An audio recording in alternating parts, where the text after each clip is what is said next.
ประกาศตะวาเนี่ยนะกะเกียมนึกะเกียมเข้าสุกเข้าสาร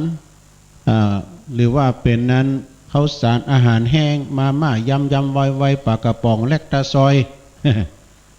ก็จะบิณฑบาตกันหลายตนอยู่แต่ว่าเปิ้นมาออกเสียงตามสายที่นี่นะตามตรอกตามซอยที่สายการบินที่ท่านพระอาจารย์สมชาตินะวันนี้เขามาการร่วมกันนี้ก็มาเป็นกำลังใจสำหรับท่านพระอาจารย์สมชาติโดยตุลุงก็ย้ำหูจักบนตัวได้ยินก็เสียงวันนี้เนี่ยมาปะมาพบกันเนาะ วันนี้มาปะมาพบกันแน่นอนบอกว่าจะเป็นน้องเบี้ยวนี่ อยู่ในระหว่างการเดินทางน้องเบี้ยวนี่ดีกะโยมแม่เปิ้นมีเจตนาว่าจะเอาน้องเบี้ยวมาให้น้องเบี้ยวรออยู่ที่สามกษัตริย์นี่นะเปิ้นจะไปฮับไปลงเปิ้นก็ใครหัน แต่ตุลุงนี่เปิ้นหันพอใกล้ละแต่ก่อนในนามของสอนราม ฉะนั้นญาติโยมทั้งหลายก็อยู่ตังในซอกตอกซอยก็เดียวก็กะเกียมเน้ออาจารย์เปิ้นก็พระอาจารย์สมชาตินี่เปิ้นมีความสามารถหลายอย่างเน้อสถาแต่ก่อนนี้เปิ้นก็ไปพำนักพักอยู่ที่สนโมกขพลารามไปศึกษาห้ำเฮียนจนเป็นมหาปรริญญาพุ่นน่ะที่อำเภอชัยยาเนาะเตียนหลวงพ่อพุทธทาสได้เป็นมหาปรริญญามีความรู้มีความสามารถปรริญญาทำ4ประโยคกันนะเนาะหลังจากนั้นเปิ้นก็ศึกหาลาเพศมาก็มาเป็นคฤหัสถ์อยู่ในคฤหัสถ์ก็ยังบ่เขี้ยวคาดจากการงานต่างๆได้มากำจูอุดหนุนเป็นกองหนุนเลยเป็นหนาน เลยเป็นพ่อจานนี่เป็นพ่อจานมัคคณายกกล่าวกินกล่าวตานเป็นโคศกก็จัดดี บุญจะได้ปะได้หันเบเนอร์เนี่ยเป็นแรงบันดาลใจนะที่เปิ้นเดินจากวัดของท่านพระครูตุลุงวัดได้ดูพระครูพิทักษ์ธรรมมาก่อนนี้เปิ้นเป็นพ่อครูเปิ้นว่าเนี่ยเตียวจากห้านไปจนถึงปุ่น2 เดือนกับ9 วัน1,000 กว่ากิโลเนาะดูเตียวแตะเตียวว่าเนาะโอ้เนี่ยพอคนจริงตัวจริงเสียงจริงเนี่ยเป็นจัดใดนะเพราะฉะนั้นก็วันนี้ก็เอามาพบมาปะกันจุดดึงดูดแรงกุศลที่เอามาปะกันให้กำลังใจกับท่านพระอาจารย์ท่านพระมหาสมชาติโดยที่หมู่เฮาเจ้าข้าทั้งหลายเนี่ยมากันหลากหลายที่เนอะบอกว่าจะเป็นพี่น้องตังละปูนเจียงใหม่ตังเมืองฝางเวียงป่าเป้ารถที่เปิ้นจะมานี่แต่กันเนาะก็เดียวตู้ลุงอาจารย์พระครูเปิ้นส่งไลน์มา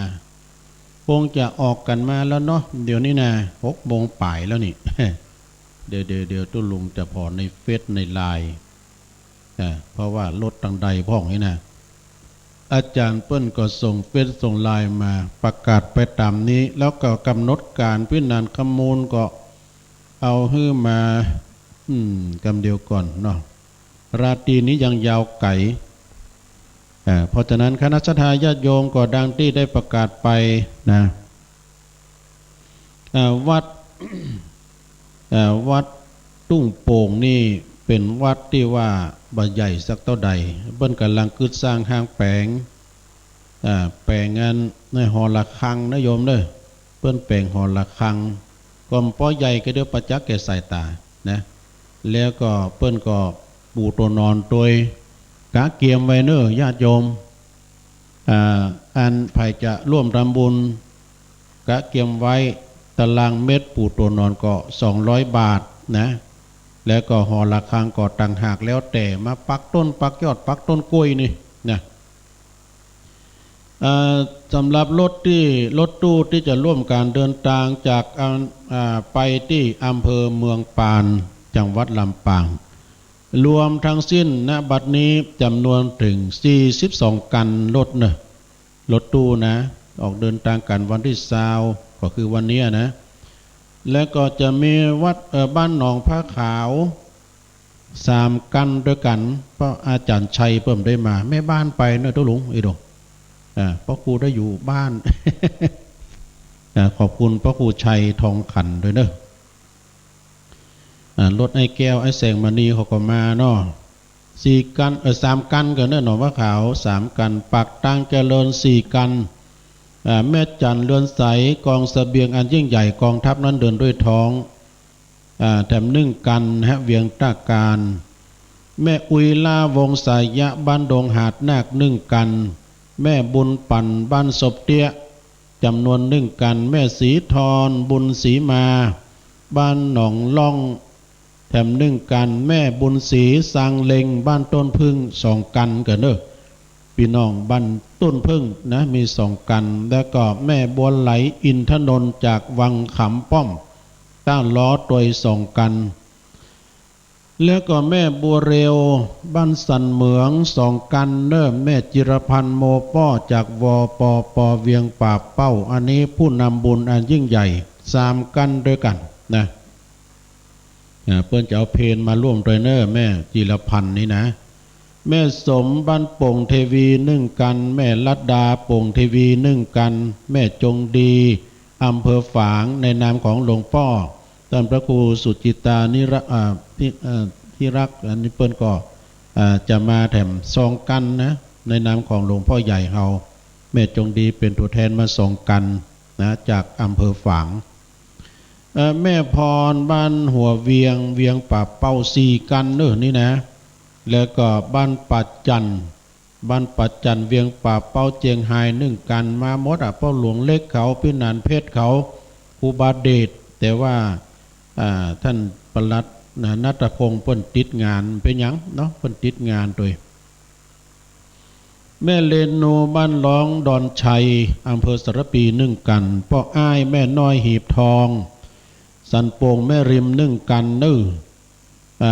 แล้วก็บ้านม่วงก่อนอำเภอแม่วาง1กันแม่บัวลันจำปาอิ่มบ้านบกกลางสันกำแพง1กันแล้วก็มีแม่ลาวันสิริแก้วบ้านต้นแหนหลวง1กันแม่ธิดาบ้านแสนคันธาแม่วาง1กัน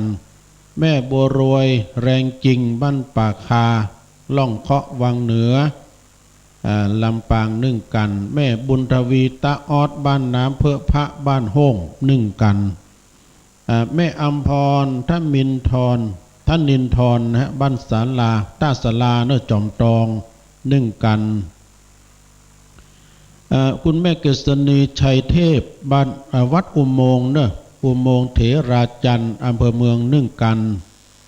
แม่คำผงญาติวงบ้านปักตังเจริญแถม1กันแม่บัวลองยะสินธุพี่น้องตังห้วย5อำเภอบ้านโฮ่งแถม1กันแล้วก็บ้านไซวัดไซมูลเนอะโดยเมตตาบารมีธรรมหลวงพ่อท่านพระครูสังวรศิลาภิรักษ์มรดกธรรมปืนเมืองทุกวันจันทร์แถม1กันเนอะรวมรถทั้งหมดนะณบัดนี้42กันนะ42คันรถตู้ต้องขอบคุณข้อมูลกับท่านพระครูอภิวัฒนวิกรมตุยนะเดินทางมาด้วยความปลอดภัยเนาะสาธุตอนนี้ก็ตีนไฟยกลันเนอร์สดาญาโยมต้นไม้ต้นคาต้นกล้วยก็ปักไว้นี่แล้วโดยวินานช่วยทุปีเพิ่นหน่อยเพิ่นจะปักยอดตะวานี่ก็ท่านพระครูอภิวัฒนวิกรมตั้งต้นมานี่แล้วก็1,000ก้าตุ้ลุงกับเบี้ยน้อยหอยน้อย500เดี๋ยวจมูกพอดึงมาแถมเบี้ยนายเนาะถ้าใครจะเป็นเจ้าภาพก็ตารางเม็ด1ก็200 บาทกึ่งตารางเม็ดก็100 บาทตามแต่เจตนาเนอะตะกี้ก็ฮอมมาทุลุงก็ประกาศไปเป็นที่เรียบร้อยนะก็ขออำนวยอวยโชคให้ศรัทธาญาติโยมทั้งหลายร่วมทำบุญกินตาลของสูงหอระฆังเสียงดังกังวานแล้วก็ปูตัวนอนงามตุ ตัวนอนนี่เปิ้นไปซื้อเอาพวกตลับปูนเมื่อก่อนนะงามแต่กะนะเปิ้นตาสีเรียบร้อยนะถามท่านเจ้าว่าตุปี้บุญเลยว่าได้แต่อันนะตัวลุงนะแล้วบรรเฮาพี่น้องขึ้นสีขาวเขาจะมาต่อยอดเนาะได้เท่าใดก็ได้ถ้าอย่าครบหมดเนอะบ้านเปิ้นวัดเปิ้นใจกว้างนะ ตอนนี้เสียงตำสายเปิ้นดังและกระเดียวท่านอาจารย์ท่านพระมหาสมชาติก็จะได้ออกรับบิณฑบาตตามซอกซอยต่างๆเนาะแล้วก็ครูบาอาจารย์ดำร้ายตนนะวันนี้ตำสายเฮาก็มีนักเนอเต้าติหูก็มีท่านพระครูอภิวัฒนวิกรมนี่เป็นผู้นำบุญนะผู้นำบุญเป็นประธานแล้วก็มีท่านพระครูสุเมธธรรมเสวีท่านพระครูกัลยาณปราโมทย์วัดม่อนห้วยแก้วก็ดีท่านพระครูสังวรศิลาภิรักษ์นี่ก็วัดทรายมูลเนาะท่านพระครูสัทธิสารคุณก็ดีวัดหนองผาขาวตลอดถึงลายตนเนอสถากึดได้พ่องบักกึดได้พ่องนี่ที่บนจะมากันก็มาพบมาปักก็จะมีกิจกรรมไผ่ที่เคยฟังครูบาอาจารย์ตนใดก็เรามาพอนะวันนี้นะไตหันตนใดไผ่ตั้งใดเนี่ยด้วยแม่ติ้วมาต้องย่องที่น้ำผักนี่แม่แต่หันน้ำผักแต่ไก่หน้าตุลุงไปเนี่ยโอ้สาบตึงกันนะโอ้ยหอนตองมีต้นสีนี่ต้นเนี่ยโยมนะมันตายไปแล้วกดต้มก่อนนี้ถ้าแต่คุมมันต้นใหญ่นะเพราะว่าเป็น100 ปีเพราะว่าดูแต่มันตายไปแล้วล่มโพล่มไทรล่มไทรใบหนาล่มโพใบหนาล่มไทรใบใหญ่ตำปูนนะก็มีเพื่อนขายของเจริญพรพี่น้องป่าตานเนอดูลูกไก่มาเนี่ยลูกป่าตานมาตั้งโคตรเต้นเลยดูนอนหันหน้าขึ้นเนี่ยเพื่อนมาขายโคพี่น้องก็เอารถแว่ปฐมปุณเนอร์ตอนนี้ก็เริ่มมากันแล้วเจ้าปี่ในน้องศรัทธาญาติโยมที่ร่วมบุญไปแล้วก็ดีขออนุโมทนาเนอที่อ่านรายชื่อไปก็ดีแล้วก็ท่านเจ้าอาวาสได้ปักยอดไปแล้วก็ดีนะก็ขออนุโมทนาในส่วนบุญกุศลที่บรรดาพ่อแม่พี่น้องศรัทธาญาติโยมบัดนี้เพิ่นก็จะว่าไปนี่ก็อยู่ในช่วงระหว่างนะฮะเทศกาลหรือว่าเทศกาลวันมาฆปูจาเนาะศีลหน้าเนี่ยแสดงวันนี้9 ค่ำแต่ว่าวันศีล8 ค่ำนะเดือน6ถ้าว่าเดือน6เป่งนี่จะมีงานบุญหลายที่นะ1วัดพระธาตุดอยตุงโอ้ไก่ได้ดอยตุงก็6เป่ง เอาที่ตังเฮาหลวงเฮานี่ก็มีวัดบ้านปางนี่วัดของครูบาเจ้าสรีวิจัยโยนะตามกุปีตุลุงก็โหวตอยู่พุทธกรรมเดี๋ยวนี้เพิ่นจัดภายในกาเนาะ ไอ้ประสิทธิ์ก็ตั้งไอ้ผ่านเขาเนี่ยนะก็ตั้งครูบาวินัยแล้วก็มาตั้งวัดแม่สายทองเขานี่วัดห้วยการเนาะพระครูศิริสุตตาภิรัตน์เพิ่นก็มีวันเนี้ยเดือนหน้าเนี่ยสิ้นหน้าเนี่ยเดือน6เป่งนะแล้วก็ที่วัดสิริมังคลาจารย์ในตำบลตุลุงดอยหล่อแล้วก็ที่วัดดงเหนือท่านพระครูกันตสุตานุกิจนะวัดดงเหนือนี้ตามกุปีมีแผ่แข่งกองหลวงวุ้นนะ ตามกุปีเนี่ยนะแล้วก็ที่วัดป่าฮกฟ้านี่ป่าฮกฟ้านี่ก็เปิ้นก็จะมีเดียวกันเนอะเจริญปอนลุงเจริญปอนลุงอยู่ไหนตุลุงมาพี่กะที่วัดเมืองปานแบบวัดตุงโป่งมาออกรายการแบบไปนอนบุญนะยายก็บอกฮู้ยายปันกะยายปันเนี่ยยายปันป่าคาแม่แสงไปเหรอแม่แสงทำได้มาครับเปิ้นอยู่ที่กาดเนาะกูว่าเดินสเก็ตตรงกับว่าพระครูอภิวัตรไว้เจ้าเนี่ยรีบมือกันหลายคนเลยแต่มากันหลายอยู่ยายปันได้มาเนาะรถ40 กันกันนะจุลุงรถเนี่ยเป็นปกติรถ40 กันมาโอ้ยอย่าเป็นคือเป็นนักคนมีงานอย่างจุลุงเป็นว่าฟังกันแต่ลูปนว่ากันมาเป็นเดินบ่แล้วยายปันยายพรบ่จะฮู้ เปิ้นมาเพิ่นมาวัดตุงโป่งเพิ่นน่ะยายปานเด้อเปิดวิทยุฟังอ่ะเด้อเปิ้นถ่ายทอดอยู่หั่นน่ะนะเจ้าจะเล่นจะตื่นพูดกันกะจ้ามีวันเนี้ยเจ้าคืนพุ่น ดี เนาะ เนาะ สาแสดงว่าฟังกันแท้เจริญปอนยายปันนี่เปิ้นอยู่บ้านเดียวกับแม่แสงจันทร์ แม่แสงจันทร์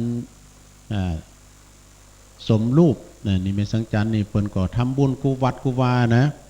ก็ได้เปิ้นก็ส่งภัตตาหารไปตังวัดตุลุงพองเปิ้นว่าเปิ้นตานกูวัดนะอยู่ตีนดอยสะเก็ดน่ะเปิ้นอยู่ที่กาดนะขอบคุณเด้อยายปันแต่กี้ก็อู้ถึงไหนแน่หายไปแล้วนะแต่กี้อู้ถึงไหนแต่นั่นเนี่ยสดาญาติโยมทั้งหลายตะกี้อู้อย่างเนี่ยลืมไปแล้ว ขั้นตอนกำลังอู้เป็นเรื่องเป็นราวก็เป็นอย่างนอกสดาก็กำลังทยอยกันมาเนาะได้ร่วมงานบุญวันเดือน6 เพ็งที่วัดป่าหกฟ้าโดยท่านพระครูสุนทรปัญญารัตน์นี่พ่อครูตุลุงตำตนหนึ่งนะ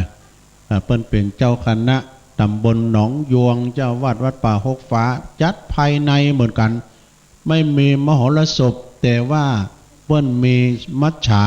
นะมัจฉากาชาติโดยก็วันค่ำเนอะจะที่ฮั่นนะวันค่ำฉะนั้นก็เดือน6 เพ็งนี่สดาเป็นวันสำคัญนะวันสำคัญแต่วันหนึ่งทางพระพุทธศาสนาเฮาเป็นวันสำคัญอย่างใดเป็นวันมาฆปูจาสดาญาติโยมทั้งหลาย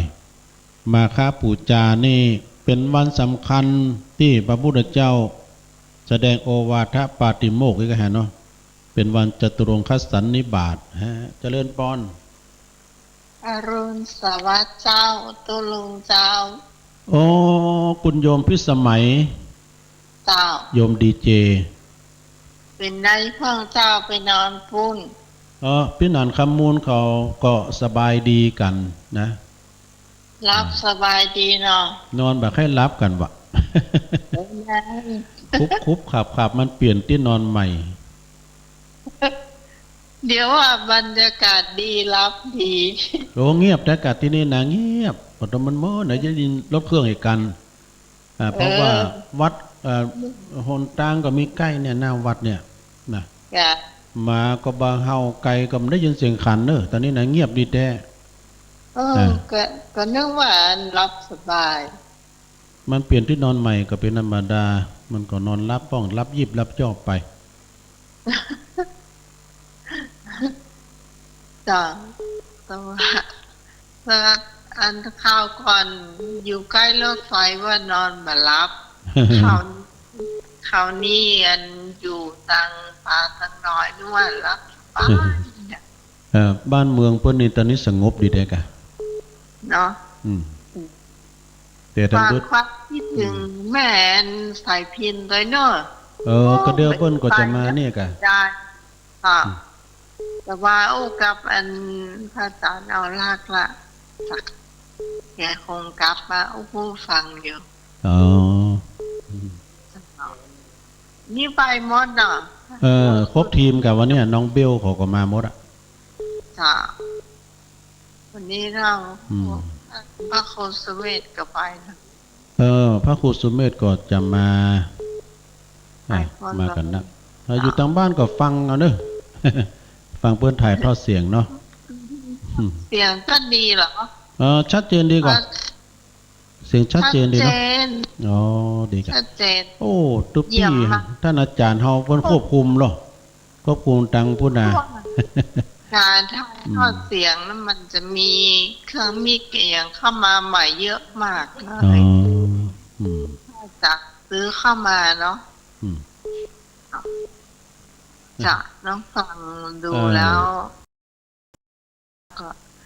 รายงานหูเนาะเจ้าขอบคุณนะมัสการเจ้าสาธุคุณโยมพิสมัยนะจากดอนตันสุริโยดอนนี่เนาะมาทำสายเจริญปอน การข้อตุลุง ตั้งใดจ้านี่ จำไม่ได้แล้วก็ ไม่น้อยอ่ะ อ๋อแม่น้อยแม่น้อยอั น้อง น ผ้าขาว แซ่พันธุ์นะ ไม่น้อยจะแน่ โอ้ หนองผ้าขาว แม่น้อยหนองพระขาว มาก่อแม่น้อยจันในนา แม่เจ้าแม่มันได้บริพูนแต่แม่หอมพุ่นไปแล้วนะหอม โอ้ มาชิมใหม่ไปแล้ว ดีกะดีกะแม่น้อยจันในนาฮะ ดูแลคุณเท่านี่ตุยแล้วแต่แม่ก็ไปถอนฟอนถอนเที่ยวตุยจ้ะ อ๋อ เริ่มปล่อยทุกคนเนาะ อืม จ้ะจ้ะ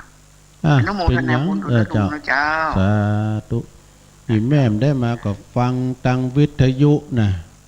แต่เปิ้นถ่ายทอดวันค่ำถึงเมื่อคืนพุ่นว่า แม่น้อยจันในนาฝากความคิดถึงไปตังพี่นานอุดด้วยเนอะพี่นานอุดจันในนา บันป่าหกฟ้า แต่ก็เราประกอยก็มีเพื่อนฟังจะหลายนั่นเราประกอยนะตังไอ้ตุ๋ยเขาเนี่ยเนาะไอ้ตุ๋ยป้าเผยเขานี่เจริญปอนเจริญปอน มาจากการเจ้าย ายพรล่องวัวแดงสังกัดแปลงเจียงใหม่มาแล้วยายพรฟังเจ้าแล้วกะ ฮะ ฟังเจ้าแล้ว ไอ้ยี่ลูกที่เจ้าเหรอ เออ เป็นหลานลูก อืมแต่ว่าท่านอาจารย์สมเพชรไปถ่ายรูปมาอย่างเพื่อจะมาส่งให้ตุลุงพอไอ้โดท่านพระครูสมเพชรนะ นะ ย้ำบัดได้หารเต้อพย้ำถึงส่งมาเต้อคนงามมันส่งมายากกันหรอเป็นว่านะคนงามส่งยาก ดุเลยนะ ลาไปไปฮะน่ะไปย้ายนั่นนั่นว่ะไปย้ายขอโรคมาแดงดีเจก็ไปป้าไปป้าแค่นั้นล่ะ แม่น่ะฟังเพื่อนถ่ายทอดนั่นเด้อย อมว่าขนาดว่าถ้าป้าท่านโพวานอย่าพออย่ามาวัดเท่เด้อพอยิ่งก็หาดีเจเป็นป้าไป เอายินดียายพรนักๆเด้อ เจ้า โอ้ขอบคุณนักยายพรร้องบัวแดงสันกำแพงเชียงใหม่อันนี้ยายพรเนาะเป็นตัวเคี้ยวตุลุงสุมาเนอะยายพรเนอะยายพรก้ายายอ้วนก้าเนี่ยเป็นตัวเคี้ยวตุลุงของสุมาเนอะวจีกรรมมัง จะได้ไปเป็นบาปเป็นกรรมเนอะยายอ้วนได้มาในวันนี้นะมันมีงานเขาดำนะตุลุงเนี่ยตุลุงเริ่มได้กลิ่นเมี่ยงเนี่ยสลีหมอมจื้น คือพี่บุญเลิศก็เอามาเลี้ยงแล้วแต่ว่านะอันนี้ก็ตู้ยองอันนี้กันนะเป็นว่าเท่านะแกนะ ว่ามันก็ไปตามวัยเนาะสดาญาโยมเนาะก่อนตุลุงนะปวดไปประมาทตุลุงนะปวดตัวหันว่านะเคยอายุ17มาแล้วนะบอก อย่างยายพรเนาะจะไปประมาทยายพรนะยายอ้วนขอเนี่ยยือหันว่านะเคยอายุ17มาแล้วนะบอกได้ไงเนาะสดาญาโยมตอนนี้เปิ้นมาส่งเข้าติ้วไปไก่ไปเนี่ยติ้วผ่านหน้าไปเนี่ยเปิ้นหงโคไม่เปิ้นหรอกผ่านหน้าตุลุงนะแต่บึดนี่ก็จุดมุมนี้นะสดาญาโยมลดทุกกันมาปุ๊บห้ามเข้าในวัดแม้แต่กันเดียวเพราะวัดแคบต้องไปวนที่ในโรงเรียนและลงสนามเปิ้นกว้างนะโยมเนอะและกุฏิของท่านพระครูท่านพระมหาสมชาติเปิ้นมีหั่นนะเนี่ยท่านกุฏิเปิ้นเจริญปอน พระเจ้าทลุง แม่อยู่ตั้งใด แม่อยู่ห้อยบ่อทองดอยสะเก็ดเจ้า ห้วยปาดตองดอยสะเก็ดเนาะ เจ้าแม่อุทุมพรเจ้าแม่อุทุมพรได้มาก่อนวันนี้แม่ไม่ได้ไปเจ้าได้มาก็ฟังวิทยุก็ได้เด้อ เจ้าขอบคุณแม่เด้ออุทุมพรเจ้าห้อยบ่อทองดอยสะเก็ดเจ้าดอยสะเก็ดเนาะสาธุ ถวายกำลังใจนะเจ้าเจริญปอนชัดเจนดีเนาะเจริญปอนภาษาเจ้าตุลุงยองเจ้าแม่จันเพญครับใช่ก้าอันนี้แม่เกลูนเจ้าฮะแม่เกลูนสปรีเพเจ้าอยู่สระปีอยู่สปรีเพเจ้าสบลีเอ๊ะกะอยู่สบลีบุญจะมาก่อนนี่ เจ้าจะไปกับเจ้าน่ะก็มากับแม่ฟองเขาก็จะมาด้วยแม่สะเงียมเขาอ่ะแม่ตาในเขาก็จะมานะ เจ้ามาปะมาโซกันเนี่ยเนาะตัวลุงย้องอยู่เพศอะไรกับเจ้าเดี๋ยวนี้มาแต่ว่าแล้วกับท่านพระครูมาส่งเว้ยแล้วมันพลาดอย่างเดียวนะวันนี้กูจะได้ร้อยแพนะพวก มันเคยมีประวัติตุลุงเนี่ยฮะพ่อนี่อยู่ซบลีเนี่ยนะเจ้าซบลีอันบึ้ดกับป้ากันเนาะแม่เนาะพ่อแม่ว่าแม่จะเอาน้ำพักเอาพักไปพาเพื่อนนี่ไหนเจ้าโอ้ก็ได้นะกับไม่เป็นอย่างได้นะกับเอามาได้นะแม่จะเอาของไปพาหลายตนหลายองค์อยู่เลยโอ้ดีมากันหลายก้อหลายตนเนอะนะโอ้ขอบคุณเนอะสาธุแม่ซบลีเนาะเนี่ยนะไผ่มีน้ำจิตน้ำใจเนาะให้ได้ยินเสียงโอ้อันนี้พระอาจารย์เอาลักปั่นโยนนันเปิ้นออกเมื่อคืนวันการจะทำบุญกับเปิ้นก็เจิญได้นะเจริญปอนครับผมขอกราบพระสาข้าท่านผู้รู้ครับโอ้ไอ้ตุ๋ยมาแล้วเราประกอยเนาะฟังกันอยู่แล้วครับผมโอ้ดีกะไอ้ตุ๋ยฟังแต่เจ้าแล้วครับผมพอดีป้าเขาเป็นที่อื่นที่ไก่โฟเขาเรียนข่าวผมต้นลุงภาคพิงไปได้กี่ไอ้ตุ๋ยอ่ะเนาะครับผมครับฟังกันอยู่ครับเราขอตัวป้าฟังกันอยู่ครับผมเพิ่นฟังกันหลายก็เราประกอยอ่ะป้าเผยเขาก็ฟังเนาะครับผมโอ้ดีละขอบคุณเนอะครับขอบคุณไว้สาครับเราประกอยนี่เรื่องชื่อลือชาด้วยไก่ชนเราประกอยดังทั่วประเทศแม้แต่ที่ไหนเพิ่นก็เอาพันไปเจริญปอนอันนี้เรียกฮะฮัลโหลแม่ได้ยินก่อนอันนี้เบอร์ตัวลุงย้องอยู่กันแม่ตุ้ยองอ่ะแม่อยู่ไหนแม่อยู่บ้านไหนอยู่บ้านหลองเจ้าแม่ตัวบ้านหลองอ่ะเจ้าแม่ตู้ฟังเจ้าแล้วกะฟังเนาะดีแล้วฟังไปที่เนื้อวันค่ำแบบเมื่อคืนบ่นึ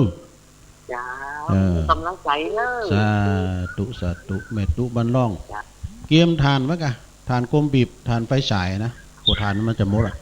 เจริญปอนกราบใบสาธุลุงเจ้าโยมพรจากป่าเสาตัวแทนพี่น้องละปูนตำบลอุโมงค์โยมไม่ได้ไปเนอะโยมขอสาธุอนุโมทนากับทุลุงละเจ้าดีแล้วปัตตานุโมทนาใหม่จ้าพุทธมากันหลายเนาะ42ซ้ำกันเนอะเจ้าโตรถส่วนตัวทำดูมีหลายอยู่กะโอ้จ้า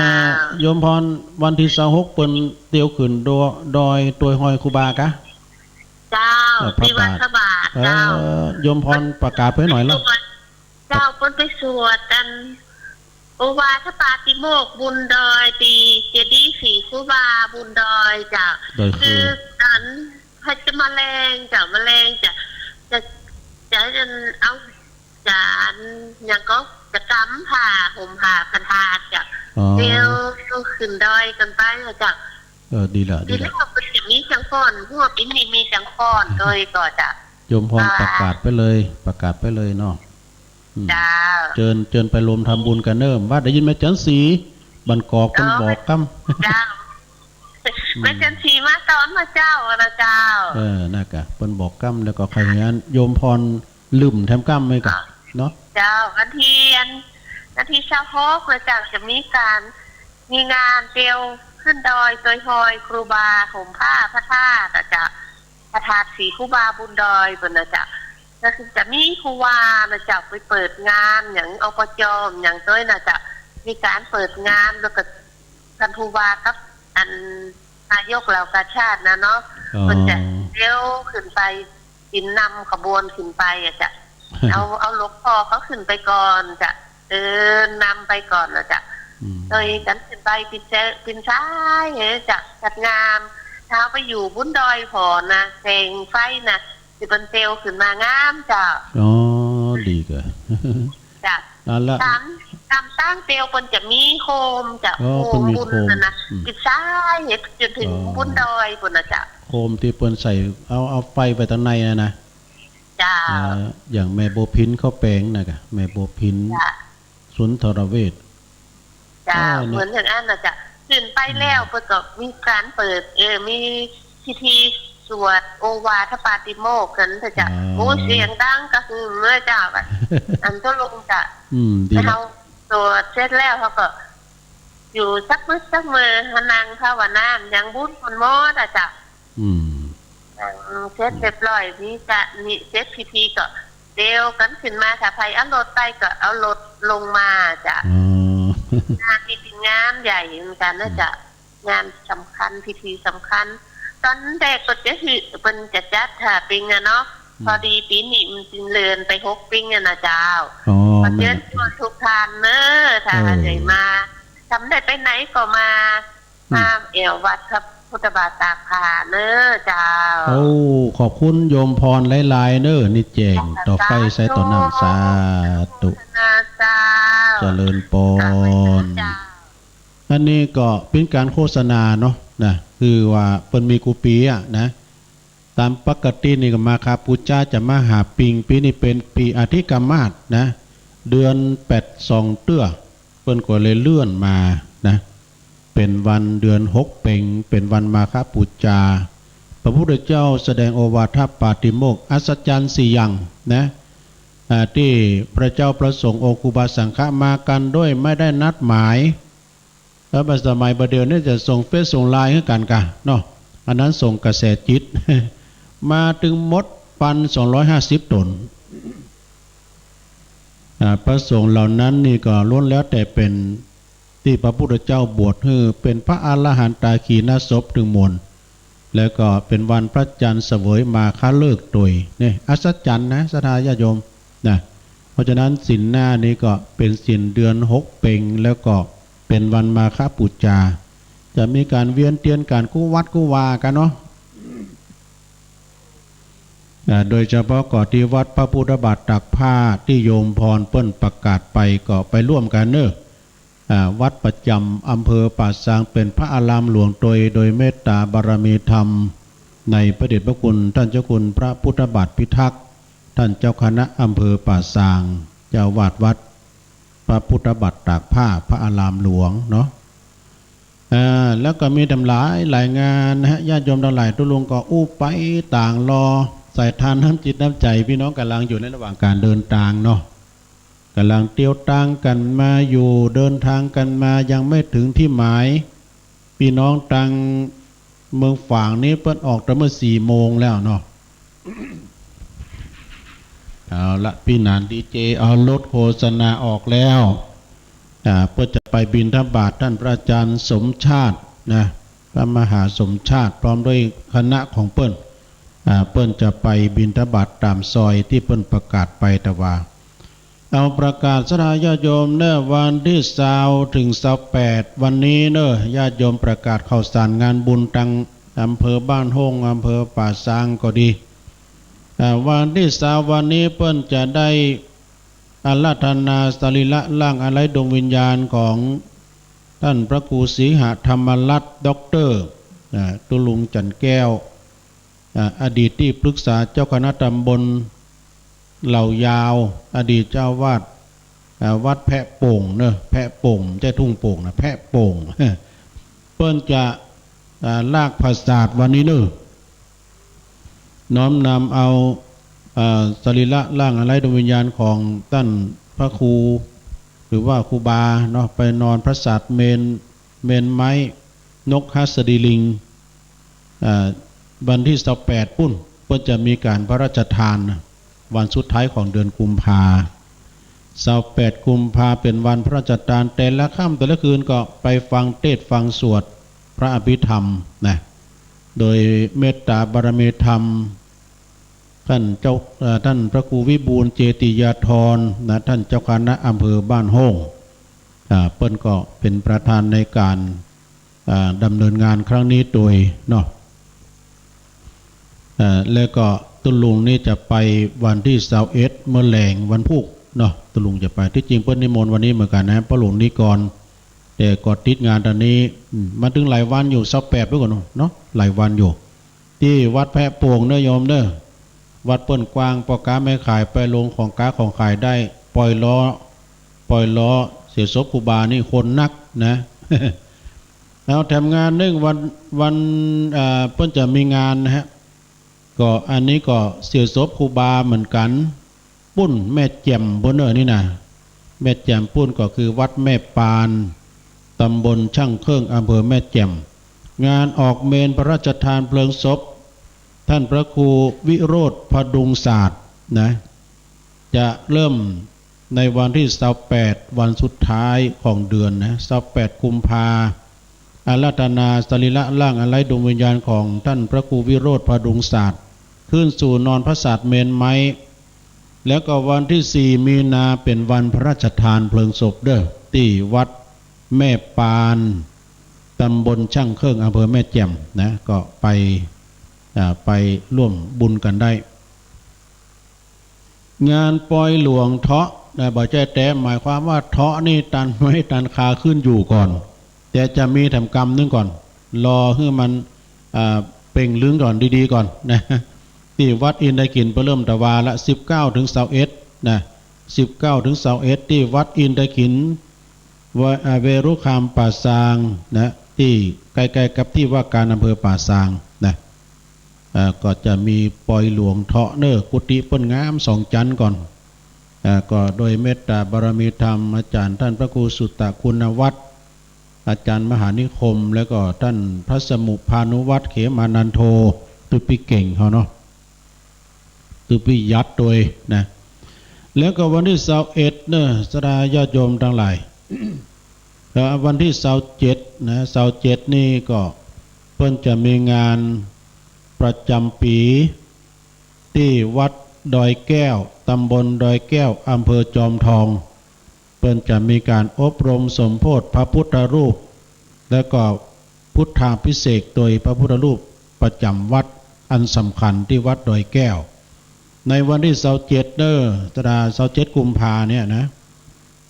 นี่ก็ตั้งท่านพระมหาบิณฑแล้วก็ตั้งพี่น้องศรัทธาดอยแก้วฝากประกาศมา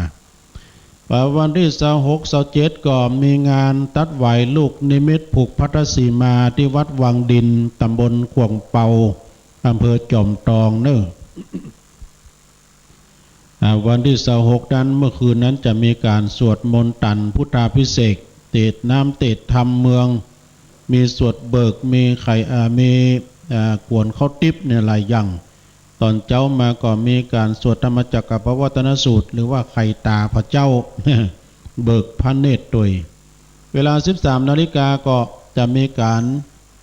สวดถอนสีมาหรือว่าจะมีการอันตัดไหวลูกนิมิตผูกพัทธสีมานะฮะที่วัดวังดินพระอธิการลุ่งโลดอาภัสโรเจ้าวาดฝากประกาศมามีซอด้วยนึไปฟังซอจันทิพย์จอมตองซอวันค่ำแล้วก็คืนวันที่25มีแข่งบอกไฟดอกสเปรย์ตัวแล้วก็บอกไฟลูกหนูตัวที่วัดวังดินตำบลกวงเปาอำเภอจอมตองแต่งาน1วันพรุ่งนี้นะฮะที่วัดเจ็ดลินนะฮะวัดเจ็ดลินโดยเมตตาบารมีธรรมอาจารย์ท่านพระมหาวิษณุจารุธรรมโมเพื่อจะมีการทอดผ้าป่าเนอะห้องน้ำโดยคุณพ่อสมบูรณ์กันทปาพร้อมด้วยญาติโยมญาติธรรมนะก็พากันไปเนอะร่วมทำบุญทอดผ้าป่าสร้างห้องน้ำโดยกับคุณพ่อสมบูรณ์กันทปาพร้อมด้วยคณะศรัทธาเนอะที่วัดเจ็ดลินในวันพรุ่งนี้วันที่21เนาะตุลุงก็จะไปพร้อมกับท่านพระครูอภิวัฒนวิกรมเพิ่นจะมารับตุลุงก็จะไปในเวลาเที่ยงวันเนอะไปปะกันภาคตอนบ่ายเพราะว่าจะรอเดินทางจากที่เมืองปานเนี่ยปิกไปวัดปักตังเจริญวัดพระธาตุดอยน้อยนี่จะใช้เวลาพักผ่อนสักกรรมเที่ยงวันก็จะออกเดินทางไปที่วัดเจ็ดลินกันต่อไปนะอันนี้ก็เป็นข่าวสารงานบุญเนาะเล็กๆน้อยๆที่จริงนี่ก็ แต่ละวัดแต่ละวาเพิ่นก็จัดการจัดงานกันเนี่ยฮกเปงกานี่โตแต่ถ้าบาดใจอันถ้าว่ามีงานนี่มันม่วนศรัทธาญาติโยมเนาะเวลามันมีโรคภัยไข้เจ็บโควิดโคอย่างนี้มานะถ้าอันนี้มันมาแล้วเนี่ยมันตัดไปหมดนะบอกว่าจะเป็นต้นตาลโหวัดโหวากาจัดการจัดงานกาเนี่ยพูดเรื่องมันจะมีลูกก็จะมีคล้ายๆก็ว่าเปิ้นมีธุรกิจต่างๆให้นะเนาะถ้ามีงานวัดขึ้นมานี่นึ่งปอกกาในขายเพื่อก็มาขายครัวกาครัวขายบอกว่าจะเป็นนักร้องนักดนตรีศิลปินต่างๆเพื่อนก็จะมาลิเกกานี่เพื่อนเดี๋ยวนี้ตกงานกันไปหมดนี่สดาเจริญพรโยมบอกว่าจะเป็นหยังต่างๆเนาะมีโรคภัยไข้เจ็บมาก็เลยตกงานไปตามๆกันแต่ว่าเฮา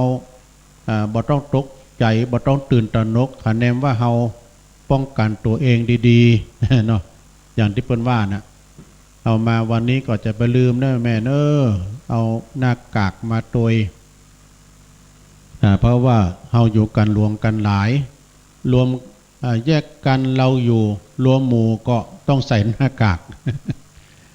โอ้คนเฮาเดี๋ยวนี้เนี่ยสดาญาติโยมอยู่ยากนะโรคภัยไข้เจ็บต่างๆเอามากืดพอว่า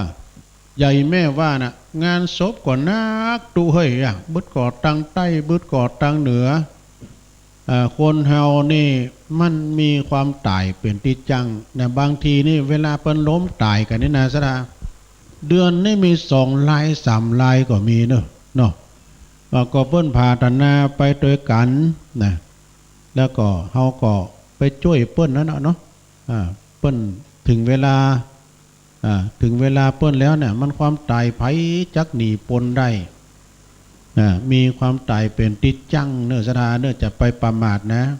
คนเฮาตายหนุ่มก็บอกว่าเท่าก็บอกว่าเมื่อถึงคราวนะมันก็ตายเหมือนกันหมดจะยากดีมีจนคนรวยคนบ่รวยเมื่อถึงคราวแล้วก็ตึงตายเหมือนกันหมดแต่ว่าจะเป็นเศรษฐีผู้ดีไพ่มีคำมีอันนี่นะอยู่บทหนึ่งเนาะที่เปิ้นเขียนมาเนี่ยเข้าท่าเนอะ มีเข้าห้ามเปิ้นเขียนมานี่นะเปิ้นว่าเข้าห้ามเรื่องของความตายเปิ้นว่าเกิดแก่เจ็บตายสหายพี่น้องไผบ่ห่วงข้องอาลัยสุดแต่องค์พุทธยังสุดวิสัยดับขันบรรลัยไปในปานเจ้ามนุษย์เดินดินยิงใจหนุ่มเท่าอย่าหวังมัวเมาล่วงพ้นเจริญพรไม่หลวงโอ้ไปหลวงมาเน้นนะพักกาด อันบ้านนี้เปิ้นมีแม่หลวงเป็นสุภาพสตรีเหล็กนะเป็นแม่หลวงบ้านโอ้เปิ้นต้อนรับดีถึงไหนล่ะมนุษย์ยิงใจมนุษย์ยิงใจเดี๋ยวเอาใหม่เกิดแก่เจ็บตายสหายพี่น้องไผบ่ห่วงข้องอาลัยสุดแต่องค์พุทธยังสุดวิสัยดับขันบรรลัยไปในปานเจ้ามนุษย์เดินดินยิงใจหนุ่มเท่าอย่าหวังมัวเมาล่วงพ้นเนี่ยความตายบ่เว้นพระเนนก็ตายเท่าแก่ยิงใจเจ้านายแหล่ข้ามหาเศรษฐีผู้ดีมีหน้าแม้แต่ครูบายังเมียนเนี่ยครูบาก็ยังเมียนน่ะก็คือมรณภาพวัฏฏะสงสารกล่าวขานบ่เพี้ยนบ่พิษแผกเบ้าในธรรมตายดีตายหายยิงใจหนาหนำจักเอาเงินคำแลกซื้อบ่ได้แลกซื้อบ่ได้เนี่ยชราญาติโยมทั้งหลายมีเงินคำ100 ล้านพันล้านก็ตามนะจะมาไทยเอาโอ้ข้าขออยู่ทำปีนึกเต้อนะขอไทยเอาเห็นหมื่นนะแสนนะไอ้นะมักอยู่ลาดอันว่าความตายมันไม่ยอมเอาเขาไปจนได้สดาเนาะมันจะล่วงพ้นไปไหน เมื่อถึงคราวแม้แต่พระพุทธเจ้าของเราก็ยังเข้าสู่นิพพานก็คือตายเหมือนกันหมดเพราะฉะนั้นจะไปประมาทเน้อเฮามาฟังใหญ่แม่ว่านะบึดกอดตั้งใต้บึดกอดตั้งเหนือนะตุลุงฟังบาทบบาตามอต้มตั้มเนี่ยเมินในสาธุเจ้าครูบาอาจารย์ก็เมินในก็จะมีที่เปิ้นละสังขารไปเนาะไปถึงบริกพ้นหนีไปได้ขอบคุณเนอศรัทธาญาติโยมที่กำลังเดินทางมาตั้งโฮงครัวก็ดีพี่อ้ายเพื่อก็เอาน้ำมาแจ้ละนะเพื่อนเอาน้ำมาตาลแล้วก็ตั้งคณะสัตตาบเดี๋ยวนี้ก็คงจะรอรับรอใส่บาตรท่านพระอาจารย์สมชาติที่เปิ้นจะได้ไปออกรับบิณฑบาตนะตั้งในวัดนี้ก็ปนน้อยป้อนนานป้อนจานล่ำวัดเปิ้นก็กำลังจะทยอยกันมาเนาะหน้าวัดก็กว้างอยู่เนื้อสลาญาติโยมทั้งหลายหน้าวัดเปิ้นก็กว้างอยู่แต่ว่าจะจอดรถที่หั่นถึงบ่ได้เพราะว่าต้องไปจอดที่สนามโรงเรียนนะกว้างดีไว้สาครับผมโอ้กราบนมัสการทำเนี่ยคนเดียวยังไม่ดูแล้วมันไม่มีใครเปลี่ยนหน้าถ้ายังมีคนเปลี่ยนได้ยังแค่เลยเนาะพูดรอเพิ่นพูดท่าเพิ่นเดี๋ยวเพิ่นดึงมากันก็น่ากับอู้ท่ากับเดี๋ยวนี้ก็น่าจะเปลี่ยนต้องกบเป็นอย่างนั้นโฆษกประจำบ้านเพิ่นก็มีเดี๋ยวก็จะมาตื่นมาตี 2ฝ่ายเนาะตี 2 6 นาทีเปิดเพิ่มใจแถวกรรมตี 4ฟังไปเลยเป็นเทพของท่านพระคุณเจ้าพระครูอภิวัตเนี่ยไหลมาขึ้น16ฟังมหาพิษณุให้น้อยโทรหาท่านให้น้อยมาพูดตุลงไปผมฝากซองไปหอมบุญกับแม่ขันแก้วตะลิโยนะที่วัดเจริญนะวันนี้ก็ส่งใจไปด้านเอาเนี่ยนะได้ไปเถอะครับอย่างที่เขาอู้กันนั่นเนาะเนอะอนุโมทนาเลยได้ใจเสียงใจอย่างส่งสายมาดูได้ฟังถึงบ้านถึงจ้องเนาะกำลังเซตกิฟต์เดียวบอกเปิดวิทยุฟังทุกลุงโดยเองกันเนาะไปสายนะครับลุงครับครับโอ้หลวงพ่อมานิดตะกี้ก็ขอโทษด้วยเนอะบ่ได้รับสายเปิ้นโทรมาแต่เมื่อตี 2ป่ายตุลุงตอนนั้นนี่ก็อยู่ในวิหารแต่ว่าพี่นานเปิ้นปิดเสียงว่ะปิดเสียงกิ่งนี่ ไฟก็ดึมหันมาสักกรรมได้รับสายตุลุงสักกรรมแล้วก็หลายท่านที่เปิ้นโทรมาเนาะทีแรกว่าตุลุงจะออกรายการวัน3 โมงเนี่ยเนาะ3 โมงแล้วท่านพระครูเปิ้นด้วยความหันใจตุลุงก็จะอิดจะอ่อนล้ำไปก็เลยสงเคราะห์ว่าเดี๋ยวเป็นอย่างตุลุงฮับ5 โมงพุ่นเนอะนี่เนาะวางแผนกันให้ใหม่ตุลุงฮับ5 โมงผมจะเข้าก่อนเกินเวลาต่างปูปื้นสถานที่จะเดินทาง3 โมงนี่ผมจะออกก่อนเนี่ยโอ้ก็ยินดีกับท่านพระครูเปิ้นเนาะว่าตุลุงก็ต้องอู้ไปนะอยู่ยาวโล อยู่ยาวกันเดียวนี้ก็จะมีคนมาเปลี่ยนอยู่เนาะจะมีคนมาเปลี่ยนอยู่ก็อู้ไปสดาญาติโยมอยู่ตามบ้านตามจองนะกินข้าวไงกันไปฟังกันไปทีนี้ท่านหลวงพ่อมานิดว่าโอ้เป็นดีดูหน่อยนะมันเกยแล้ว คนเพิ่นมาเนี่ยเพิ่นอยู่หน้ากล้องเนี่ยไปอยู่ทางนอกนะรถก็กำลังมากันพี่น้องชาวบ้านโดยเฉพาะพี่น้องบ้านเฮาที่นี่นะเปิ้นเอาขัดสลุงกำเนี่ยครับไปทางซอยปุ่นกำเดียวอาจารย์ท่านพระมหาสมชาติบุตรเปิ้นจะได้บิณฑบาตวันนี้เปิ้นจะมีทักษิณาด้วยเนอะ ทักษิณานุปทานอุทิศบุญกุศลแผ่ภายใยบุญไปหาก้าเปิ้นเดินธรรมยาตรานี่2 เดือนป่าย2 เดือนกับ9 วัน 2,000 กว่ากิโลเนี่ยคนบ้านเปิ้นนี่เสียแก่ชีวิตไปเป็น 4-5 คนพุ่นว่ะดูเสียแก่ชีวิตไปแล้ววันนี้เปิ้นจะทำบุญทักษิณาเพื่ออุทิศกัลปนาผลไปหาเขาเจ้าทั้งหลายเนาะที่เปิ้นได้ล่วงลับดับขันไปบัดแม้นว่าจิตตดวงวิญญาณของเปิ้นก็หยาดน้ำถึงวันไหนนะอยู่ที่สุสานปัจจานี่ เปิ้นก็หยาดน้ำแผ่เมตตาไปถึงวันนี้เปิ้นจัดตานใหญ่เนอะเปิ้นจัดตานใหญ่เขาก็มาร่วมอนุโมทนาบุญกับเปิ้นเนาะเนี่ยคนตายไปแล้วเนี่ยสดาญาติโยมบ่สามารถที่จะมาลุกนึ่งเข้าเป่าไฟอย่างเฮาตั้นตลาดได้นอกจากว่าลูกหลานก็ดีเนาะทำบุญตานไปหาพ่อหาแม่ก็เหมือนกันนะโยมเนอะพ่อแม่เฮาล้มหายตายละไปก็จะไปลืมเนาะเวลาเปิ้นบ่ตายเนี่ยเปิ้นสร้างเนาะมีให้นาป่าตั้งเลือกสวนไร่นาคุ้มหัวหอเฮือนตายละเข้าละของละสมบัติพระสถานไว้คือลูกคือเต้าเนาะจากนั้นจะไปลืมบุญคุณของพ่อของแม่มาหันข้าวบ่เดี๋ยวนี้โอ้ยนักแก่เนอะญาติโยมเนาะคนเฮามันหูบุญหูกุลบุญคุณของพ่อของแม่เพิ่นว่าพระคุณพ่อมี21พระคุณแม่มี12อันนี้เป็นคุณพ่อคุณแม่นะเปิ้นเลี้ยงใหญ่หน้ากาบานมาแล้วนะเวลาเปิ้นบาดตายก็เลี้ยงโดยกายมันไปพ่อไปยื้อไปใจพ่อแม่พ่องนะจะไปให้เปิ้นปักหมองตองแห้ง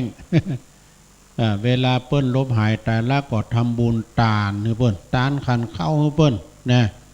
พระพุทธเจ้าเปิ้นได้ตรัสไว้ว่าทิศเบื้องหน้านั้นก็คือบิดามารดาคือพ่อแม่เฮานี่คือบุตรพึงบำรุงด้วยสถาน5คือ1เปิ้นเลี้ยงเฮามาก็เลี้ยงเปิ้นตอบ2ทำธุระของเปิ้น3ดำรงวงศกุลของเปิ้น4ประพฤติตนเป็นคนดีผลดีเป็นคนควรรับทรัพย์มรดก5เมื่อพ่อแม่เฮาล่วงลับดับขันไปทำบุญอุทิศทานเนี่ยเปิ้นเนาะเพราะฉะนั้นก็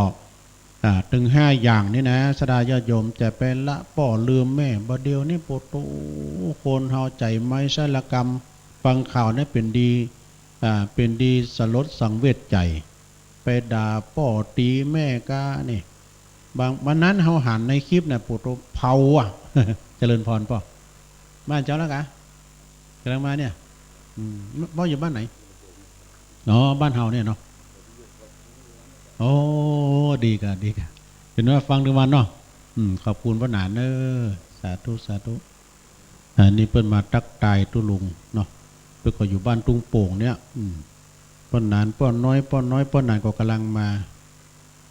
อู้ถึงว่าคุณพ่อคุณแม่เนี่ยสดาญาติโยมวันนั้นไปหันในคลิปนะอู้ยปิ่นหน้าสมเพศเวทนาไอ้นั้นมันเมายาก็จะได้หมดฆ่าพ่อฆ่าแม่เผาบ้านทำต่างหากวะดูโอ้คนเฮามันใจไม่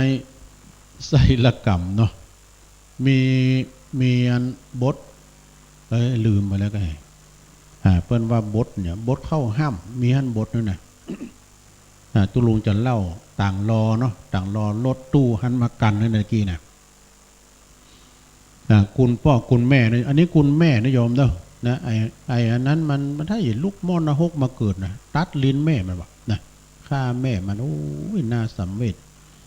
เพิ่นว่าเลี้ยงใหญ่มาแล้วเต้าหงเต้ากามาตอดตุมลากว้างไว้เสียจ้อยบอกคืดทอดตัวเมื่อยามหนุ่มน้อยแม่พอคอยดูเจ้าอยากตุกเมื่อกลางคืนเย็นแม่คืดนั่งลูกปุ้มหอบเจ้านงไวกันว่าเจ้าลูกน้อยสะดุ้งตกใจแม่จักห้ำไห้ขวัญมาเน้อเจ้านี่แม่จักจำไอกว่านายลูกเต้าสะดุ้งตื่นเมื่อเวลาตื่นพักผ้าขี้เยี่ยวนายอีแม่ก็เอาไปซักตึงตากแห้งตึงวันเลี้ยงใหญ่มาแล้วมะม้อยจอมขวัญเมใจมอยดำปากห้าวสัวก้า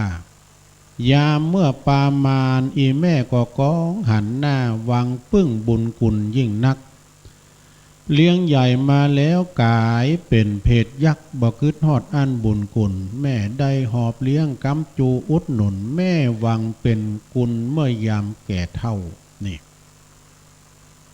เวลาปอดตายแม่ตายวังลูกวังเต้าหามขึ้นบนกองฟอนบนหนุกหามขึ้นบนจองเชิงตะกอนบุญน่ะแต่ประเดี๋ยวนี้มีเหมือนกันเนอะโยมเนอะ ที่ว่าพ่อแม่ได้ทรงสการลูกนี่นะ มันบ่แน่นะเนี่ยตุลุงว่าน่ะมาลุนแต่ไปก่อนเนาะมาลุนแต่ไปก่อนฉะนั้นจะไปประมาทเน้อไผที่มีพ่อมีแม่เตียวดุมก็จะไปลืมเปิ้นนะไปพ่อไปยื้อไปใจไปกอยนะเพราะว่าเปิ้นนั้นบ่อาจที่ว่าจะอยู่ด้วยเฮาตลอดไปได้อย่างเฮาก่อนเนี่ยเฮาก็มีพ่อเฮาก็มีแม่เฮาก็คืนนะตึงมื้อตึงวันนะเฮาว่าพ่อเฮานี่ไต่หนุ่มอยู่อายุ66ว่าพ่อเฮาเสียงบุญไปเมื่อปี39แต่แม่นี่อายุ88ปีเฮาก็มาคืนตึงวันว่าสักวันแม่จะต้องละเฮาไปเนี่ยมันก็เป็นสัจธรรมตามความจริงแต่เนาะมันก็ไปตามสัจธรรมลองว่าสดาญาติโยมเมื่อแม่ตายใหม่ๆนะต้องง่อมนะสดาง่อมอกง่อมใจที่ว่าเขาบัดเดียวนี้เขาเป็นกำพร้าแล้วเลย ทุลุงเป็นกำพร้าเลยเนาะแล้วเขามาหานำกรรมได้ว่าเวลาพี่น้องศรัทธาอีแม่เท่าแก่แหลมหม่อนแล้วนะเปิ้นนั่งล้อเข็นแล้วก็ลูกหลานยุเข้ามาในวัดนะเปิ้นมีการมีงานยุอีแม่ล้อเข็นอีแม่เข้ามาในวัดโอ้ยมันปราบปลื้มปีติกัดอกเฮ้ย มันจะมีใจว่าโอ้ยินดีกับละอ่อนลูกหลานแด้ๆอีเนาะหนุ่มกำยุล้อเข็นอีแม่เขามาในวัดในวาอีแม่ก็มาไหว้ยกมือไหว้เดี๋ยวยุมาทำแล้วยุมาทางใดยุมาที่เนี่ยอันอีแม่จะหอมว่าตุ๊กนี่เนี่ยดูเนี่ยมันเป็นบุญเนื้อสดาเนื้อไผ่มีพ่อมีแม่จะไปลืมเทวดาเทวบุตรของเฮาพระเจ้าเข็นเฮาเพิ่นว่า พระคุณของพ่อของแม่นะพระคุณของพ่อของแม่มีนักมีหลายเอาแถมบทนึงเนาะต่างรอรถตู้มาส่งกันแล้ว พี่น้องเมืองฝางมาเอาแถมบทนึงเข้าห้ามนะอันนี้แม่ครูอันโบสถ์สอนเมืองเปาเปิ้นจังโซเปิ้นจังเอามาสอนนะคุณแม่ลูกเต้าตั้งหลายฮือได้ฟังไว้อาตมาม่อนไทยจักเล่าไขจ๋าพระคุณมารดาแม่มาเล่าลูกเกิดออกมาอีแม่มีใจจื่นสู้เป็นดีอินดูเจนลำอดกั้นอาหารข้าวหวานหลายครั้งกินแต่ปีต้มพริกดำกำปิและหาบ่ได้กินสั่งกัวสับเติงดังพิษเดือนเป็นบ้ากลัวบ่มีไผเลี้ยงดูลูกข้าพุทธตาธิดาลูกน้อยคนอื่นหมื่นแสนหลายพันหลายร้อยบ่เต้าแม่เจ้าสักคนโอ้ไว้สากันเนอนมัสการครับตัวลุงแก้วกะแม่นแล้วโอ้ไว้สามานู่มามาช่วยกันไปบ่ได้บ่ฮะยังมาถ่ายทอดยังเดี๋ยวนี้ครับถ่ายทอดครับตุ๊พี่โอ้บอกอันก็ลูกกระด้างก็เด้อกันน่ะอ๋อมันได้มากะมันเป็นรายการทีวีอย่างเงี้ยอ๋อเปิ้นถ่ายทอดทาง Facebook ด้วยได้หันก็หันแต่ลูกอาจารย์นะก็ลูกอาจารย์กระด้างก็เด้อกันนะอ๋อมันกระด้างเดี๋ยวพี่นันขบูนมาจัดการมันเป็นการมันถ่ายทอดอะไรอย่างงูอย่างน่ะโอ้รายการทีวีอย่างงูมันเป็นทีวีไปแล้วในพี่นันขมูลโอ้ก็เดี๋ยวขอบคุณตัวพี่นู้โอ้พี่นันขมูลจัดการด่วนเนอะพี่นันขมูลครับเดี๋ยวโอ้ขอบคุณตัวพี่เนอะครับโอ้ปันหอมปันหายเนอะขอเป็นกำลังใจตัวพี่ตัวกับขอบคุณตัวพี่ตุลุงแก้วจ้าตุลุงแก้วธรรมดานะวัดพระนอนม่อนจอมพอเนอะกำเดียวท่านหลวงพ่อใหญ่เพิ่นจะมาท่านพระครูปฏิภาณธรรมทิน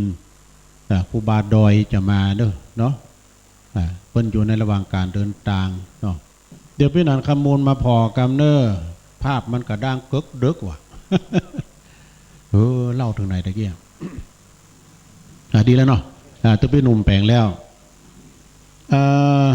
ศรัทธาญาติโยมก็ตะกี้เล่าถึงเข้าห้ำพระคุณของแม่นะไปถึงไหนเดียวกันเด้อก็คือเป็นเข้าห้ำเรื่องพระคุณแม่เนาะ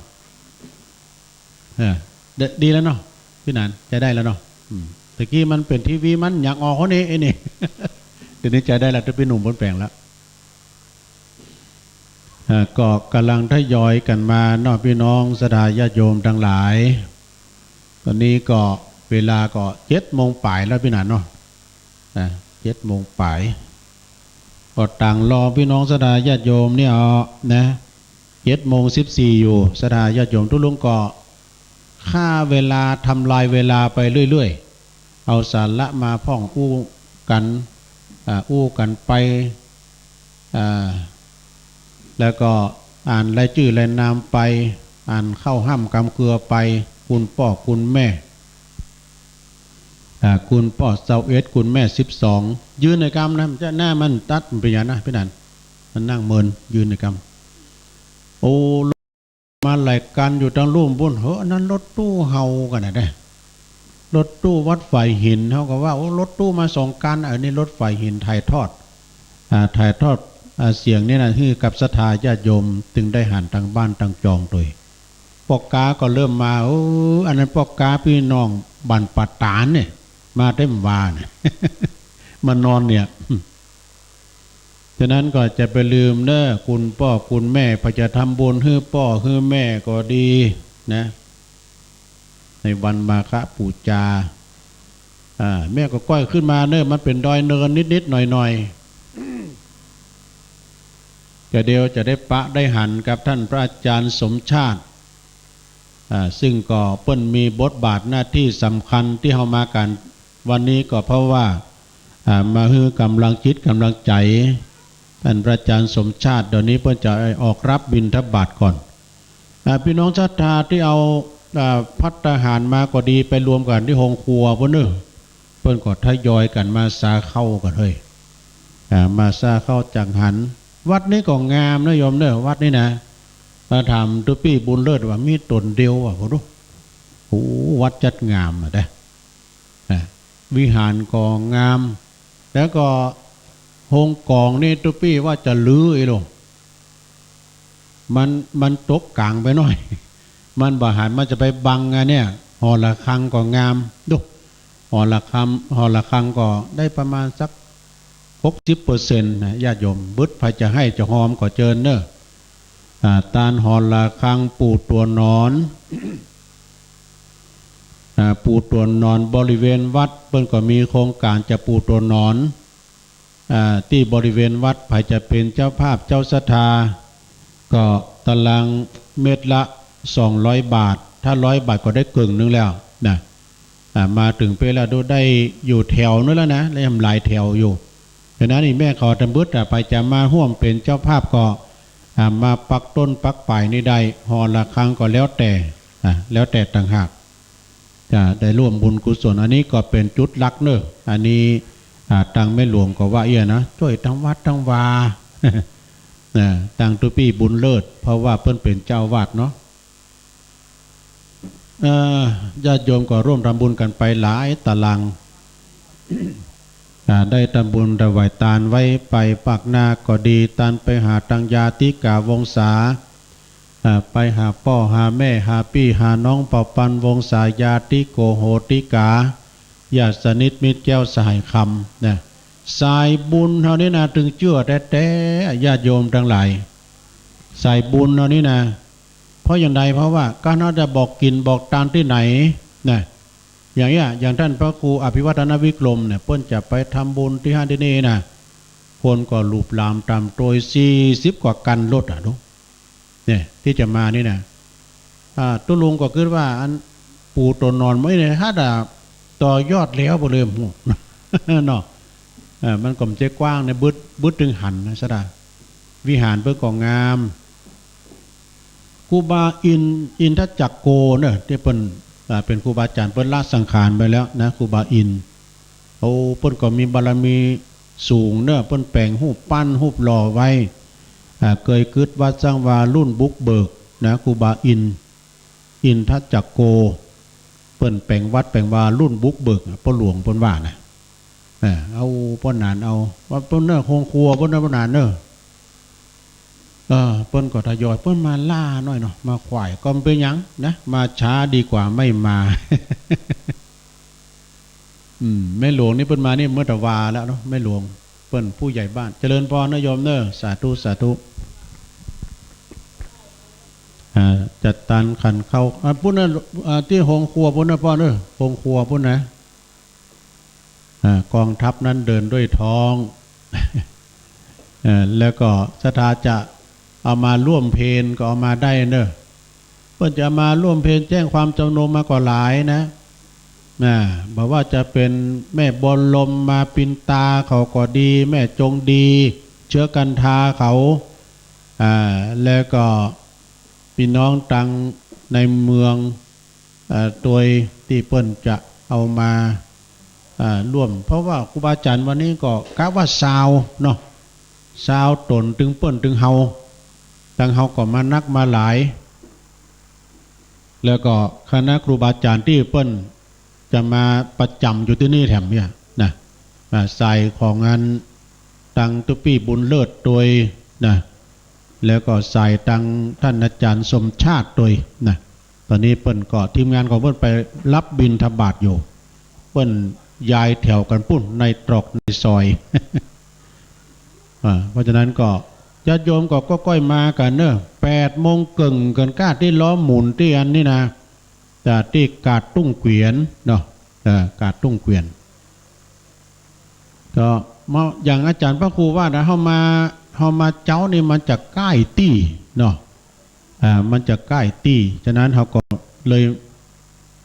ห้องน้ำใกล้ๆจะมาถึงแล้วแว่ปั๊มกันมาเรื่อยๆนะแว่ปั๊มกันมาเปิ้นไปอยู่ห้องครัวกันหมดนะทีนี้น้องเดนตะวันเปิ้นส่องกล้องพอนะบนบริเวณนี้ใครมีเปิ้นมาอยู่ห้องครัวปุ่น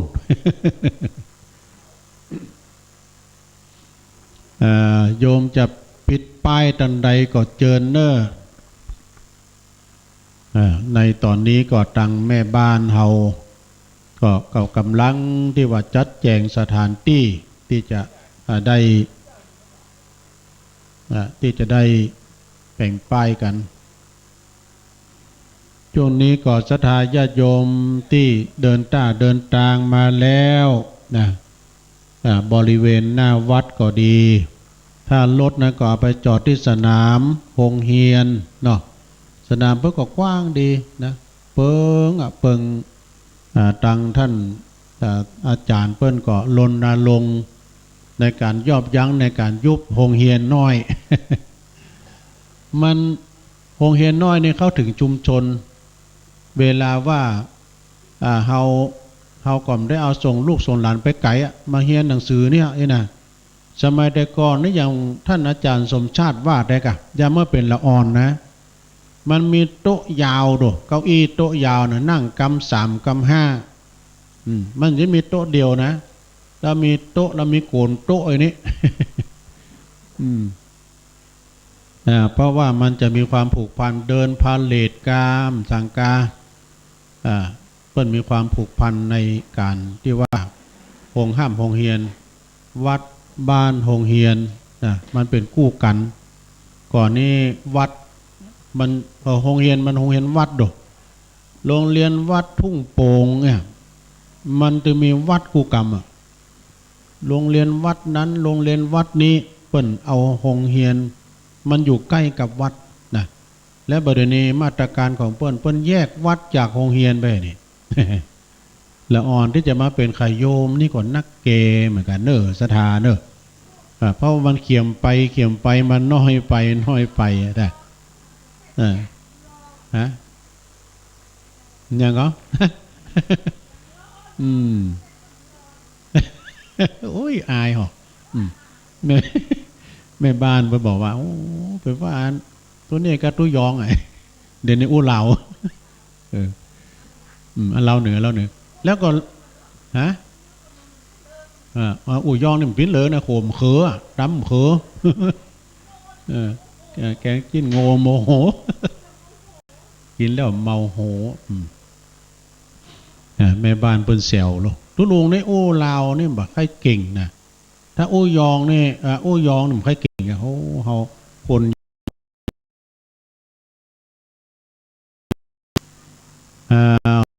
ี่ศรัทธาญาติโยม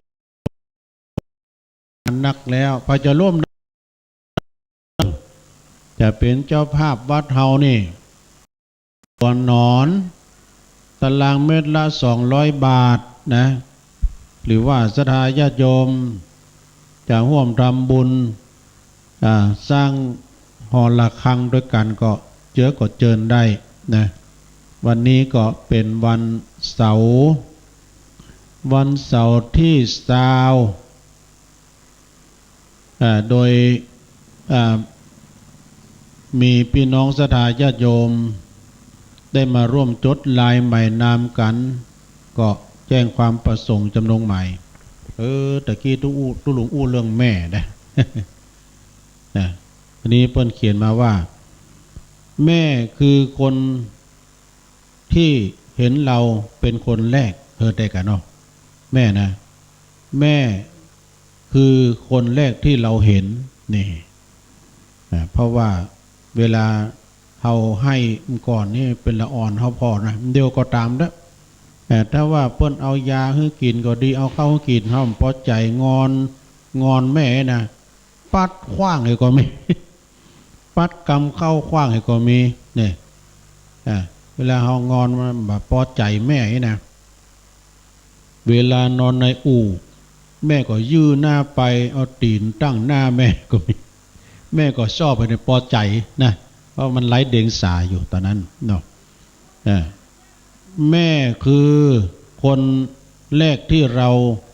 พูดกับเราเนี่ยแม่ที่เป็นคนแรกที่พูดกับเราเปิ้นสอนตั้งแต่ปูป้านะแม่คือคนแรกแม่คือคนแรกที่เจ็บเพื่อเรานี่พอเปิ้นเกิดเข้ามาเปิ้นก็เจ็บเนื้อเจ็บตัวอีกแล้วก็แม่คือคนแรกที่กอดเรานี่เปิ้นแม่เปิ้นฮักแม้แต่สุนัขะเนี่ยเขาพอแล้วที่เขาแล้วที่ลุงที่เปิ้นหันในคลิปเปิ้นเอาปลาเอาไก่ย่างกันเนาะเป็นหีบนะมันกาบแม่มาแม่คาบคือมันไม่มาแม่ลูกน้อยเปิ้นกอดตัวมันแบบตัวไปมันกินใช่กันมันเอาไปคือลูกมันมามันก็ฮักลูกมันเนาะแล้วก็แม่คือคนแรกที่เลี้ยงเราก็แตกและสุดท้ายแม่คือคนแรกที่รักเรานี่พ่อแม่นี่เปิ้นฮักแปลงแฝงไฟกับแม่ก็คือเปิ้นฮักเขารักแปลงแฝงไฟพี่นานเปิ้นมากระซิบแล้วก็เอามือควักใส่ปากเปิ้นแม่หลวงก็เปิ้นจัดพัฒหารข้าวต้มเอาเบาๆก่อนเนยนะตุลุงเอาเบาๆก่อนเมื่อเพลสำเน็จเอาตะอี้ก่อนเนาะกระเดียวตุลุงก็จะยอบยั้งกระเดียวสมณเณรตะวันเอาเพลงใส่ก่อนนะกระเดียวเอาก็ค่อยมาว่ากันแถมเนาะขอความเจริญในธรรมบังเกิดศรัทธาญาติโยมเนอะหมดยกที่1และฆังดังขึ้นพี่เลี้ยงลงเต้งเจริญปอน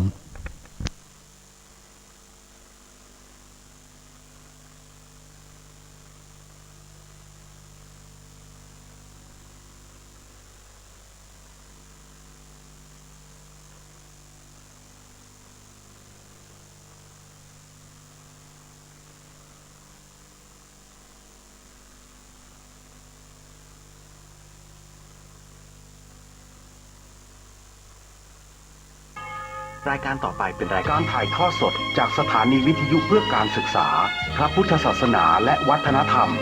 FM 104.5 เมกะเฮิรตซ์วัดฝายหินจังหวัดเชียงใหม่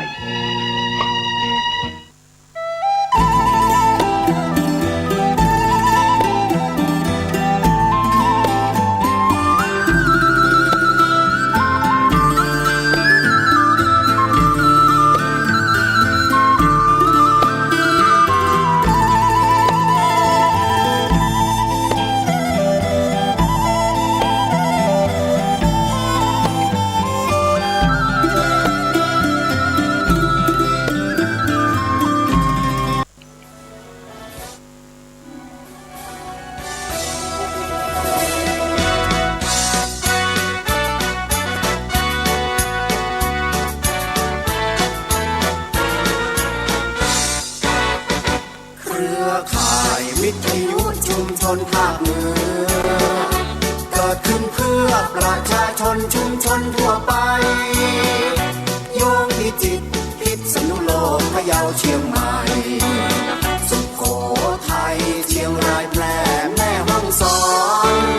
เราเชิดชูชาติศาสตร์กษัตริย์และรัฐธรรมนูญเราเกื้อกูลบริการกันทุกองค์กรลำปางตากอุตรดิตถ์ร่วมคิดร่วมปอนเที่ยงแท้แน่นอนเป็นสื่อกลางสร้างสรรค์สิ่งดีกำแพงเพชรชลบุรีลำพูนน่านเราร่วมประสานงานสื่อสำคัญนี้เชื่อมโยงกันนครสวรรค์อุทัยธานีเครือข่ายนี้มีชื่อว่าวิทยุชุมชนชนทั่วแคว้นแดนไทยนี้มีเสรีสิทธิ์แสดงความคิดเสนอแนะและเหตุผลสื่อถึงกันเข้าใจกันทุกบ้านตำบลวิทยุชุมชนโดยประชาชนเพื่อชุมชนของไทย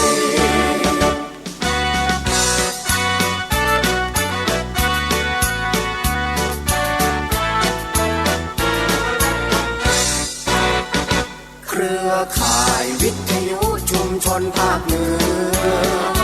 เกิดขึ้นเพื่อประชาชนชุมชนทั่วไปโยงพิจิตรพิษณุโลกพะเยาเชียงใหม่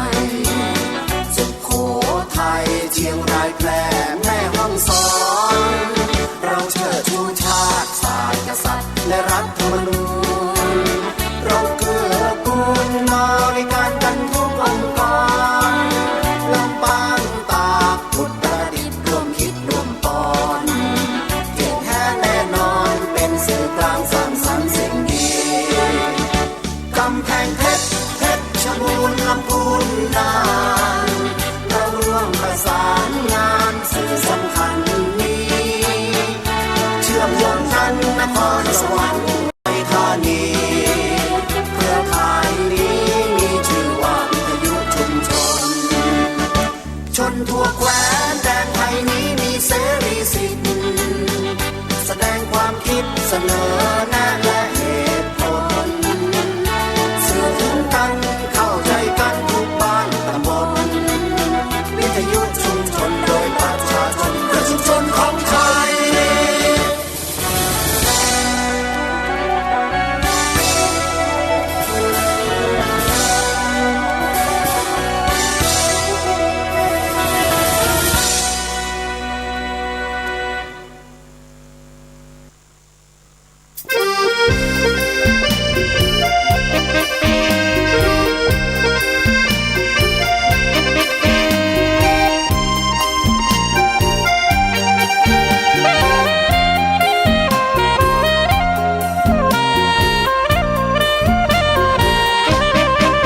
สถานีพระพุทธศาสนาฝากเสียงลอยมาบอกบรรดาญาติโย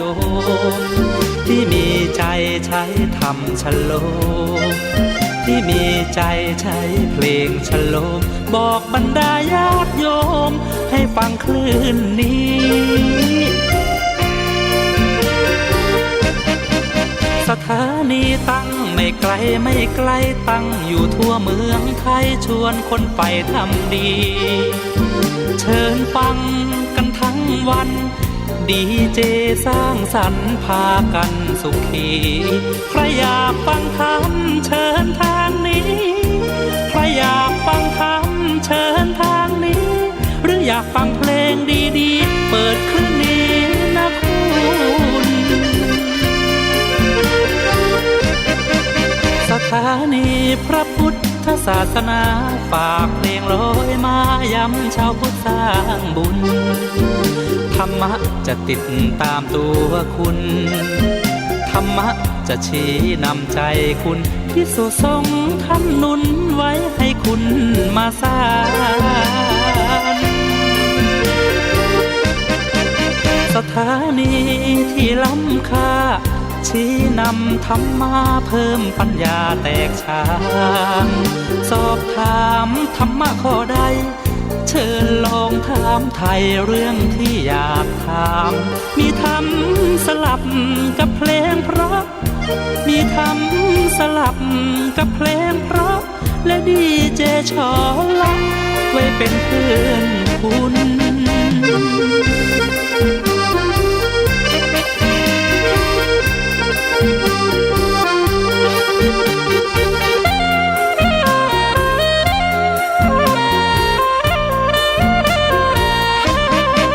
สถานีที่ล้ำค่าชี้นำธรรมาเพิ่มปัญญาแตกฉาน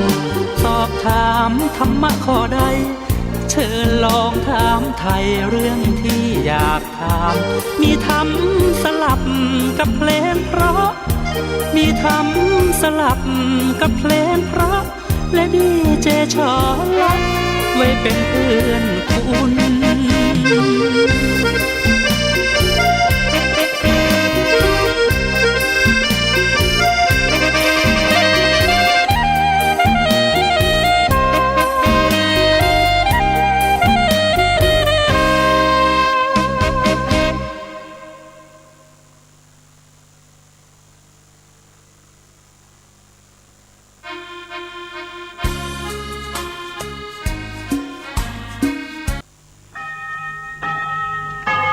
รายการต่อไปเป็นรายการถ่ายทอดสดจากสถานีวิทยุเพื่อการศึกษาพระพุทธศาสนาและวัฒนธรรม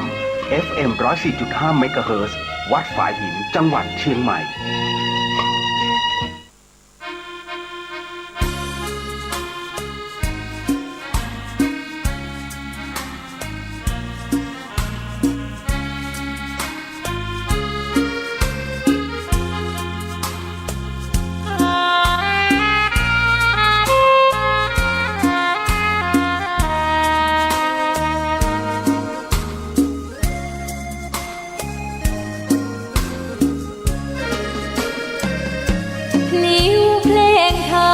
ถูกถ้อยคำเข้าถึงจิตใจ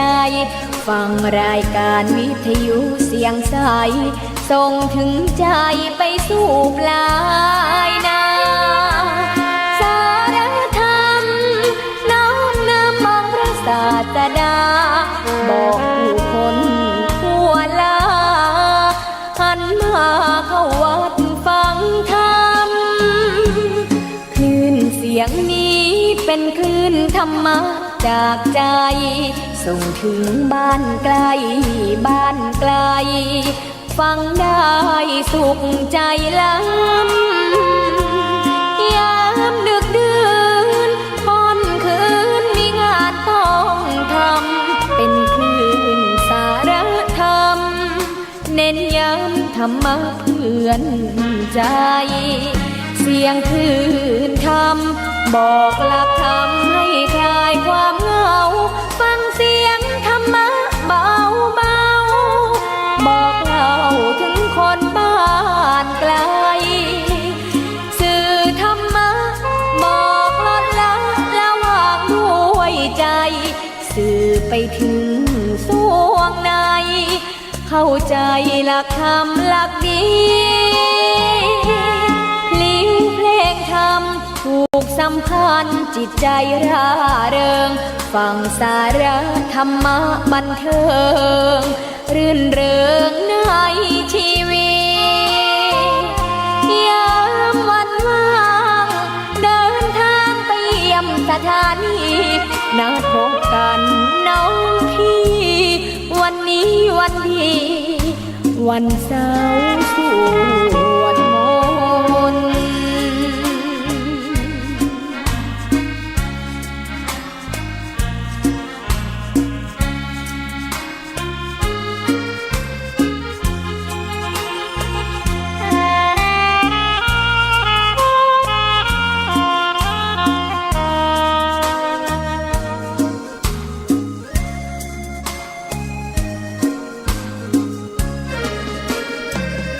สียงคลื่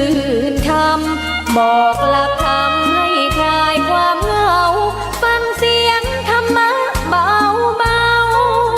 บอกเล่าถึงคนบ้านไกลสื่อธรรมะบอกลดละละวางด้วยใจสื่อไปถึงสวงใน เข้าใจหลักธรรมหลักดีพลิ้งเพลงธรรมผูกสัมพันธ์จิตใจร่าเริงฟังสาระธรรมะบันเทิงรื่นเริงในชีวิตยามวันว่างเดินทางไปเยี่ยมสถานีนัดพบกันน้องพี่วันนี้วันดีวันเสาร์สวดมนต์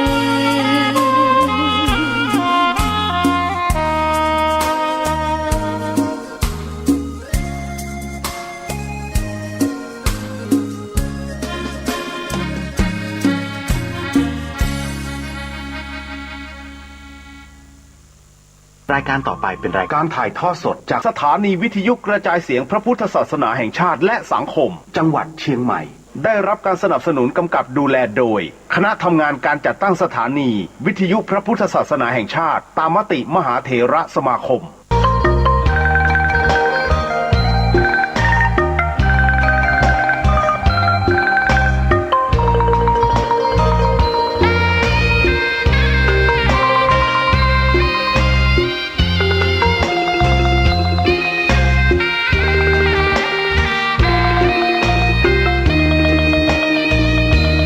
ตาฟ้าหรือบารมีชักนำถึงอยู่แสนไกลล้ำพระธรรมไม่มีมองไม่ฟ้าเพียงดินยังทวินฝันไฟเข้าดงขมิ้นเมื่อใดอิ่มอกอิ่มใจเสมอสายทางคนดีใจน้อมอธิษฐานบารมีสิ่งดีที่ได้พบเจอเห็นชายผ้าเหลืองทุกวันฝันเพ้ออยากบวชจริง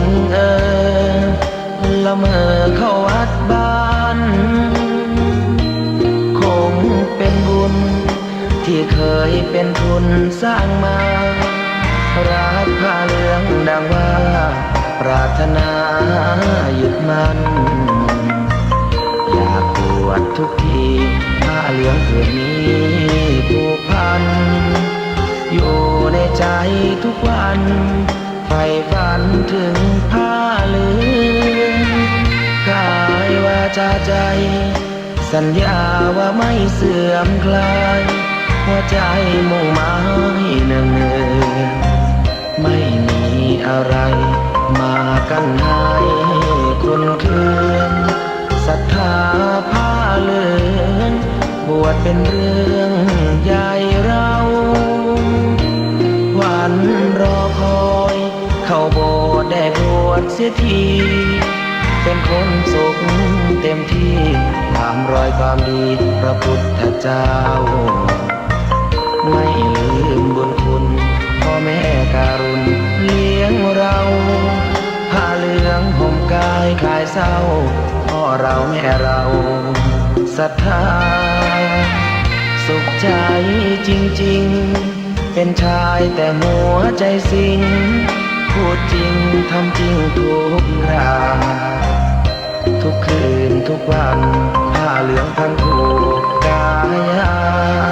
โอ้น้อวาสนาพระธรรมนำพาชีวิต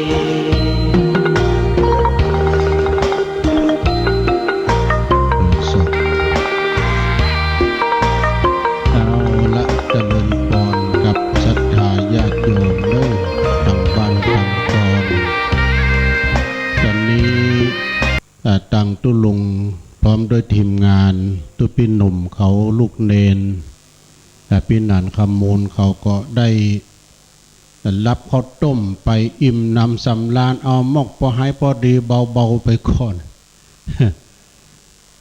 ตอนนี้ตังท่านพระอาจารย์สมชาติพร้อมด้วยคณะของเปิ้นบิณฑบาตมาถึงหน้าวัดพอดีกำลังจะเลี้ยวเข้าประตูวัดเนอะก็เดียวเปิ้นจะมาฮับข้าวต้มในเนี่ยแต่ตุลุงเขานี่เรียบร้อยแล้วเนาะก็เปิ้นจะมีเป็นจุดเฮ้ยทางหน้าวัดนี่นัก แน่นหนาหน่อยเปิ้นได้ใส่บาตรกันเนาะมีถึงคณะครูนักเรียนละอ่อนแล้วก็คนบ้านเฮาจุกันที่หน้าวัดนี่จัดหลายได้ใส่บาตรเพราะว่าทางท่านพระอาจารย์สมชาตินั้นเปิ้นธรรมยาตราฟังเปิ้นอู้ตะกี้นี่เปิ้นว่าเดินธรรมยาตราเป็นจำนวนเวลา2 เดือนกับ9 วันแล้วมาพักตัวเก็บตัวกักตัวเองมาปีกวิเวกที่สุสานปัจจาบ้านตุ้งโป่งนี่แถม1 เดือน1 เดือนกับ9 วันว่า39 วันออกไปแล้วเนี่ย นั้นตอนนี้ก็กระเดียวเพิ่นก็จะได้เดินเข้าสู่ใ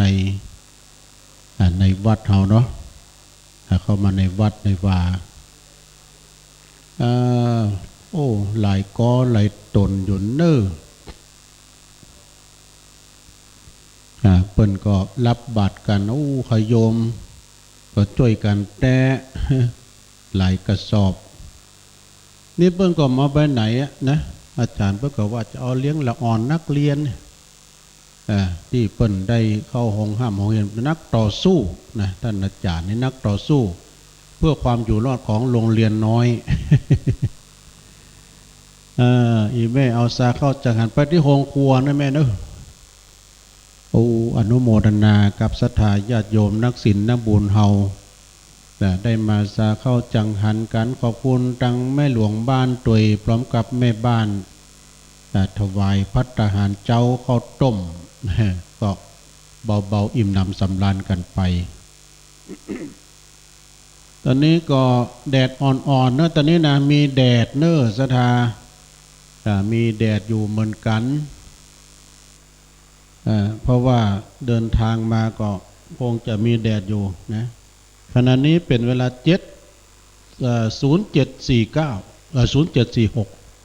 กำลัง7 โมงป่ายอยู่ต้องขอบคุณตังทีมงานของวัดฝ่ายหินโดยเมตตาบารมีธรรม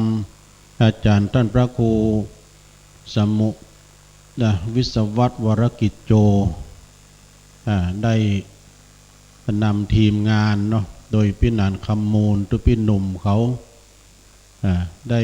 ร่วมกันนะทั้งภาพทั้งเสียงให้พี่น้องต่างบ้านต่างจองได้รับชมแล้วก็รับฟังกันแล้วก็ถ่ายทอดเสียงไปออนไลน์ประดังอำเภอดอยหล่อพ้นตัวนะที่วัดห้วยตองศักดิ์แต่ที่อื่นนั้นเพิ่นก็คงจะตัดสัญญาณไปเพราะว่ารายการอื่นเพิ่นมีเนาะแต่ว่าวัดไฟเห็นนี่ก็วันค่ำแบบเมื่อคืนพุ่นเนอะแล้วก็ตังวัดห้วยตองศักดิ์ตุยถ่ายทอดให้พี่น้องที่ได้มาก็ฟังครูบาอาจารย์ทำร้ายตนหลายองค์ที่จะมาจากตังละปูนเชียงใหม่พบปะกับครูบาอาจารย์พระนักจัดรายการก็หลายตนหลายองค์ที่เปิ้นจะได้มีเมตตาแต่บางตนบางองค์ก็มาบ่ได้เพราะว่าการงานนี้ก็นักนะศรัทธาญาติโยมทั้งหลายเหมือนกับศรัทธานะกะการน้อมเสียสละแท้ๆตื่มได้มาปะมาหันกันเด้อต้องมีความเสียสละมาพบมาปะกันนะอย่างตุลุงนี่ถ้าวันนี้มาก็จะได้ไปบุญวัดแพะโป่งลากภาษาครูบาแต่ว่าวันนี้มาที่นี่ก็โป่งเหมือนกันแต่ว่าเป็นวัดทุ่งโป่ง ก็อยู่ใกล้กัน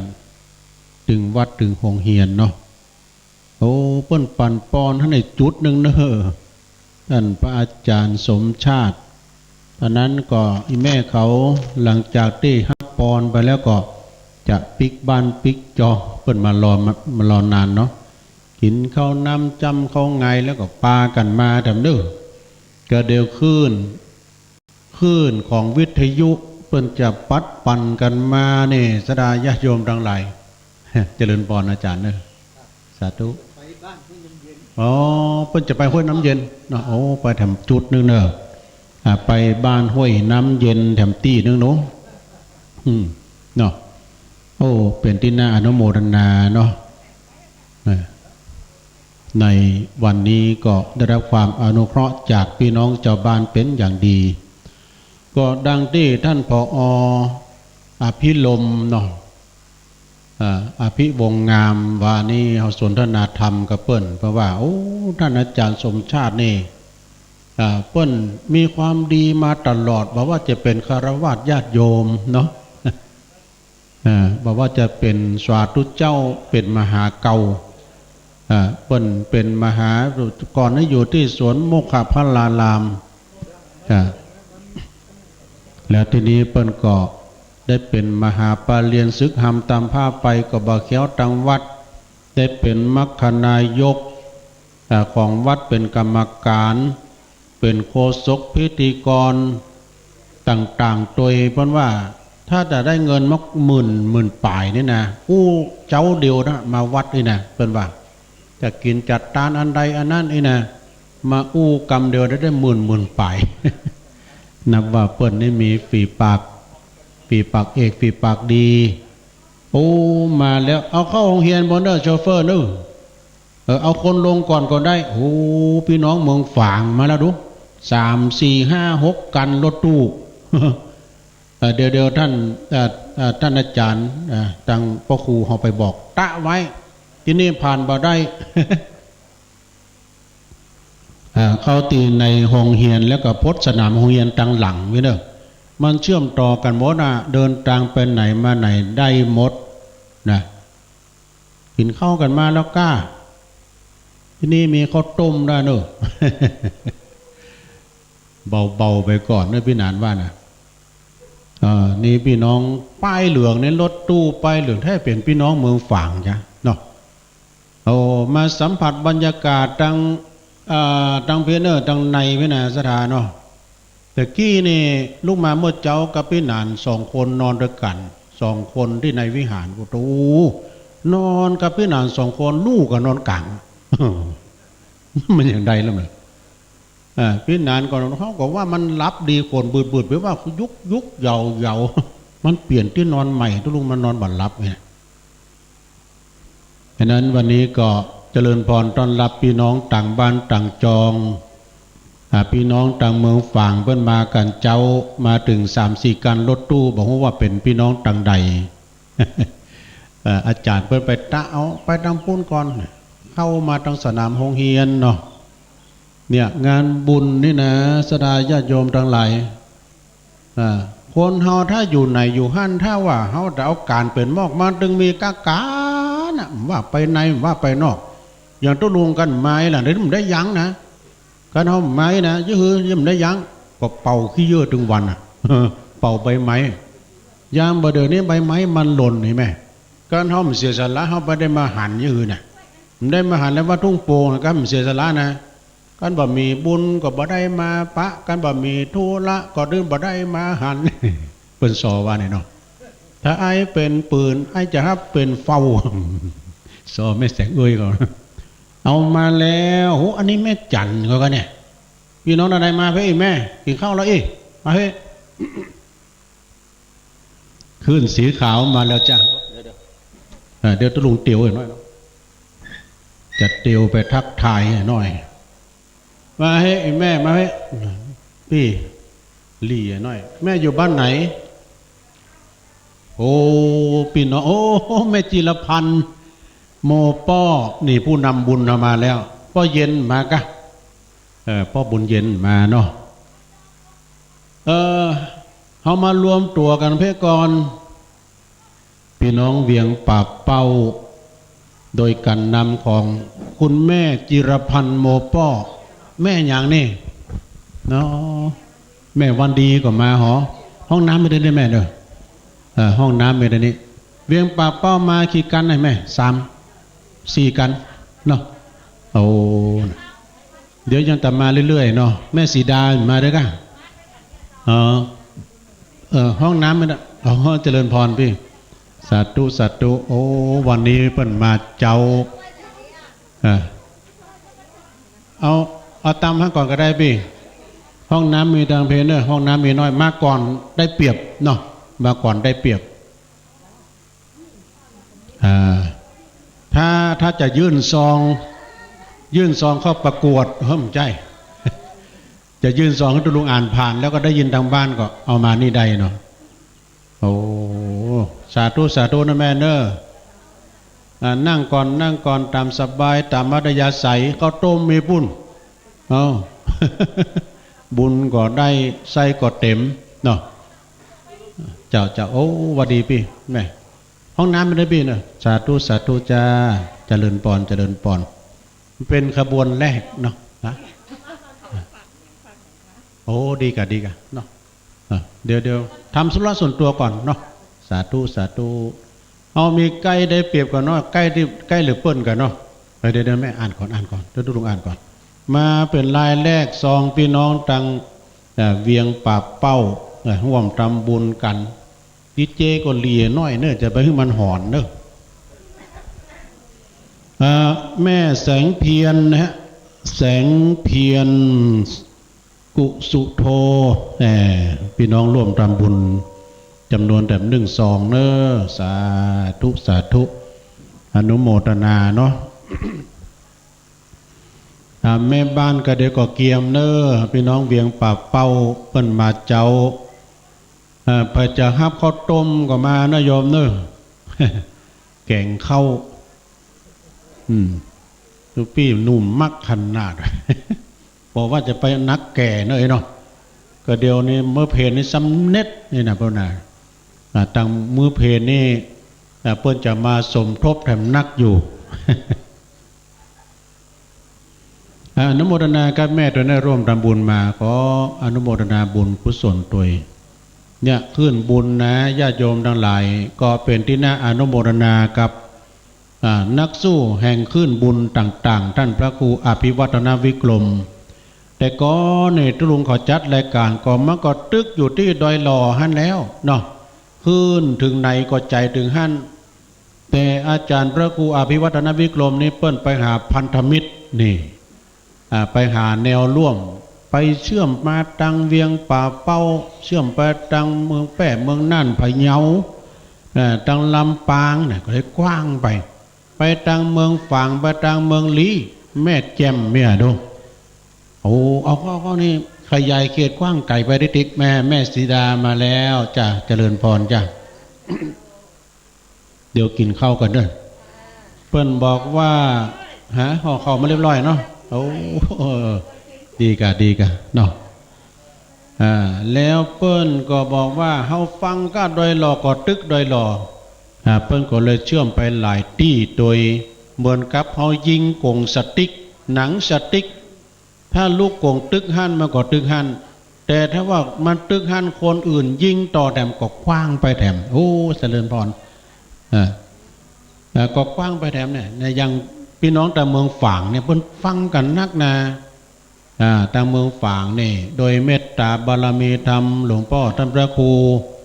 สุจิตตาพิรักษ์นะเปิ้นก็เป็นเจ้าคณะอำเภอแล้วก็เปิ้นก็ได้ตั้งสถานีฟังกันได้โมดถึง3 อำเภอเนาะฉะนั้นนี่ก็ขึ้นบุญของเฮานี่เวลาจะไปกินไปตามที่ห้างที่นี่รวมตัวกันง่ายเนี่ยอันนี้เป็นครั้งแรกของปีเนอะครั้งแรกของปี64เพราะว่าเฮาบ่ได้หล่อเตียนก็ไม่ได้หล่อแต่ปีนี้นี่ตั้งการตั้งโควิดก็ผ่อนคลายไปแล้วดูก็เลยมาที่นี่เป็นจุดแรกวัดทุ่งโป่งเนาะอีแม่เขามาชวดไปน้อยตะกี้เพิ่นตักบาทนี่กำลังไปเพื่อจะไปวัดเนี่ยบ้านห้วยน้ำเย็นเดี๋ยวจะมานะท่านพระอาจารย์สมชาตินะท่านเนี่ยเดี๋ยวไปมาเนี่ยกันเนาะเอาครับข้าวต้มก่อนจ้าไปกินข้าวเจิญกับแม่บ้านควักกาเป็นนางควักกามาเพ่กินข้าวกินแล้วก็ล้างถ้วยเพื่อนนั่นเนอะล้างก็ได้กันแต่พ่องเล่นพ่องแล้วกินข้าวก่อนอีแม่ก็ห่อมาแล้วว่ะน้ำพริกตาแดงเจริญพรจ้ะ กัมพีธรรมมาแล้วจ้าขอบคุณมากเลยสาธุคุณแม่สีดาเวียงป่าเป้าเพิ่นเอาผ้ากัมพีธรรมเนั่นในหันก็ขึ้นทางบ้านนี่มายื่นหน้ากล้องก่อนอันนี้ผ้ากัมพีธรรมห่อกัมพีธรรมขอบคุณแม่สีดานะ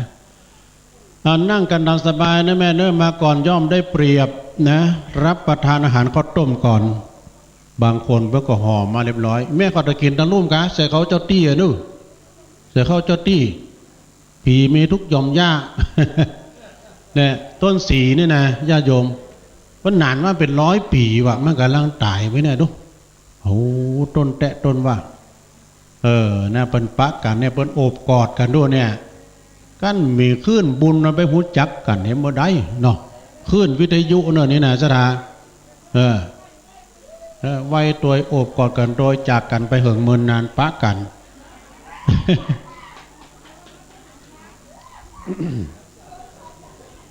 ต้องขออนุโมทนาพี่น้องดังเวียงป่าเป้าแม่จิรพันธ์มากินข้าวก่อนขึ้นมาตำบลเพะแม่หลวงบ้านนี่เปิ้นอุตส่าห์แป่งข้าวต้มมาจัดลำนะตุลุงก็ฉันเนี่ยน้อยเดียวเสี่ยงไป3 ถ้วย ดูพี่หนุ่มเล่น4 ถ้วยอยู่ ว่าเล่นเลยนะเพราะว่าหางตองไม่พ่องตุลุงเมื่อตอนสำเร็จแม่บนลมเขาเพิ่งจะเอามาแม่จงดีของยำหูนะ กินตาลหยาดน้ำเอาไว้หลวงลายจักได้สบายเกิดสุขไปหน้าเนอะกินตาลเป็ดเตะมันบ่อหายสูนแกงปลาใส่ตูนลำเพื่อใส่ส้มนี่เฮากินเฮาตาลวันนี้จุดคัดกรองเพื่อมีนะโยมเนอะแม่จุดคัดกรองมีเข้มข้นตั้งหน้าตั้งหลังหน้าวัดหลังวัดมีหมดนะเพิ่นจะสแกนวัดไข้จะสแกนวัดไข้แล้วก็จะได้ล้างมือด้วยเจลแล้วก็เขียนเบอร์โทรให้ด้วย เปิ้นจดชื่อลงทะเบียนจดเบอร์โทรด้วยนี่เพื่อความปลอดภัยนี่น้ำตะกี้อันโยมเปิ้นเอามานึ่งกันรถเอามาใส่แช่เย็นไว้แล้วแต่ทุลุงนี่มันต้องเย็นเด้อแต่ทุลุงนี่มันชอบเย็นนะมันกัดภาษายองว่ามันกัด เอาแล้วท่านอาจารย์สมชาติกล่าวเครื่องเข้ามาแล้วตะกี้เปิ่นไปที่บ้านห้วยน้ำเย็นไปบ้านห้วยน้ำเย็นไปบิณฑบาตจุดสุดท้ายตอนนี้กำลังจะเข้ามาในวัดเนอะพี่น้องแต่พี่บนยกไปถึงปูนมากินข้าวตำบลพี่ก่อน กินจะไปโกผ่านตาลจะไปโกเสียงเนาะถ้ามีเมียงเอามาไหม โอ้ดีอกดีใจหันพี่หันน้องเนาะพี่น้องตังเวียงป่าเป้าแม่จิรพันธ์ว่าเดี๋ยวตามตูดมาอีกหลายคันบ้านปัดจันยังมาครูบาเดชยังมาด้วยนะพี่นานสมเพชรพี่นานเพชรเขาพ่อหลวงเล็กเขากำลังอยู่ในระหว่างการเดินทางเนาะ อีแม่จะร่วมนำบุญมาดามเพะนี่ถ้ากินข้าวแล้วมาตุลุงจะได้ประกาศพี่นานจะได้ปักยอดเนาะตะกี้แม่แสงเพียรนะฮะกุสุโธร่วมทำบุญมาอันนี้แม่วันดีปาไทยะบันสันมาเค็ดเวียงการหลงเวียงป่าเป้าร่วมทำบุญอุทิศไปหาในรัชชานนท์ปาไทยะเนาะจำนวน100 บาทเนอะสาธุนะแม่เนอะแม่บทนั้นแม่หมายมีแม่เรือนคำวันนรัตน์เนาะมาจากหมู่บ้านสันมาเค็ดนี่ต้องมันหอนเวียงป่าเป้าแถม1 ซองเนอะขอบคุณแม่เรือนคำเนอะแล้วก็แม่นายสมยศนางลำไมยารังสีพี่น้องสันมาเค็ดเวียงกาหลงเวียงป่าเป้าแถม100 บาทแล้วบัตรเต่าแต่นั้นก็มีนางเรือนมูลอยู่สบายนี่จะมาจากตำบลเวียงกาหลงหมู่1นะฮะ อำเภอเวียงป่าเป่าร่วมทำบุญสร้างหอระฆังแถม100 บาทเนี่ยขอบคุณเด้อแม่สุรินทร์แม่สุรินทร์จำปาวันนี่บ้านสันมะเข็ดบ้านตำบลเวียงกาหลงอำเภอเวียงป่าเป้าจังหวัดเชียงรายร่วมทำบุญมาแถมจำนวน100 บาทนะขออนุโมทนาเด้อเนี่ยญาติโยมทั้งหลายขอบุญกุศลปกปักรักษาอันเจิญยังเทพปัทไทยมเหสิขาเทวบุตรเทวดาพญาอินทร์พญาพรหมพญายมมาลาดเวสสุวรรณครุฑหนักน้ำปรมัยไอสวนตลอดถึงนางนาถไทยธรณีสลีกุตตะอามาตย์ตนจำบุญตนจำบาปตนจืดจำน้ำหยาดหมายตาลจนมาปัตตาโมทนาใหม่ฮับเอาส่วนบุญกุศลที่พ่อที่แม่ที่พี่ที่น้องที่ญาติที่โยมได้ห่วมทำบุญทำกุศลในวันนี้นะแล้วก่อนนำเอาข่าวสารบุญข่าวสารกุศลนี้ขึ้นไปสู่สวงสวรรค์ไปกราบเท้ามัตตวานตนเป็นใหญ่อยู่ในสวงสวรรค์แห่งห้องขอให้พญาอินตาท่านไทยจงได้มาจดเอารายมาหมายเอาชื่อของญาติกองโยมต่างหลายขึ้นไปไว้ในสุวรรณะ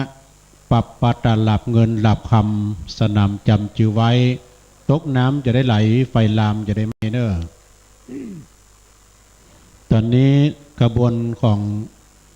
ท่านอาจารย์สมชาติเพิ่นไปบิณฑบาตที่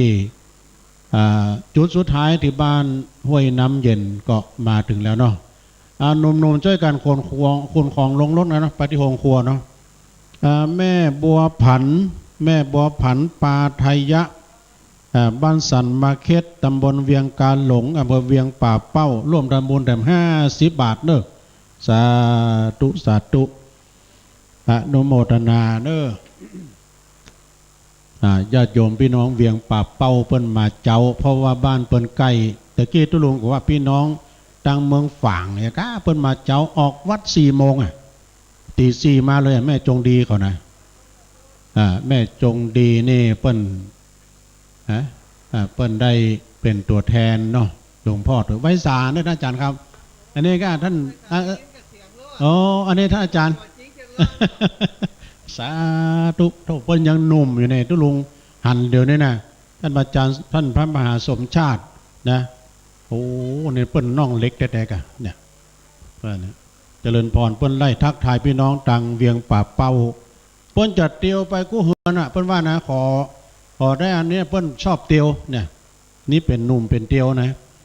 มีเพิ่มเติมป้อนนานตันศรัทธาป้อนนานตันแม่น้อยหวานแหลมนะห่วมทำบุญมาแต่120 บาทเนอะสาธุสาธุอนุโมทนาเอาอีแม่มาเว้เอาซองเอาซองมานี่ตรุงจะเก่าเนาะพี่น้องเวียงป่าเป้าแม่สำรวยนะคุณทวรรณาไม่เจริญนะเวียงกาหลงร่วมทำบุญมาแต่100 บาทสาธุสาธุแม่ป้านแก้วไผ่แก้วเทพแก้วเทพเนาะพี่น้องบ้านใหม่เจริญเหมือนกันนะเวียงป่าเป้าร่วมทำบุญมาจำนวนแถม100 บาทตานให้แก่พระอาจารย์สมชาติเนี่ยขอบคุณนะเดี๋ยวแม่ปักเลยนะแม่ปันแก้วเทพบ้านใหม่เจริญเหมือนกันเวียงกาหลงเวียงป่าเป้าแถม100 บาทนางจันคำธรรมะนี่ก็ร่วมทำบุญบ้านสันมาเค็ดเนาะแม่สันมาเค็ดนะฮะเวียงกาหลงร่วมทำบุญมาแถม100 บาทเนาะเอาปักเลยแม่เอาปักเลยก็เดียวท่านพระอาจารย์สมชาตินะฮะ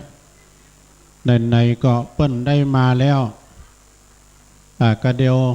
ถ้าเปิ้นเรียบร้อยฉันข้าวต้มก่อนเนอะเดี๋ยวจะให้เปิ้นมามาจ่าต้อนรับพี่น้องศรัทธาเวียงป่าเป้ามาแต่สองการรถตู้บอกว่าตังใดบอกว่าเนอะกำลังทยอยกันมา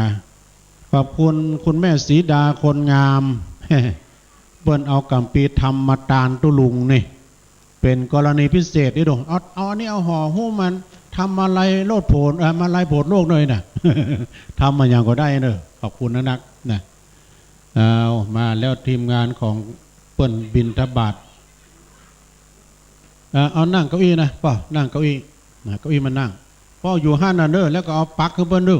เปิ้นมาก็ปักถ้ามันล้นก็ถอดอ้อยกำต้นกล้วยต้นอ้อยจอน้อยตุงใจเอาไล่แม่กำซองเอาซองมานี่ซองนั้นเป็นของตู้แต่น้ำคุกเป็นของกระยมเดี๋ยวดูลุงอ่านก็เดี๋ยวดูพี่หนุ่มจะเอาปักเองเนาะจ้าอ่านไปแต่ไปแจกไม่หีบด้วยมาเอาคนเดียวเฮ้ยแบบปอยก้าเนี่ยไม่หีบฮะแม่หลวงเอาไปเด้อคุณแม่อุไรโพพลสุโพเนาะพี่น้องบ้านเวียงป่าเป้าพี่เอาปักเลยนะเอาปักด้วยมือสาพาธนาเด้อสาธุสอันนี้ออกก็ได้ไหมขอบคุณเนอะญาติโยมทั้งหลายพี่น้องเวียงป่าเป้าเวียงกาหลงมากันจัดนักจัดหลายแม่เอาซองมาเนี่ยตุลุงจะปั่นปอนเฮ้เนาะสปีติโยฮะอันนี้โอ้อันนี้ของตู้สาธุสาธุนะแม่เด้อมันแต่พ่องเล่นพ่องไปถือสาตุลุงเนอะมันอย่างเงี้ยโคนเฮาได้เอาอันนี้หมายมีเดี๋ยวลุงอ่านเนาะพี่น้องเวียงป่าเป้าหมายมีแม่จันศรีมีชัยพี่น้องจากบ้านสันหลวงตำบลบ้านโป่งอำเภอเวียงป่าเป้าแถม1-2นะแล้วก็หมายมีอันนี้แม่อุยติดมีใจบ้านสันมาเค็ดอุทิศบุญกุศล200 บาทเนอะเอาไว้สาครับหลวงพ่อวัดไหนครับพ่ออ๋อครับไว้สาเนอพระธาตุม่อนเวียงเนาะขอบคุณแม่เด้อ200 บาทนะแม่เด้อแม่อานงอุดสาเจริญค่ะอุดเจริญเนาะร่วมทำบุญสันมาเค็ดแถม100 บาทแล้วก็นายเม็ดสุยะน้อยแถม20 บาทนางทัศนาสมหนุนนะฮะแถม20 บาทเนอะขอบคุณนะแม่เนอะเดือนนี้วัตถุประสงค์นะแม่เนอะพี่น้องเวียงป่าเป้าแม่เปิ้นแปลงหอระฆังนี่เนอะหันก็เสียงดังกังวานหอระฆังนี่นะตีเมื่อใดขนาดหวานประวานนะมาจนว่าหอนนะแล้วก็เปิ้นปูตัวนอนแล้วเนอะถ้าแม่ปูตัวนอน1 ตารางเมตรก็คือ200 บาทถ้า100 บาทก็ได้กึ่งนึงนะได้รับประทานอาหารข้าวต้มก่อนเนอะแม่บัวเร็วนี้มีอย่างไรมีชัยมีชัยร่วมรำบุญแถม1-2แม่สุแก้วแล้วนายสุแก้วนางสมศรีนั่นน่ะรู้งานกันสันมาเก็ตนั่น50 บาทนะคนเท่าเพิ่งเขียนเองนะแล้วก็แม่สีทนนางสีทนจำปาวันพี่น้องบ้านหัวฝ่ายพัฒนาเวียงป่าเป้าแต่150 บาทดูขอบคุณนะแม่เนอเอามาเขียนชื่อไหน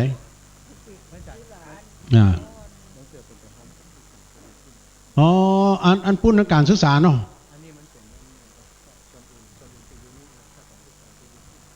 ที่ข่าวครับการศึกษาที่ต้นกล้วยเนาะอาจารย์เนาะมีนางศรีทนจำปาวันเนี่ยบ้านหัวฝ่ายพัฒนาแต่100 บาทเนาะแม่ก็เดี๋ยวฟังก่อนเด้อท่านพระอาจารย์สมชาติเพิ่นบอกว่าณที่3 ต้นนั้นเป็นนั้นทำบุญการศึกษาละอ่อนเด้อปุณณที่อาจารย์พระครูนะประโจท่านเด้อโยมเด้อที่ตุลุงขอนี่เป็นนั้นเป็นจังวัดแต่กับท่านพระอาจารย์สมชาติมาบอกในตุลุงบอกฮู้เรื่องน่ะจากที่พระครูกรมว่าใดนี่เพิ่นเขียนที่ให้เราหรอนะแม่เอาหอมมาเลยเนี่ยที่พระครูพระโจท่านหอมมาเลยเนี่ยพ่อสมบูรณ์แม่บัวคำวงศาร่วมดำบุญตันหาเจ้ากรรมในเวรแถมจำนวน100 บาทพ่อสมบูรณ์แม่บัวคำวงศาร่วมดำบุญอุทิศบุญกุศลไปให้เทพบุตรเทวดาแถม1-2เนอะสาธุอนุโมทนาสาธุการโดยเนอะ โอ้นักเรียนก็มาแล้วโอ้รถตู้มาแต่นึ่งการรถตู้สีดำมาแล้วมาเพ่แม่เอ้ยเข้ามาเพ่กินข้าวแล้วกะ โอ้เปิ้นกลุ่มเข้ามาได้จัดหลายเนาะวัตถุดิบป้อนเข้าโรงงานอีแม่เขาถ้าจะร่วมทำบุญเพื่อการศึกษาละอ่อนนักเรียนนะฮะทุนการศึกษาที่อาจารย์นะเด้อถ้าอาจารย์สมชาติเปิ้นมาบอกแต่กี้ตุลุงก็บอกหุ้มได้อ่านป้ายได้ที่นี่เป็นทางวัดปู่ตัวหนอนแล้วก็สร้างหอระฆังอันนั้นทางการศึกษานะเด็กดีเป็นสีแก่ชาติเด็กฉลาดชาติเจริญนี่ลูกหลานตันเต้าได้ห้ำได้เฮียนกันเนาะสดาญาติโยมทั้งหลายโอกาสโอ้ยพี่น้องกำลังมากันเนาะเนี่ยเตจะบุญกุศลที่บรรดาเจ้าปี่ในน้องศรัทธานาบุญเฮาได้ห่วมทำบุญทำกุศลไปแล้วก็ดีขออนุโมทนาบุญกุศลนี้ที่ญาติโยมสละปัจจัยเป็นเงินทองเต้าใดก็ได้แม่ไว้10 บาทกอดตา5 บาทกอดตาม50ก็งามตามใจจะตานที่พ่อครูฮันเนอแม่นะคือเพื่อนฮันจดชื่อฮันจดเอาลายหมายเอานามอันนั้นเป็นทางการศึกษานะเป็นรายการทางการศึกษาแต่ที่เราแบ่งไปทางการศึกษาละอ่อนเฮาเพิ่นว่าสร้างการศึกษาขึ้นละอ่อนสร้างปัญญาเนอะโยมเนอะรากฐานตึกคืออิฐรากฐานชีวิตคือการศึกษา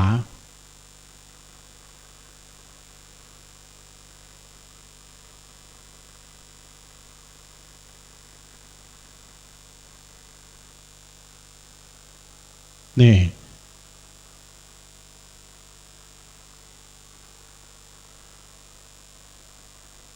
เพราะฉะนั้นจะ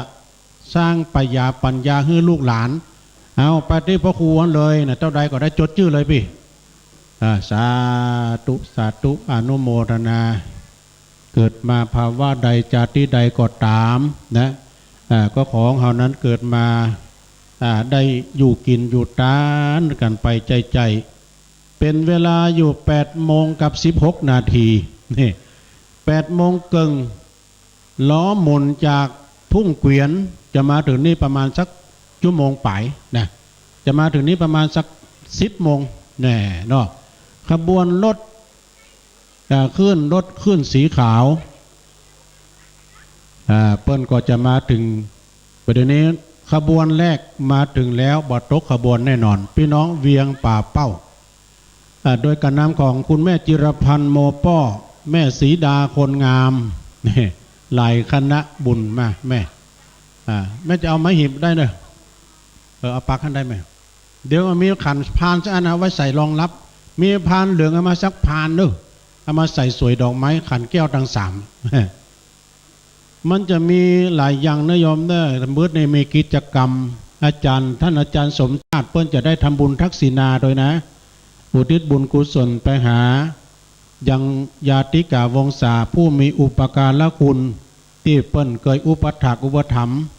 อาจารย์สมชาติมาโดยตลอดเนาะเพราะฉะนั้นก็วันนี้จะทำบุญทักษิณานุปทานกิจอุทิศบุญกุศลแด่บูรพาจารย์ผู้มีอุปการะคุณโดยนะเขาก่อนนั่งเนี่ยจะมาดูพี่แดดส่องหน้าผากม่ามๆไปอย่างนั้นทุลุงยังแควนน้อยมันมีหมวกอุ่นอันเปิดได้กันเปิดในบทโดยแม่เขารถตาเหลืองเมืองมืดเพราะนะมันอย่างไรทุลุงสะท้อนแสงนะกะนะพระครูเนอสาธุอันนั้นบุคลากรทางการศึกษาสร้างปัญญาให้กับลูกหลานเนอะเป็นทุนการศึกษาต่างๆนะอีแม่กำซอมมานี่ทำแล้วอันนี้อย่างนี้เอาประกาศชื่อก่อนเนาะโอ้แม่วันดีปาไทยะแม่วันดีปาไทยะบันสันมาเขตเวียงป่าเป้าเวียงกาหลงอำเภอเวียงป่าเป้าจังหวัดเชียงรายร่วมทำบุญแถม100 บาทสร้างหอระฆังเสียงดังกลางวันนะเสียงดังกลางวันนะแม่เนอะชื่อเสียงกระชอดกระจายไปไกลนะเพราะว่าเสียงดังกลางวันระฆังนี่ถ้าตีแต่ละครั้งนี่ดัง ตีเปิ้นตีอย่างว่องหนึ่งตีละครั้งเพื่อทำวัดสวดมนต์สองตีละครั้งเพื่อฉันภัตตาหารเพลนี่มันมีจังหวะของเปิ้นแล้วเนาะสดาแล้วก็เจ้ามันต้องเปิดแฟตเนอร์ถ้าถ่ายตู้ลุงน้ำต้องเปิดแฟตเนอร์1 2ยิ้มควับแน่เอาไว้หน้าเราไก่มาเด้อกันห้าจะดีหุ่นตู้ลุง แล้วนักเรียนเพิ่งก็มาแล้วรอให้ท่านพระอาจารย์สมชาติได้ฉันเพลฉันเจ้าก่อนเนาะก็เดี๋ยวพ่อจะมาอู้มาจ๋ากับพี่น้องศรัทธาญาติโยมตัวเนาะโอ้ละอ่อนนักเรียนช่วยกันเลือกไซส์นั่นละเนาะเลือกกันไซส์เนาะปากกระป๋องไว้ตี้นึงข้าวสารไว้ตี้นึงงวนเส้นร้อนเอาไว้ตี้นึง ไปเอาปอกกัน เอาไว้โคโฮนายแม่พ่อเอาโอ้เนี่ยตัวนอนเนี่ยแต่กะตัวเท่าใดเนี่ยพ่อฮะตัวนอนนี่อันเท่าใดก่อนนั้นเขาว่ามันต้องแปลงนะพ่อนันเนาะเขาก็ว่า5 บาทเนาะอู้ง่ายๆถ้าไปซื้อนี่มันได้นะอันนี้เป็นกรณีพิเศษถ้าไปจะปูจานี่ไปเรียกว่าตัวนอน5 เหลี่ยมเลยนะ6 เหลี่ยมนะพี่เนาะตัวนอนนี่ตัวละ5 บาท5 ก้อน100แม่นกะ5 ก้อนซาวเนาะ5 4แต่4 ก้อนเนาะ4 ก้อนผมกดตกเลขไปนะก้อน5 บาทครับเขียนว่าเพิ่นได้เขียนเอามาแล้วมาไปจะปูจาก็มาได้เนอะศรัทธาญาติโยมปูจาอิฐหรือว่าตัวหนอนจัดงานมาเพิ่นตราสีเรียบร้อยเอาปักเลยแม่นั้นทุนการศึกษาอันนั้นเพื่อการศึกษาของลูกหลานนะโยมเนอะถ้าพระจะเอาซองมาเอานี่นะโยมเนอะซองเป่าฮื้อเอาฮื้อฟรีซองเป่านี่นะคะแนนมีสตังใส่ โอ้พี่น้องเวียงป่าเป้ามาก่อนได้บุญนักบุญหลายได้หอมตานไปหลายที่โดยถ้าจะไปห้องน้ำก็ที่ตังหงครัวก็มีเด้อที่วัดนี่ถ้าพอโดยถ้าวัดเป็นของพระภิกษุสามเณรอีแม่มต้องเข้า แต่เป็นของสถาพันธรรมซองเป่ามีจดเลยแม่หยังตัวนอนเนาะแม่หยังแม่ลำไมยาลังสีเนาะพร้อมตัวนอนแถมจำนวน50 บาทเนาะสาธุคุณแม่ลำไมยาลังสีจากเวียงป่าเป้าร่วมทำบุญตัวนอนแถม50 บาทนี่สาธุขอให้ท่านปนทุกข์สนุกสุขแสนสมบัติเมืองแมนเกตแคว้นแห่งห้องคุณแก้วตัง3ติดตามปกป้องสมดังกำปอน4 ครบพี่น้องหมู่เฮาจุงได้ประพบประสบสิ่งอันอำไพเพื่อมีอายุยืนยาวเข่าใสมีผิวพรรณวัยสดใสตัวหน้าพละขันแข็งบ่าแหงแข็งกล้าสติปัญญาเปลืองวิทย์เพื่อสมประสงค์จำนงดังคิดอย่าวิตขัดอันการเงินขอให้มีลาภยศปรากฏสรรเสริญรุ่งเรืองจำเริญรับเงินยิ่งขึ้นนี่แม้นว่าค้าขายลงเรือน้ำตื้นก็ขอให้ได้เงินหมื่นอันล้านปันหิปันมาหาปันได้ ไปทางใดก็ตามไปทางเหนือมีคนกลับคนไหวไปทางใต้ก็มีคนนับหน้าถือตานะเพราะทางวันตกมีเพิ่มเติมตัวหนังสือตุ๊ปปี้ก็จัดงามนะพี่หนุ่มแม่ลำไมยารังสีก็ร่วมทำบุญ50 บาทแล้วก็แม่บัวผันอุทิศบุญกุศลไปหาพ่อเกิดแม่เกิดแต่50 บาทเด้อ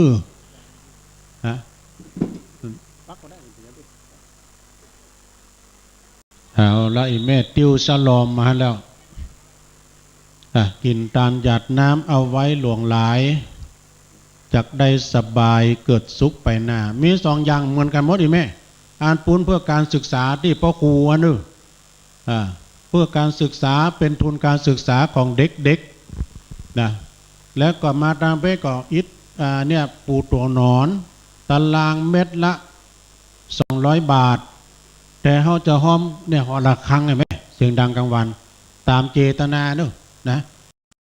เอาอันตัวหนอนเอาไหนๆก็มาเรื่อยๆเอาหอละครั้งเนี่ย100เป็น300ไม่ได้ดูการลดเอาใดมันจะใหญ่เนี่ยเวงกับเป้าก็บอกว่ากันเนอะศรัทธาตามเจตนาตามเจตนาเนาะไปที่ห้างก็จดที่พ่อครูเนอะถ้ามาที่นี่ก็จดที่ตัวเป็นหนุ่มตัวโตตัวหนังสือเปิ้นงามเหรอตัวลุงเนี่ยหันว่าจบปริญญาไม่ได้นะมันตัวหนังสือบางงามจบปริญญาแต่เมื่อบวชแล้วไหมปริญญาบนหลังควายปริญญาบนหลังควายก็เลยจบป .4 ไม่มีเส้น 100% ราษฎรเต็มขั้น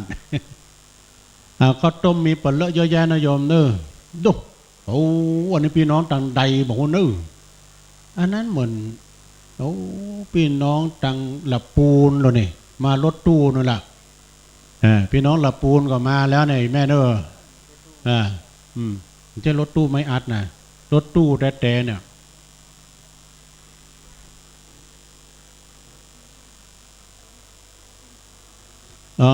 ขันแก้วดัง3เนอะป้าน้อยป้าหนาเอ้ย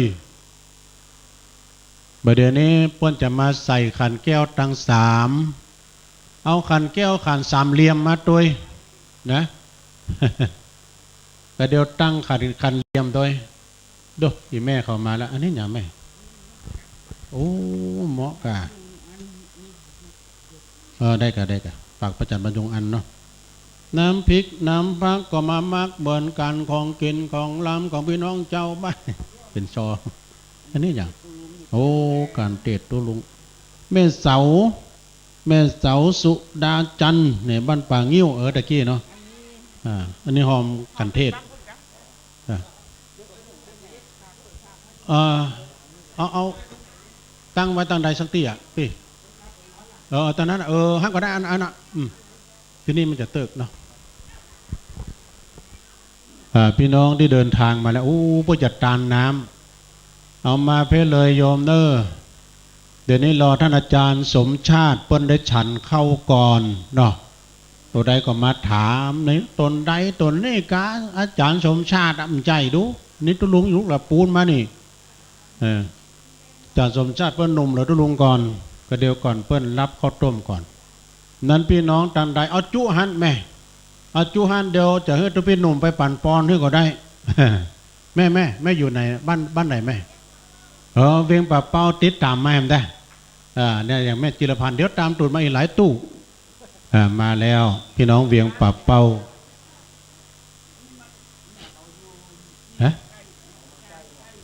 มันใกล้เนาะญาติโยมมี2 อย่างเนอะมุมปุ้นนะที่พ่อครูนะอันนั้นเป็นมุมการศึกษาภายจะหอมทุนการศึกษาของละอ่อนเอาไปปักต้นกล้วยหันตั้งนี้ปูตัวหนอนแล้วก็หอละครังเพื่อที่เขียนป้ายติดนะเจริญพรเจ้าสาธุพี่น้องเวียงป่าเป้ามาเต็ม2 การรถตู้เดี๋ยวตุลุงประกาศก่อนดอกไม้มาแม่เนอะที่ขันมีเพิ่มเติมแม่จันดีโอ้สลีหม่อมเจื้อนยินดีแม่เนอะสาธุเมียงแม่จันดีเทวสิทธิ์เนาะเปิ่นก็มาจากบ้านเลขที่172หมู่3บ้านสันนี่นะตำบลบ้านโป่งอำเภอเวียงป่าเป้าเชียงรายแถม12เนาะสาธุเอาพี่น้องสตาเวียงป่าเป้ามากันหลายตุปิเดชเขามาเตื้อเนาะโอ้สลีมอมจื้นมาแล้วแหมกำนี่แม่ดูบ้านเมียงไปอมบ้านเนาะสาธุเนาะแม่เนี่ยแม่ลบกันนี่แม่รถแม่รถเดี๋ยวพระเอาลักก็จะมาเนาะแม่รถเดี๋ยวพระจะมาเนี่ยไผโอ้เปิ้นไม่กินพวกคนรุ่นใหม่มันจะคนเก่าลงตุลุงดูเปิ้นกินหมากฝรั่งบุอันนี้เมียงได้ ขอบคุณเนอะเจ้าปี่ในน้องศรัทธานาบุญพี่น้องเวียงป่าเป้ามาดำส่องกันรถแม่เดี๋ยวอ่านชื่อลูกหลานจะได้ยินหมดละต้องลงอ่านนี่นะเพราะว่าออนไลน์ไปหมดอ่ะแม่บัวฝางนี่กันแม่บัวฝางอ้วนทิงอ้วนเทิงเนาะอันนี้ก็มาจากบ้านแม่เจดีนะร่วมทำบุญแบบ1 2ไม่เอาปักเลยนะเอาใส่หีบปักมาเลยแม่บุญกุศลปกปักรักษาบทต้นนั้นมามีแม่พองพันธ์และล่านวลวปปพี่น้องบ้านสันหลวงแถม100 บาทเนาะสาธุสาธุอนุโมทนาเด้อมี2 อย่างนะโยมเด้อถ้ามุมปุ้นที่พ่อครูพวกน่ะที่อาจารย์พวกนี้จะเป็นมุมการศึกษาอันนั้นจะเป็นทุนการศึกษาคนละอ่อนนะถ้ามาตอนนี้ก็จะเป็นทางวัดก็มีปู่ตัวนอนเนี่ยตัวนอนเนี่ยตัวแม่ตัวนอนนะแล้วก็แปลงหอระฆังเนาะ2 อย่างเด้อแล้วแต่ตามเจตนาศรัทธาของพ่อออกศรัทธาเอามาแล้วอันนี้ก็หมายมีป้อปัญญาเด้อป้อปัญญาการทวีโชคชัยสันสลีเวียงป่าเป้าห่วมทานบุญแถม1 2เด้อสาธุสาธุก็ขอให้ท่านนั้นปนทุกข์สุขแสนนะอยู่ดีมีสุขปราศจากทุกโศกโรคภัยเคาะเจ็บไปให้มาใกล้คอไข้จะไปให้มากายได้อยู่กำจูปูจาวรพุทธศาสนาไปเหิงเมินนาน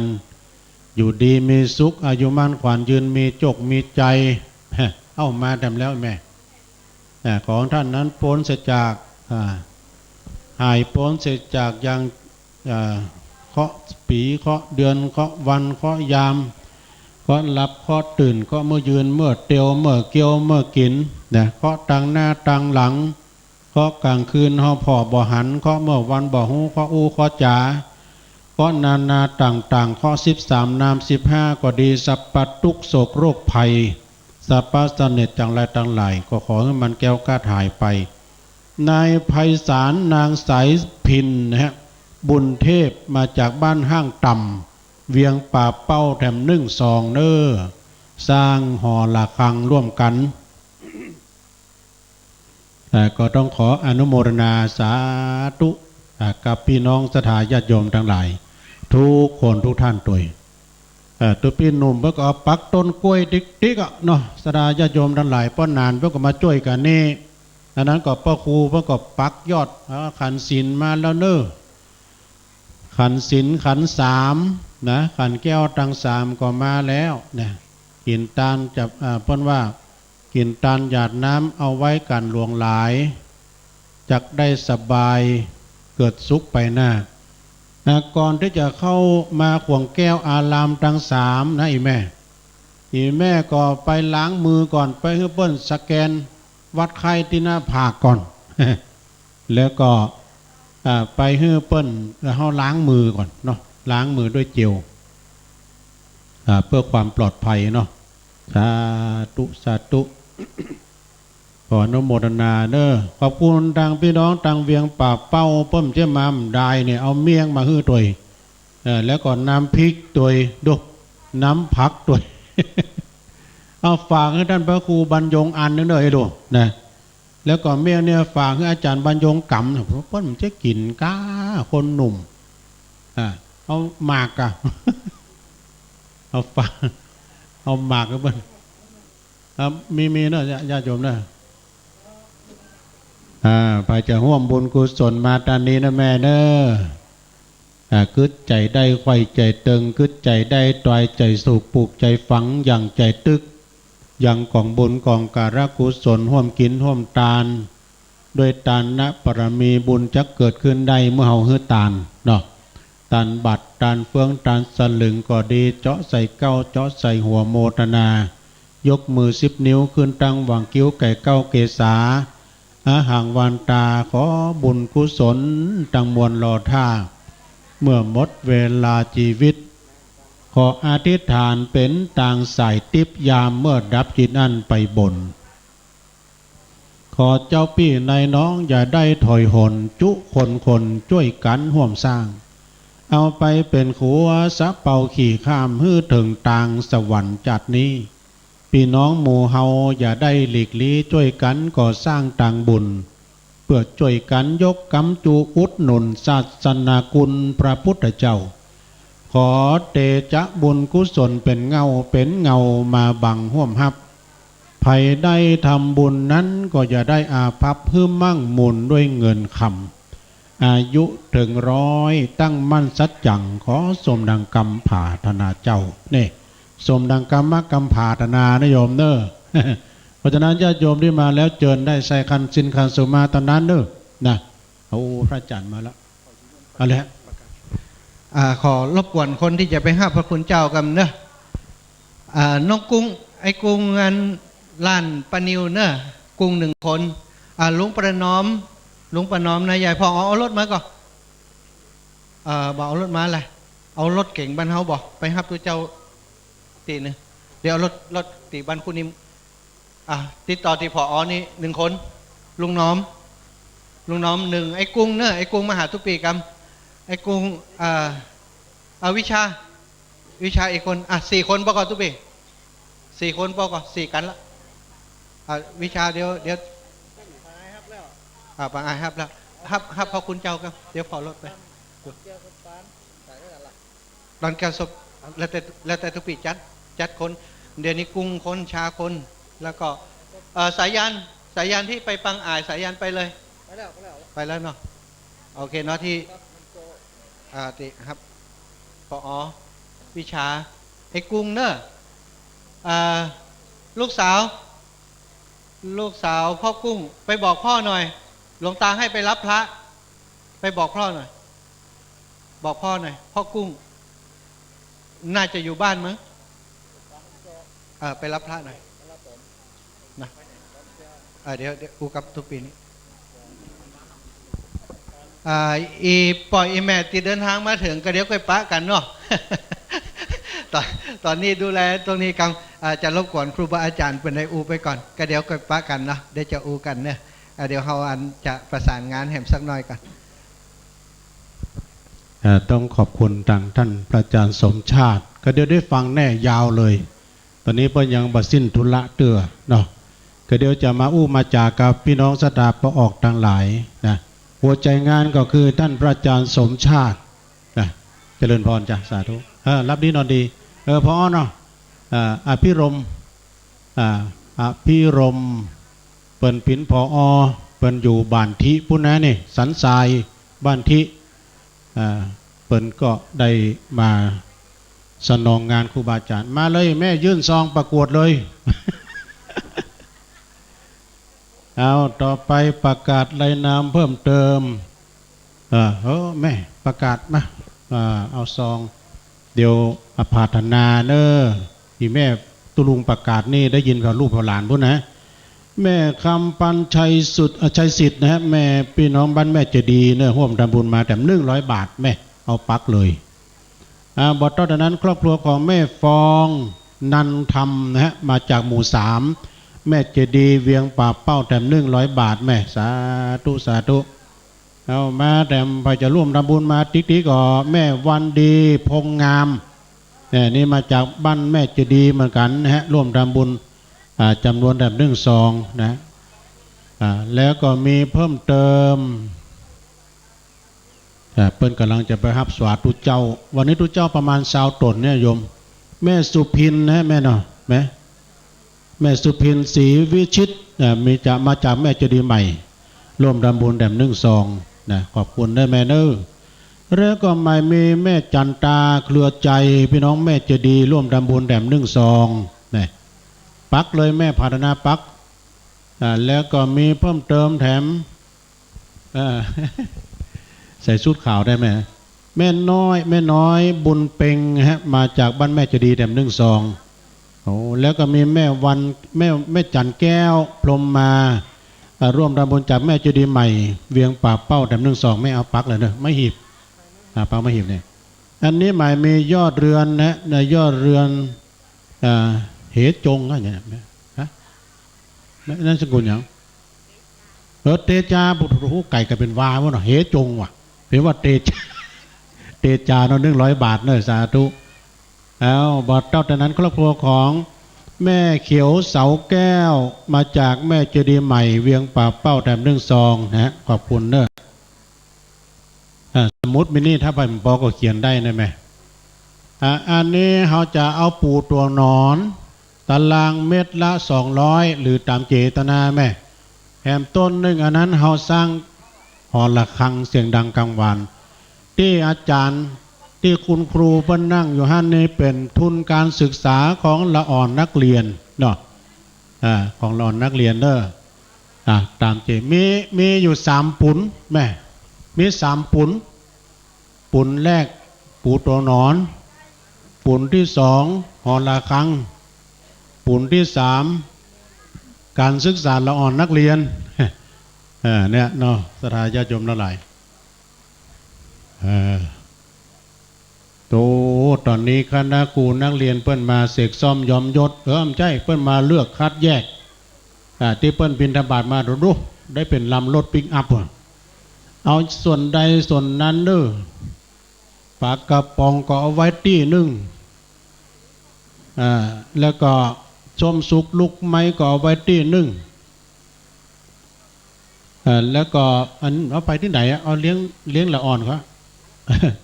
เลี้ยงละอ่อนนั่นเลยเอาสถานเจริญพรพ่อหนานเด้อพ่อหนานวัยยาวัจกรวัดเอาไปฮับข้าวต้มก่อนเด้อพี่น้องที่มากำลุนเนี่ยนะพี่น้องเวียงป่าเป้านะเอาข้าวต้มแท็กข้าวต้มมาถวายครูบาอาจารย์เลยโอ้ผมเขาพุทโธพุทธเดียมข้ามแล้วมันตันแหละพุทโธ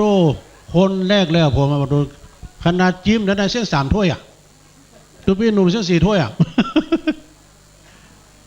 ขอบคุณทุพี่เนอะ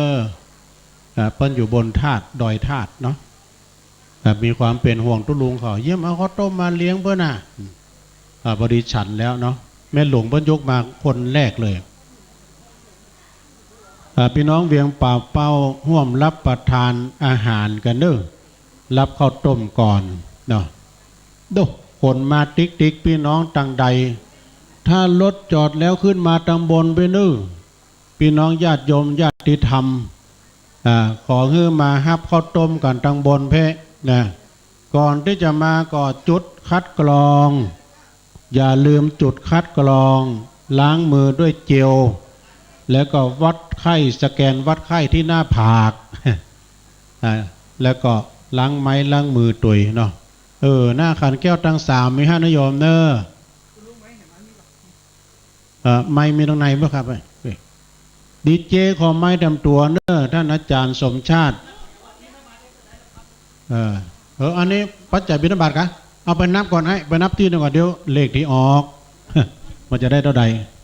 อะไรครับปีนิมนต์ครับอันไปปักหล่ำเนื้อจริงเนอะกาใจตีวันนี้มันจะอยู่ในบาทท่านนะ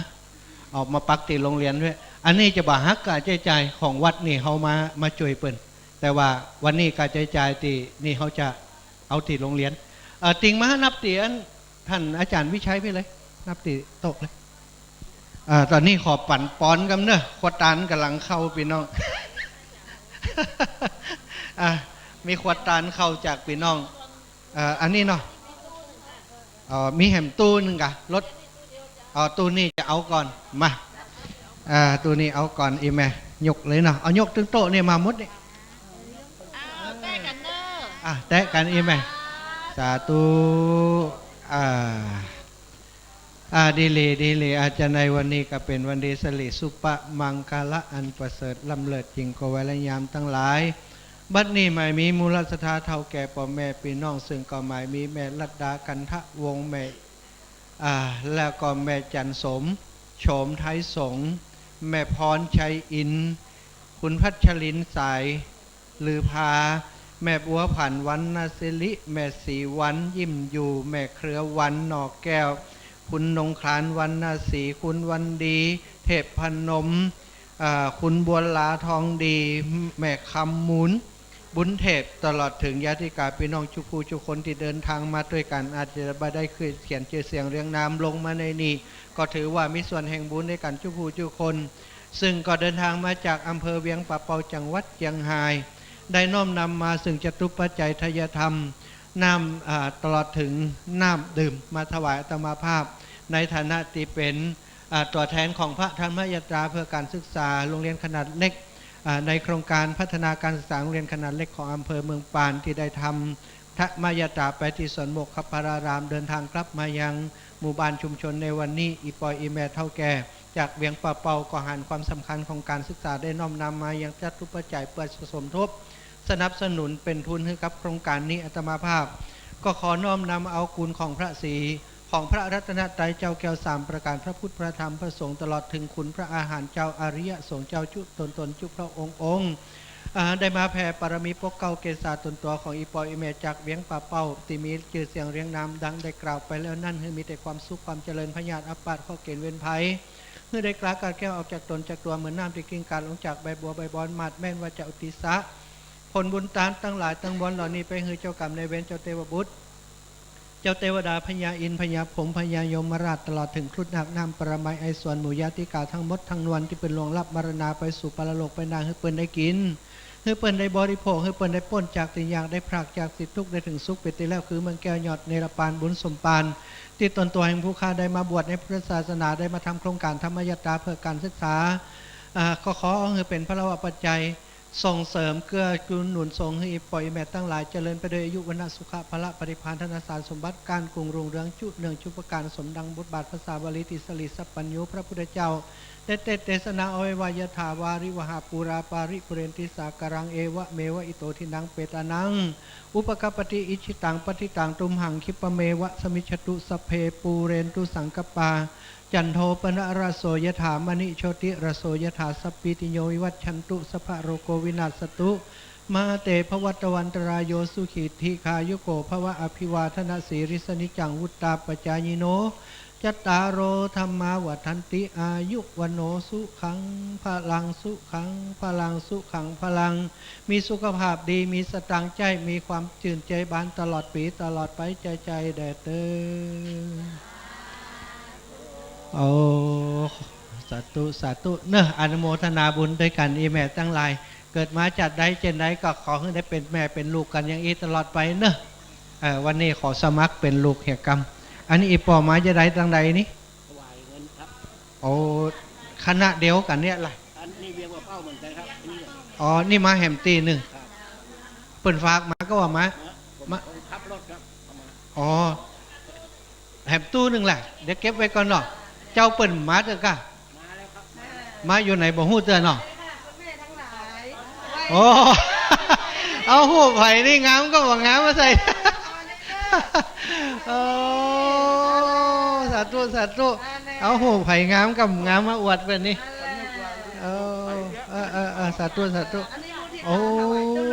โหสาธุสาธุอีแม่หนูจะฮื้อตุลุงเซนโดต้องลายเซ็นแปลงนี่แล้วมาเดี๋ยวนี้ฮะ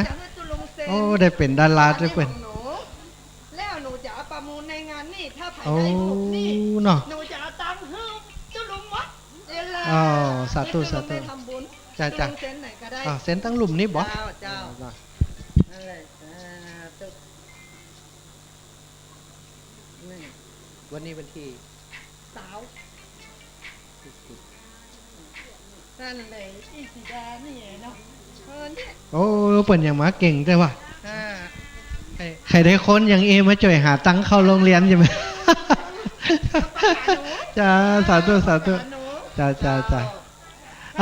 ครจะประมูลนี่ได้เลยเนาะเจ้าหนูราคา300โอ้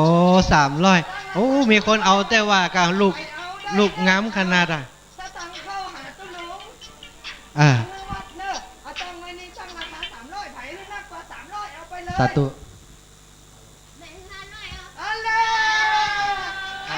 รอสักคำหนึ่งเดี๋ยวโอ้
โอ้อัน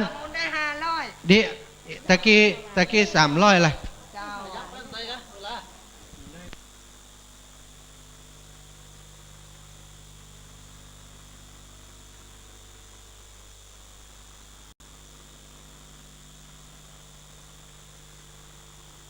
เจ้าอีแม่พังถวายกันเดี๋ยวก่อนอู้เรื่องตะกี้ก่อนมาแล้วแต่อันเป็นว่าเปิดไปทำมาแต่ใดนี้ฮะความจริงราคาแบบแปลงแต่คุณค่าทางน้ำใจมันไม่สูงเนาะโอ้อีปีเปิดทำมาเป็นว่างามนะอันอย่างอื่นงามนะตุแต่บัดต่อใดอะแล้วก็เปิดอีแม่ย้ำพอเปิดใส่กรอบอย่างนี้อ่ะโอ้เหมือนกับอันปลายดาราว่ะเนาะคนบัดนี้ก็บอกงามถ้าเอาไปจัดใส่อีเป็นว่างามแล้วเปิดออกมาประมูลเป็นว่า300มันมีลายเซ็นของเฮาอยู่หันตัวกลายเป็นบัดเดียวนี่500ลูก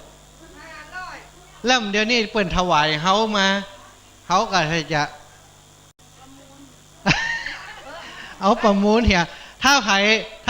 50,000นี่ถ้าจะปล่อยแต่เอาอันนี้สำคัญกว่าเงินหมื่นเงินแสนเนอะเขาจะเก็บไว้ตลอดไปเพราะมันมีคุณค่าทางจิตใจพี่น้องอีปีเปิ่นอุตสาห์ทำมางามแต่งามว่ะมีจื่อเปิ่นอยู่ตัวโอ้มีจื่อเปิ่นจองไว้ตัวเนาะอนุโมทนาก็อีแม่ที่เปิ่นเป็นอีแม่อย่างก็โอ้แม่บอกแม่ละดาแฮมเขาขอกรรมล่ะโอเคอีแม่มาฮับจะได้ที่มันงามอีปีฮับตรงนี้แหละตุปีจะกรรมนี้มอบให้อีแม่อันนี้กรรมมอบแหละเอากรรมกะซื้อมอบนะนี่นะโอ้สาธุอายุวันโนกับแม่ละดาเนอแม่ละดาบุญกรรมบุญจูอีแม่ให้อยู่กับลูกกับหลาน100 ขอบเข้าวาสาจะได้ไปเจ็บจะได้ไปจนขอให้เป็นคนเป็นที่พึ่งของลูกของหลานตลอดไปสาธุเนอคนหล่ำคนรวยคนมีตังใจดีใจงามมันมาด้วยกันเองไหมซองยังมีอยู่แหละอันนี้เสียบด้วยกันนี่เนอะขอถ่ายรูปล่ะปีสาวเป็นช่างภาพประจำหมู่บ้านสาธุแฮมภาพล่ะสาธุเนอะอันถ่ายรูปกับกำไม้อยู่นะมันมักไหมตุลุงจะอูตัวก็ได้เนอะครับเนอะแสกไปเลยตุลุงฉันเข้าแล้วยังฉันแล้วเนาะโอ้ได้เลยแหละโอ้เจ้าอันนี้เหรอของหนูกับคณะแหละเจ้ามีอะไรจืดจะให้ตุปีปั่นป้อนก่อนปั่นเนาะโอ้เจ้าโอเคดีถูกต้องนี่มนต์นั่งนะบัดได้ประชาสัมพันธ์ตอนนี้จำเป็นได้เจ้าอีแม่เจ้าได้ครับสาธุอันขยมเอาบาทมาให้ตุปีกันเด้อเดี๋ยวจะได้เอาใส่บาทไว้มันจะได้เป็นมงคลกับเปิ้นไอ้ติงเอาบาทมาให้ตุปีกัน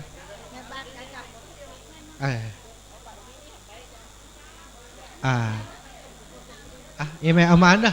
เอามาอีแม่เฮาบ่ใจฟังถ้าเอาตังค์มาเฮือเฮาบ่ใจฟังเอาตังค์มาช่วยละอ่อนเอาเมืองฝั่งมาคนเดียวแหละโอ้จะได้กามาคนเดียวเอาขับรถมาโอ้จ้ะน้องเอาบาทใส่นี่เอาเตะเอามาเอาสตังค์ใส่หน่อยฮะเอาสตังค์ใส่โอเคอันนี้วางลูกสตังค์ใส่สาธุอีแม่โอ้จำเป็นเอากันเนี่ยแหลมเนี่ยนี่กลัวจะเกิดคนแม่ต้องเพ่บ่กันเดียวกันเนอะไอ้ติงเก็บน้ำออกไว้ก่อนเอาน้ำออกไว้ก่อนเอาขอขยมมือหาเฮานี่คนไอ้ติงเอาน้ำออกไปก่อนเอาโต๊ะมาตั้งคือเฮานี่ตัวเนอะไอ้ติงเนอะเอาโต๊ะกลมเดี๋ยวทับเอาสำรับอย่ามาเอาวางเลยเอามาอีแม่มา ลูกหลานอยู่ตั้งปุ่นเอาโต๊ะกลมมาให้ตู้ลุงตัวมาตั้งนี้เพิ่นจะเอาสำรับอย่างมาวางโต๊ะยาวก็ได้โต๊ะกลมก็ได้ลูกเอามาเอาตีง่ายๆจ้ามาเจยพอจำเนอะเอาขอขยมมาให้ตุปีคนนี้อันได้อีแม่เป็นอย่างที่คือเขาเอาโต๊ะมาตั้งเพราะว่ากว่าเขากว่ามีหลายอันได้แม่เจ้าอีแม่อันปั่นป้อนเลยบอกอันฮะตีมีหลายจื่อเขาก็จะว่าจื่อไปตัวเด้อสาธุอาจารย์ในวันนี้ก็เป็นวันดีหมายมีมูลศรัทธาอีปอยอีแม่ซึ่งมีชื่อเสียงเลี้ยงน้ำลุงสุทินนางบุญผายบุญมัดเนาะบุญมัดนางนวลตาตุ้ยหงหัวทุ่งนางแสงจันทร์ก้องนอกนางกาบแก้วอินสว่างแม่นางเอ่ยแก้วคำทิพวรรณจันตะวงแสงพลอยทะนูใจแสงพลอยพิรารัตน์ศรีนวลพิรารัตน์จากเวียงปะเป่าบันโลตันบนสันสลีเนาะก็หันแหมแหละมาอ่านสันประเค็ดแหละจ้าตุสาตุสันประเค็ดเนอะแม่อุ้ยติบจึงมีใจแม่อุ้ยทนจำป่าวันแม่คำธรรมะแม่บัวผันปาทายะแม่ละไหมยารังสีแม่เทียมจันคนเที่ยงแม่คำวันนารัตแม่พูดจำป่าวันแม่วันดีปาทายะแม่คำมูลอยู่สบายสันมาเค็ดน้อยแม่เนาะเวียงกะหลงพี่น้องเวียงกะหลงบ้านเมืองเปิ่นเจริญเนอะเป็นบ้านศิลป์เมืองธรรมเวียงกะหลงแล้วก็ในซองนี้ปาดาคนงามอันนี้ปาดาคนงามพร้อมกัลยาณมิตรอันนามสกุลเปิ่นก็ว่าอย่างจื่อปาดาคนงามแม่หลวงคำมุนอันนี้กาวาดเนาะเขาขออ่านในนี้ตัวแม่เพียงแม่คุณระพีวันเครือโบก็ว่าเครือโยระพีพันเครือโยเขาขออ่านคำเนื้อแม่เนอะเพราะว่าเปิ่นอุตสาอันเอามาหายมาหอมบ่มีจื่อเสียงเลี้ยงน้ำเทววุฒิเทวดาเปิ่นบ่ได้ยินถ้าเทวดาได้ยินก็เป็นน้ำแล้วไปหน่อยการอ่านการประชาสัมพันธ์เขาว่ามันอ่านเนี่ยมายั้งอีนะความจริงนี่อ่านให้เทวดาฟังอีแม่นวลตาตุ้ยหัวทุ่งเนาะแม่นวลตาตุ้ยหัวทุ่งนะแสงพลอยพิรารัตน์อันนี้อ่านไปแล้วแต่ก็ไม่ยัดกี้ที่เขียนแล้วจื่อมามันเป็นอย่างเนาะแม่นวลพิรารัตน์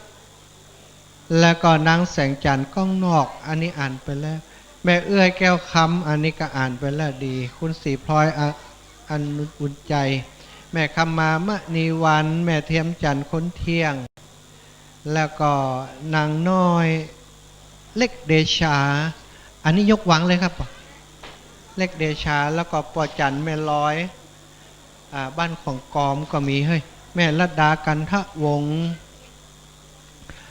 แม่พรชัยอินบ้านโป่งทวีอำเภอเวียงแม่หลวงฟ้องเมืองแม่อันนี้คนบ้านเฮาเมืองแม่นี่นะแล้วก็แม่ศรีไลภาพเตจะเอาภาพคาซึกศัตรูโดยเดชแม่วันดีใจโมกใจโมกแปลว่าใจลุดพ้นเนอะจิตใจเตรียมมิกิเลสนายสุทินบุญมัดกะอ่านไปแล้วเนาะตะกี้อ่านไปแล้วเนาะกาบแก้วอินสว่างก็อ่านไปแล้วแม่บ้านทิพวรรณก็อ่านไปแล้วแม่ออยทามันอ่านไปแล้วเหมือนกันเนาะออยสมาธิอ่านพิษตั้งแต่มันสำเนียงบ่ใจบ้านเฮา ก็ได้น้อมนำมายังจตุปัจจัยถวายยังอาตมาภาพในฐานะที่ทำโครงการธรรมยตราเพื่อการศึกษาจะได้นำจตุปัจจัยที่ปล่อยแม่ตั้งหลายมีจิตเสียงไรนามดังได้อ่านไปแล้วนั้นนำไปสมทบทุนดูแลลูกหลานเป็นทุนการศึกษาให้ลูกหลานในโรงเรียนขนาดเล็กในอำเภอเมืองปานจังหวัดลำปางและอำเภอแจ้ห่มจังหวัดลำปางตลอดถึงโรงเรียนหลายที่หลายแห่งที่ขอความอนุเคราะห์ให้ไปจ่วยไปเหลือมาก็จะได้ไปจ่วยเปิ้นจะได้มีพลานิสงส์ในการบุญกุศลที่แม่ทำนี้ก็ดีตนตรองผู้ข้าได้กระทำมาตลอดก็ดีก็เป็นพระวปัจจัยจุนเจือ หนุนทรงให้อีปอยแม่มีความสุขความเจริญวันนี้ผู้ข้าก็ขอน้อมเอาคุณพระรัตนตรัยแก้วเจ้าสามประการคุณพระพุทธคุณพระธรรมคุณพระสงฆ์คุณพระอรหันต์เจ้าจุตนจุองค์คุณพระอริยสงฆ์เจ้าจุตนจุองค์มีหลวงพ่อเกษมเขมโกหลวงปู่แหวนหลวงปู่หลวงปีหลวงอุหลวงครูอาติมีคุณธรรมจุผู้จุคนแผ่ปรมีพวกเก่าเกษาตนต่อยแม่จุผู้จุคนมีความสุขความเจริญพยานอปาดข้อเกณฑ์เว้นภัยให้ดีกลากัดแก้วออกจากตนจากตัวเหมือนน้ำที่กลิ้งกลาดลงจากใบบัวใบบอนหมัดแม่นว่าจะอุทิศทราบผลบุญตาลไปให้เจ้ากรรมในเว้นเจ้าเทวบุตรเจ้าเทวดาพญาอินทร์พญาพรหมพญายมราชทั้งครุฑนักน้ำปรามัยไอสวนตลอดถึงญาติกาทั้งหมดทั้งมวลที่ลงรับมรณาไปสู่ปรโลกไปนาฮึเปิ้นได้กินฮึเปิ้นได้บริโภคได้พ้นจากที่ยากได้พรากจากที่ทุกข์ได้ถึงสุขเป็นที่แล้วคือมังแก้วหยอดเนรปานนั่นจุงจักมีตั้งแต่ดีบุญญาเสตีอีปอยแม่ได้ทำวันนี้ก็ดีที่ตนตัวผู้ฆ่าได้บวชในพุทธศาสนาก็ขอเป็นพระวัจจัยให้อีปอยแม่เจริญไปด้วยยุอุณสุขพละปฏิภาณนักสารสมบัติการกรุงลุงเนืองจุเนืองชวการอภิวาทนาสีริสนิจังวุฒาปะจายโนจตารโรธรรมาวัฏันติอายุวันโนสุขังพระลังสุขังพระลังสุขังพระลังโมตีนังนี่นะได้บุญหลายหลอกเลย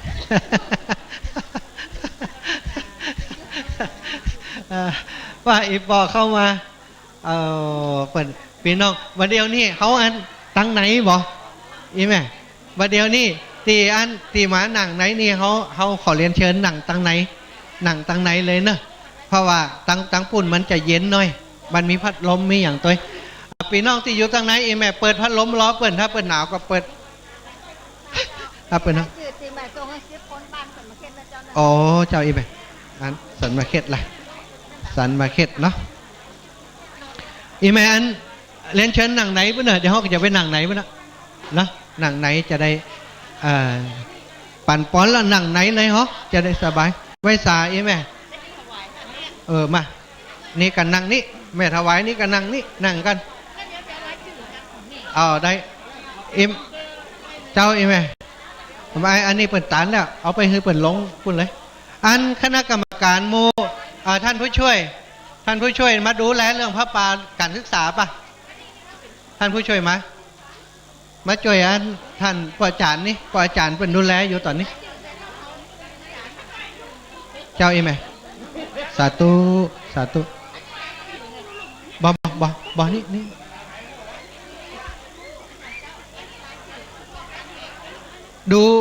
ดูตีอันโตอันสตังหนูจดรายชื่อให้เปิดแล้วก็เดี๋ยวเอาสตังไปนับท่านขอคนมาช่วยจิมด้วยเจ้าอีแม่อันนั้นเขาบ่อ่านก็ได้เนาะมันอยู่ในนี้เนาะในรายชื่อตีแม่จดนี่เนาะใช่อันนี้เป็นฝากมาบ้านตรงนี้อ๋ออะไรเดี๋ยวอ่านตัวเนาะโอเคเจ้าเจ้าเจ้า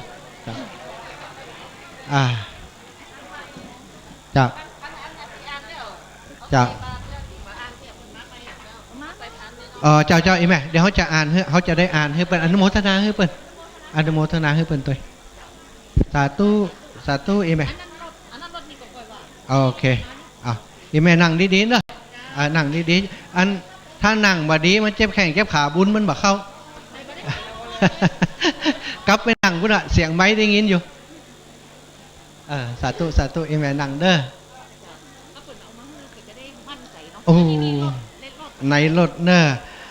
สาธุดิเลจะในวันนี้ก็เป็นวันดีสริสุปมังคลาอันประเสริฐลำเลิศยิ่งกว่าวันและยามทั้งหลายใหม่มีมูลสถาปสกุลอุตตมะแม่อัมพรอุตตมะแม่สุภาพรอุตตมะแม่ศรีวันปัญญาดีแม่อัมพาจันตะมาแม่แสงจันอินตนำแม่ขันหอมเวียงป่าเป่าแม่แสงจันจริยาบ้านขันหอมเวียงป่าเป่าแม่แสงจันจริยาแม่อุ้ยติบมีใจแม่อุ้ยทนจำปาวันแม่คำธรรมะแม่ผันปาทายะแม่ละไมยาลังสีแม่เทียมจันคนเทียงแม่คำวันนรัตแม่พูดจำปาวันแม่วันดีปาทายะแม่คำมูลอยู่สบายสันมะเข็ดนะเวียงป่าเป่าลุงสุทินนางบุปผายนี่อ่านแล้วได้ไหมอันนี้ใหม่แม่ปั่นเป็งพะเยาอันนี้มาส่วนตัวแม่สีไหลภาพเตจะอันนี้อ่านแล้วแม่จันสมสุขปัน แม่จมผ่าคำบานสันสายปางิ้วเวียงป่าเป่าแม่แก้วผ่าคำสันสายปางิ้วเวียงป่าเป่าอีแม่จีระพันคนงามโมปออันนี้คนมีตังค์น่ะนี่คนลำคนรวยแม่สุขภาพสุวรรณนะแล้วก็คุณบุญยวงอาวรบ้านเลขที่48สันสายปางิ้วเวียงป่าเป่าแม่ปันแก้วเทพแม่ป้านแก้วเทพแม่สำรวยกุณฑวันนาบ้านใหญ่เจริญอำเภอตำบลเวียงกาหลงอำเภอเวียงป่าเป่าจังหวัดเชียงรายเนอะแล้วก็มีแม่จันอันนี้เขาขอเอาสมมติเอาลงอ่านกันแม่จัน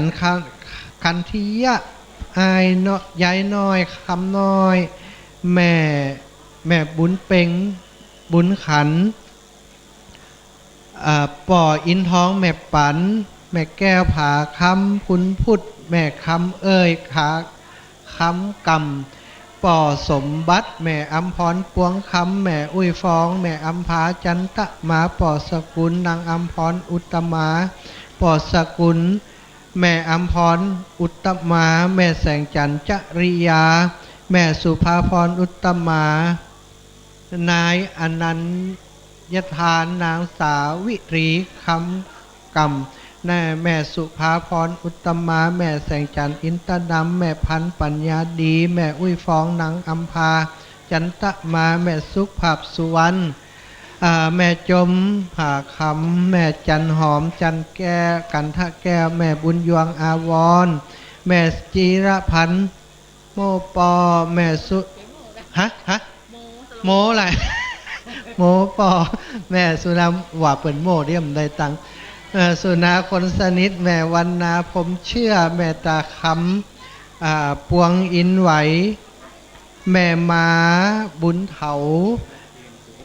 แม่มรกตพุทธวงศ์แม่สุพินใจเป่งแม่คำดุงซอแม่อัมพรจันทรีแม่นุกุลตากองแก้วศรัทธานางสมนายสมนางสมสุขปันเนาะมูลศรัทธาได้น้อมนำมายังจตุปัจจัยถวายอาตมาภาพเพื่อจะสมทบเข้ากองทุนเพื่อการศึกษาพัฒนาโรงเรียนขนาดเล็กของอำเภอเมืองปานอำเภอเชียงโฮมในที่ค้าการะบัดนี้ยามนี้ผู้ตนตัวผู้ค้าก็มีธรรมะเมตตาอวยนาปฏิฆาหารับแล้วก็ขออำนวยอวยใจให้โยมแม่โยมปอจุผู้จุคนที่มีชื่อเสียงเรียงดังได้กล่าวไปนามไปนั้นคือมีแต่ความสุขความเจริญพญานอปาดข้อเกตเว้นภัยให้ได้กล้ากัดแก้ออกจากตนตัวเหมือนน้ำที่กินการลงจากใบบัวมาดแม่นว่าเจ้าที่ทราบผลบุญตาลไปให้เจ้ากรรมในเว้นเจ้าเทวบุตรเจ้าเทวดาพญาอินทร์พญาพรหมพญายมราชตลอดถึงครุฑนักน้ำปรมัยไอสวรญาติกาทั้งหมดทั้งมวลที่เป็นหลงรับมรณาไปสู่ปรโลกไปนาคือเป็นได้กินได้บริโภคได้พ้นจากที่ยากได้พรากจากที่ทุกข์ได้ถึงสุขไปได้แล้วคือมังแก้วหยอดในละปานบุญสมปานที่ปล่อยแม่ทั้งหลายได้ทำในวันนี้ก็ขอให้เจริญไปโดยยุนาสุขพละปฏิภาณท่านสารสมบัติการกรุงลุงเรืองจุเนืองจุปการสมดังบทบาทภาษาบาลีติสลิสัพปัญญูพระพุทธเจ้าได้เตสนาอวัยวะยะถาวริชยสิทธิท่านางลาพังสถิงพระยังสุขังอายุวันโนสุขังพระลังสุขังพระลังมีเงินมีคำไหลมาเทมาเอาบริจาคไปต่อใดก็บ่หมดบ่เสี่ยงเนอะอีปอยอีแม่ทั้งหลายอายุวันโนสุขังพระลังปะกันกับในเสียงวิทยุบหันหน้าหันตาหลายคนคาถาจะพิษหวังโอ้กันนึกว่าดีว่างามเป็นว่าหัวล้านเถิบเธออีวะ จังมันเสเนาะเป็นตัวเจ้าละบัดนี้บ่งามจังมันใจดีกับปอยอีแม่เนาะอินดูลูกอินดูหลานอีปอลูกหลานเขาเป็นน้ำให้น้ำห้องบอกใครไปเฮียนที่อื่นบ่อยากไปเฮียนที่อื่นอินดูเขาทำใจบ่ได้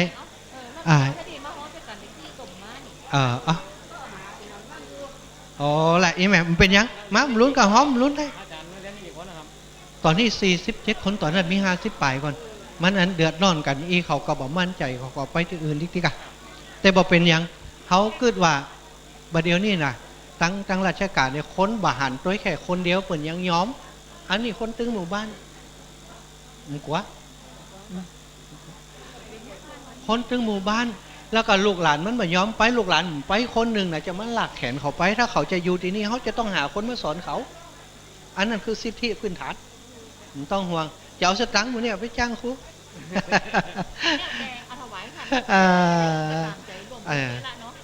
มึดจะเล่าให้ฟังโอ้เขาไปอันหันโรงเรียนอื่นลำบากเขาก็ไปช่วยเขามีนี่แหม2 คนเนอะเก็บตกมาแม่กำปันชัยศิษย์แม่สุพินนางสุพินศรีวิชิตเนาะอันนี้ปุ่นเนอะมาจากแม่เจดีเวียงป่าเป่าโอ้ยมาจากแม่เจดีปุ่นก็ขออำนวยใจให้โยมแม่กำปันชัยศิษย์นางสุพินชัยศรีวิชิตให้มีแต่ความสุขความเจริญพยาธิอปาดให้ได้กล้ากาดแก้วออกจากตนจากตัวเหมือนน้ำตะกิ้งการลงจากใบบัวใบบอนแม่นว่าพร้อมกับอีแม่วันดีนงงามเนาะขอให้พยาธิอปาดเข้าเกณฑ์เวรภัยได้กล้ากาดแก้วออกจากตนจากตัวเหมือนน้ำตะกิ้งการลงจากใบบัวใบบอนแม่นว่าแม่จะอุทิศผลบุญตานที่ทำในวันนี้ไปให้เจ้ากรรมในเวรเจ้าเทวบุตรเจ้าเทวดาพญาอินทร์พญาพรหมพญายมราชหลอดขึ้นนำบารมีสวนมุญาธิกาทั้งหมดทั้งมวลที่ลงรับมรณาไปสู่ปรโลกไปนางให้เป็นได้กินได้บริโภคได้พ้นจากที่ยากได้พรากจากที่ทุกข์ได้ถึงสุขเป็นแต่แล้วคือเมืองแก่ยอดเดลปานบุญสมปานที่ผู้ข้าได้มาบวชในพุทธศาสนาได้มาทำงานในโครงการเพื่อการศึกษาให้ลูกให้หลานเป็นบุญสมปานประมาณใดก็ขอให้ปล่อยแม่ทั้งหลายได้บุญได้กุศลเต่าเตรียมกับข้าที่ได้กระทำในโครงการนี้จุผู้จุคนให้ได้เจริญประดิยุวันนาสุขภละปฏิภาณธนสารสมบัติการกรุงลุงเหลืองจุหนึ่งจุประการอายุวันโนสุขังปะลังสุขังปะลังลอยสาวห้ามต่ำเนื่อยแม่เนอะเอานักกว่านั้นไปห้ามเป็นห้ามเจ็บห้ามป่วยห้ามป่วยห้ามตายห้ามป่วยห้ามตายอยู่บัดได้ก็มีคนเอาสตังค์มาเฮยติ๊กโอ้ดีก็จะได้ชัดไปด้วยเปิดแหมกี่วันหัวรายการเปิดมีคนเก่งคนดีนักแต่ถ้าเปิดเมตตาก็ถ้าจะได้อู้จากันอยู่เนาะก็ดีใจครูบาอาจารย์เปิดเมตตาอีไหมโอ้หาที่ไหนบ่ได้แล้วไปหมดอะแม่เจดีกับไปอยู่ตุปิดติบเนี่ยมันก่อนกับมาอยู่นี่เหรอป้าซิดนั่นนะแม่เจดีเขาไปเองแหละตุติบกับอยู่นี่ด้วยกันกะว่าบ้านขามบ้านอย่างนี้ก้างหูไหมบ้านไห่ยะเลยง่ายไปละโอเคเนาะโป้เปิดมากับพัฒนากันหลายอย่างหลายเพลงอยู่ธรรมดาพระสงฆ์องค์เจ้าแผ่บุญไปเรื่อยๆจ้ะจ่าตังเจ้าวัดเนาะเคยหันกันแล้วตอนนั้นเป็นผู้จานอยู่เคยหันกันแล้วเนาะจ้ะแม่นแม่นตอนนั้นเขาเป็นผู้จานอยู่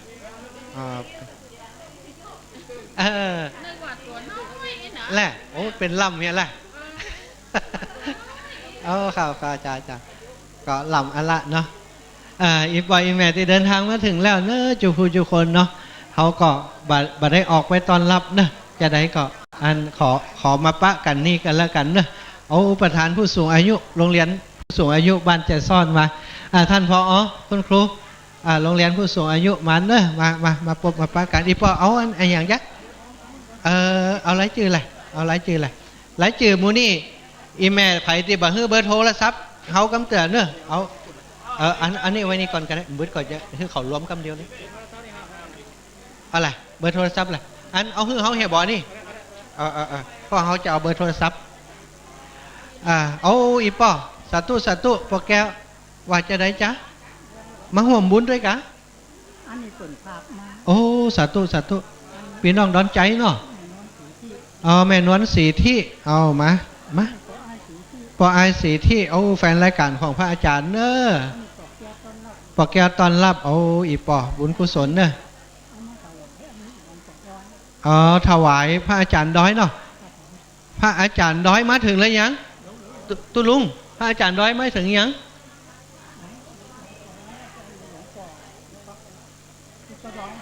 ตุเจ้าด้อยเนาะตุเจ้าด้อยมาถึงแล้วยังมาเจออะไรปอเก็บไปก่อนบอเดี๋ยวรอตุลุงด้อยมาก่อนนี่รอเปิ่นกำเดี๋ยวเปิ่นกำมา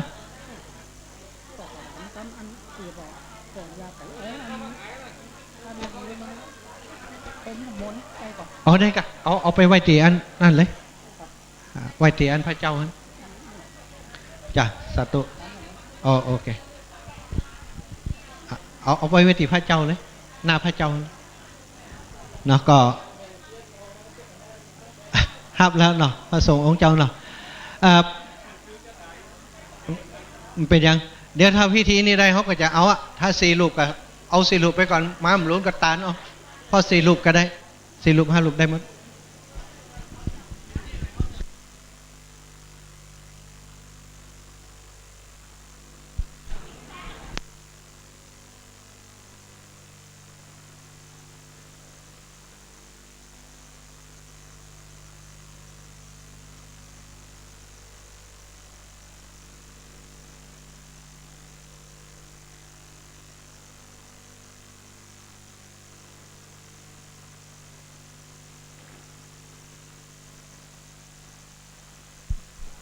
ศรัทธาญาติโยมตอนนี้กำเดียวเพื่อนจะได้ทำบุญทำพิธี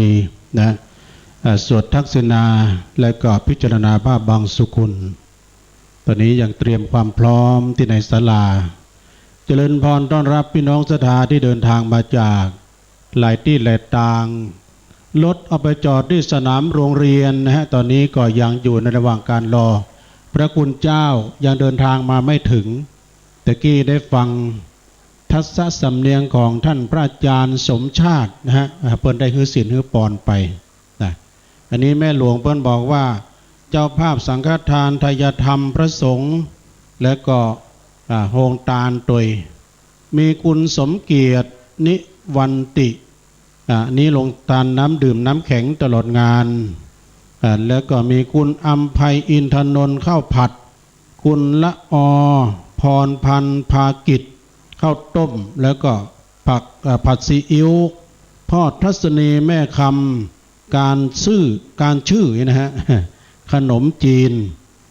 พระอาจารย์สงวนสุปภาโสอันนี้ร่วมทำบุญมาปัจจัย500 บาทพระอธิการบุญเลิศทิพสิโปก็อันนี้ผัดซีอิ๊วแม่บัวเร็วลาบมากก็อันนี้พร้อมในครอบครัวเลี้ยงถวายเพลอาหารเลี้ยงเพลนะฮะแล้วก็คุณบุญส่งคุณกัลยาณีเสนอนี้อาหารเพลพัฒหารเพลคุณสมอคุณสมรก็เนี่ยเนาะคุณสมรสังฆสอนก็ข้าวผัดคุณควรชมนะฮะเกียรติวิรัตเนาะพร้อมในครอบครัวขนมจีนคุณเพชรชวรัตน์นะคุณเพชรรัตน์เนาะตั้งการอันนี้ถวายพระทหารเพลแม่กองแรงแม่กองแรงถ้ามาปรากฏตัวกันเด้อให้หันขนาดแหละแม่กองแรงอันนี้กะแม่กองแรงเนี่ยเป็นว่ามีความประวัติเป็นมาเนี่ยปุตตเปิ้ลคลอดบุตรเปิ้ลเกิดเมื่อตะวันแรงตุลุงเปิ้ลตีกองยำแรงเลยชื่อแม่กองแรงเนี่ยมีความเป็นมาประวัติเปิ้ลคุณวราพรฮะทานธงรักนี่ก็ผัดซีอิ๊วแม่กองแรงนี่เปิ้ลเอาน้ำดื่มเนอะแม่คำแต้มคมอาหารเพลอาหารเลี้ยงเพลแล้วก็คุณอาพรประจักษ์นี่ก็ผลไม้ถวายพระสงฆ์แม่มีตั้งตัวน้ำดื่มคุณทัดพงศ์นายทัดพงศ์ต้อนรับนี่น้ำดื่มแม่คำมูลตั้งตรงก็ข้าวหมูแดงสมาคมมณีดวงแก้วนะก็นี้ก็ร่วมเป็นพัฒหารคุณประสงค์จำนงเสนอพร้อมด้วยครอบครัวไอศครีมแม่ลอยมนทาน้ำดื่มเนาะน้ำดื่มอันนี้เป็นนั้นพัฒหารเนาะอันนี้ก็เป็นคงจะเป็นนั้นสังฆทานเนาะคุณเชิงชายคุณสุวพัฒน์นะฮะที่สมเปิ้นว่าอุทิศให้พ่อรัดแม่ปันที่สมอุทิศให้พ่อจุ้มแม่ไหลเชิงดีอุทิศให้พ่อหลวงเขียวแม่หลวงเขียวที่สมแล้วก็อุทิศให้กับแม่หลวงอินคำแม่หลวงแก้วลาบมากอุทิศให้พ่อหนานนวลแม่คำลาบมากอุทิศให้พ่ออินตาแม่กองคำลาบมากแล้วก็ตานไปหาแม่หลวงแสงเครือคำแล้วก็แม่หลวงกาบสุเตจะตานไปเฮือแม่หลวงเงาอยู่เย็นตานไปเฮือเจ้ากรรมนายเวรและแม่ธรณีเจ้าที่ตานไปเฮือนายสอนชัย ที่สมในขนองที่สมในอดิศักดิ์ที่สมในจำเนียนที่สมนะหลายเนอะอันนี้นะจบ ขอบคุณเนอะโอ้แม่ทองศรีอักขเสนี่น้ำแบบ3 แพ็คเนอะแม่นงรักต้อนรับน้ำ10 แพ็คด้วยกันน้ำเหมือนกันแล้วน้ำอันนี้อย่างนะข้าวโพด1นะ ขอบคุณเนอะขอบคุณพระครูเลยโอ้อันนี้รายชื่อรายนามมาแถมแล้วไอ้แม่พี่น้องศรัทธาที่มาแล้วขอประกาศว่าแม่หลวงอันนี้อ่านแล้วเนอะอ่านแล้วนะ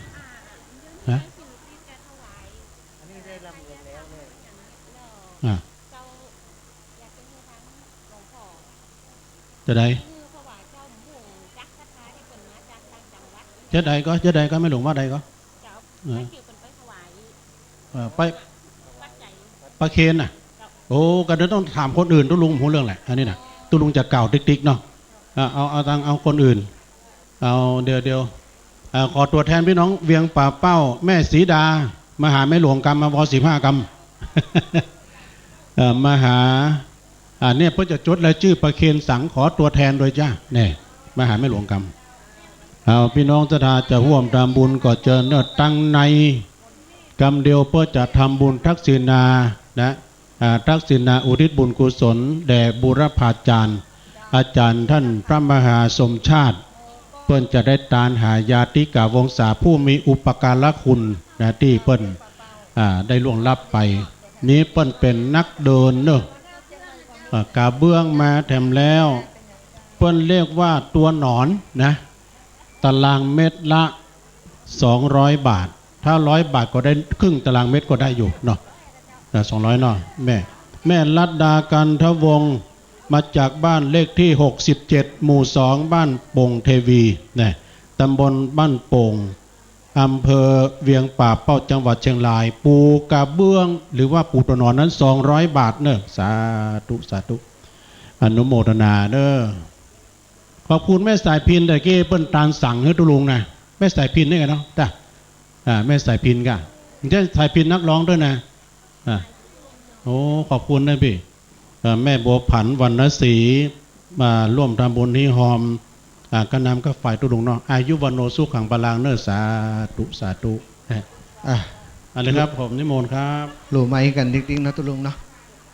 ระหว่างที่อีปอยแม่กำลังเกียมสตังค์ ก็ประชาสัมพันธ์กันเนาะอันวันนี้พอดีว่า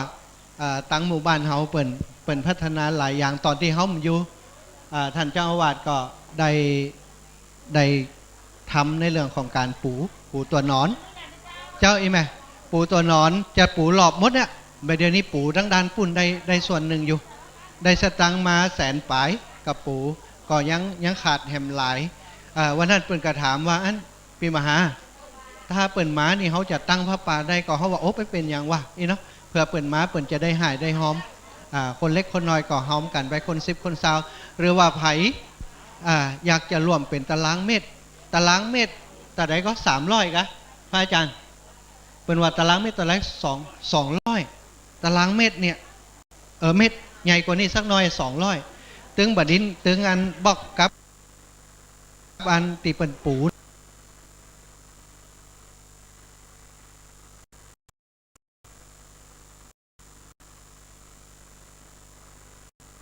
เนี่ยนะเปิ่นคิด200เพราะฉะนั้นใครจะเป็นตารางเมตรก็เป็นตารางเมตรแต่ว่าโอ้มีล่ะแม่หอมตู้ไปแหม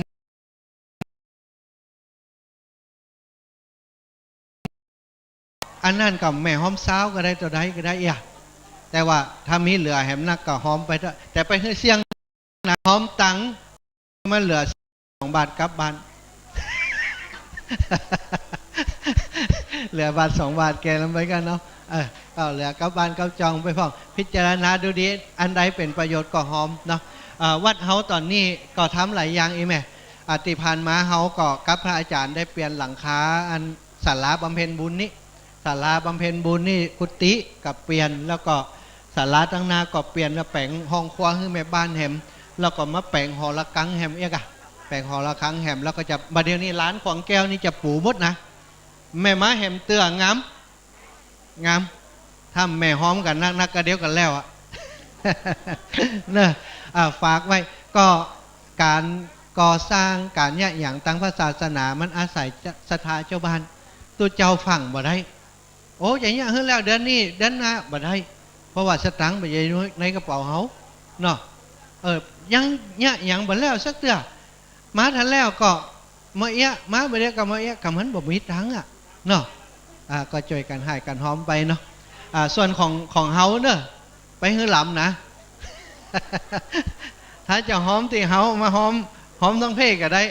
ตั้งเพศตะกี้บิณฑบาตมาก็ปักหมดละตีปล่อยแม่มาก็เดี๋ยวก็จะไปรวมกันตั้งเพศวันนี้การใช้จ่ายทั้งหมดตั้งผู้นำหมู่บ้านเปิ้นก็ช่วยกันดูแลที่แรกเขาบ่อยากจะรบกวนเปิ้นเขาว่าเขาจะเอาเงินกองทุนเนี่ยมาเป็นกาทักษิณานุปทานอย่างต่างๆใจตังส่วนตัวเนี่ยโอ้พอจะโจกสตังมีคนโทรมาว่าตู้ลุงขอเป็นเจ้าภาพเหียว่ะเจ้าภาพถึงสังฆทานคุณเชียงชายกับคุณสุวพัฒน์ที่สมเป็นเจ้าภาพสังฆทานเป็นเจ้าภาพปัจจัยมดนะที่แรกว่าเขาจะโจกใส่สัก300เปิ้นห้าวเหีย500ว่ะเขาก็เป็นดีใครไปสวดด้วยเปิ้นได้ ก่อนแล้วไปปีเชิงชายที่สมเนี่ยเป็นเน้นอยู่นี่เขาเป็นขยมแล้วคนนี้บอกเคยเลิมบ้านเกิดเมืองนอนซุ่มประตูสิงเปิ้นเนี่ยอีแม่เปิ้นเป็นคนบ่ใจรวยนะแต่เปิ้นทำบุญตลอดครอบครัวเปิ้นอยู่ที่กรุงเทพเป็นคนกตัญญูต่อบ้านต่อเมืองก็เลยฮักกันกับเขาเดินไปตีอันสอนโมกเปิ้นไปดักปบเขาตีอันโพธารามวะนะเพชรบุรีวะนะบ้านโป่งลาดบุรีโพธารามสาธุอีปอไปปบกันปุ่นไปหันเขาเดินแล้วบ่ใส่เกิบแล้วกระตีนเขาเป็นแผลหน้าเขากระดำตีนเขากระดำไปหันใส่นอกเป็นว่าให้กันเรื่องครอบครัวว่ะเขาให้เขากำจังเนี่ยจะได้เอาน้ำตาไปเปาะเขาบ่กะมันเป็นคนอย่างอันน่ะเขาเนี่ยหันไผ่ให้บ่ได้อีแม่มันบอกโอ้ยแม่น้ำตาตื้นพอหน้าไผ่บ่จะได้พอหน้าไผ่นักก็บ่ได้มันจะให้เนาะวันนี้ถ้าจะให้จะหอมก็เลือกพอเด้ออันทั้งปุ่นเพิ่นเขียนไว้แล้วนะ ตอนนอนเฮียนหันอีน่ะแล้วก็ถ้าจะหอมทุนการศึกษาก็หอมนี้แต่อีแม่ที่หอมมาตะกี้ได้กับไปหันหมดอ่ะเดี๋ยวเขาจะไปหอมหันหมดอ่ะเนอะอนุโมทนาบุญไหนแม่นะช่วงใดเวลาใดที่เขาบ่ได้ตักได้ท้ายบ่ได้อู้ได้จากันไปหาว่าเขาเบ่งเนอะ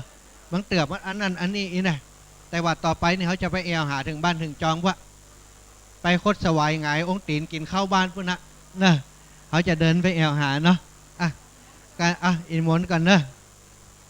มาอีแม่ว่าจะได้เอาก็อีมานั่งจุ่มกันนี่เนอะมาเวียงปอมาเอาไผ่จะมาก่อนไผ่มาปะกันนี้อีปีเอาไรเจือมือเขาก่อนเอาไรเจือมือเขาก่อนเอาไรเจือมือเขาก่อนอีแม่อันนี้อยู่ในซองอยู่ในนี้หมดเนาะโอเคเอาซองใส่ฮันเอาไรเจือมือเขาฟังมากับมีอันกับอ่านถึง2 อันเนี่ยมาเมินจากมันอดเอาหน่ะจ้าอีแม่สาธุสาธุสาธุสาธุสาธุสาธุอันเขาจะเล่าให้ฟังเรื่องหนึ่งเนอะอีแม่อีปอทั้งหลายการหับของจากมือโยมแม่หญิงสามารถหับได้นะแล้วก็เขาเอากฎหมายที่ไหนมาว่าหมอว่าห้ามหับอันของจากแม่หญิงว่าจะเป็นอาบัติว่าในของพระวินัยบ่มีถือกันเอาตั้งนอกเพ่เพราะฉะนั้นเขาหับหมดอ่ะมันจะเปื้อนอย่างมันจะชอดยังกำมือกอดกันบ่เป็นอย่าง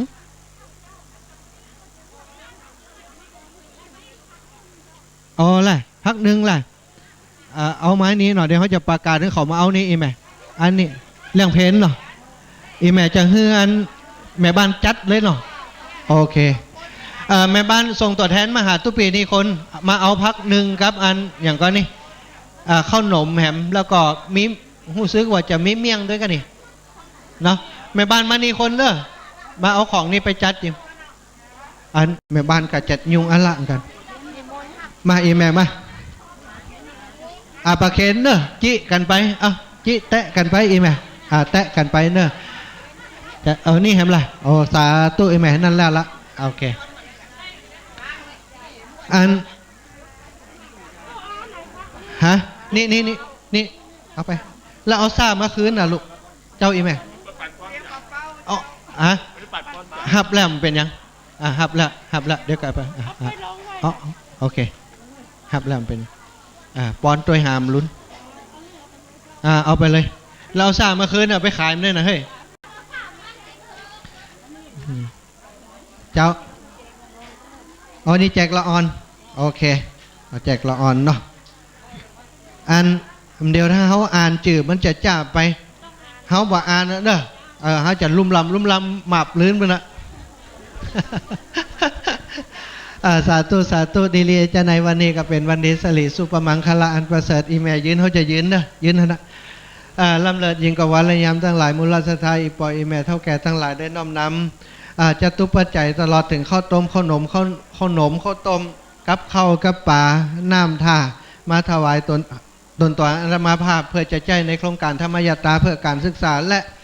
เรื่องเลี้ยงดูตอนรับอีปอยอีแม่ที่มาร่วมงานในวันนี้ตลอดถึงแจกลูกแจกหลานตนผู้ค้าก็เป็นตัวแทนของพระสงฆ์องค์เจ้าที่ทำโครงการธรรมยตราเพื่อการศึกษาก็ขออำนวยใจให้อีปอยอีแม่จุผู้จุคนที่มีจิตใจดีที่มีจิตไก่งามมารวมบุญรวมกุศลตอนรับคณะธรรมยตราที่เดินทางมาสู่บ้านสู่จองในวันนี้คือทุกผู้ทุกท่านมีแต่ความสุขมีแต่ความเจริญพยาธิอัปปาดข้อเกณฑ์เวียนภัยความกังวลอันตรายในจิตทั้งใจทั้งหลายเพื่อได้กล้ากาดแก้วกลิ้งกาดออกจากตนจากตัวเหมือนน้ำที่กลิ้งกาดลงจากใบบัวใบบอนแม่นว่าอีปอยอีแม่ทั้งหลายอยากจะอุทิศผลบุญตานี้ไปให้เจ้ากรรมในเวรเจ้าเทวบุตรเจ้าเทวดาพญาอินทร์พญาพรหมพญายมราชตลอดถึงครุฑนักนามปรามัยไอสวนหมู่ญาติกาทั้งหมดทั้งมวลที่เป็นลวงรับมรณาไปสู่ปรโลกไปนางให้เปิ่นได้กินให้เปิ่นได้บริโภคให้เปิ่นได้ป้นจากติยากให้ได้พรากจากติตุกให้ได้ถึงสุขเป็นเต็นแล้วคือเมืองแก้ว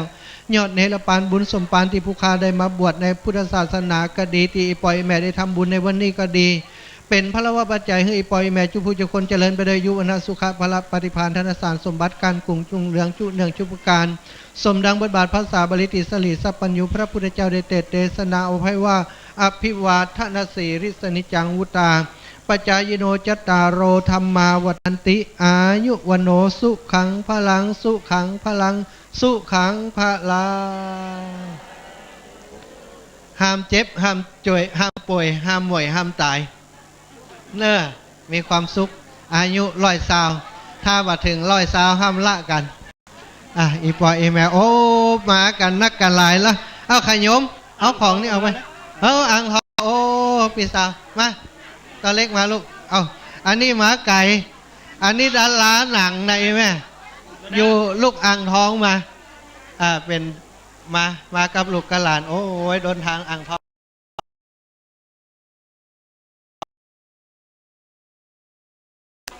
ตามสบายก่อนจ้ะตามสบายเอาอ่างทองเดี๋ยวค่อยเจอกันเดี๋ยวค่อยเจอกันคนงามจ้ะอันนี้เก็บเลยเอาขยมเก็บเลยเอาตรงไหนก็ได้เอา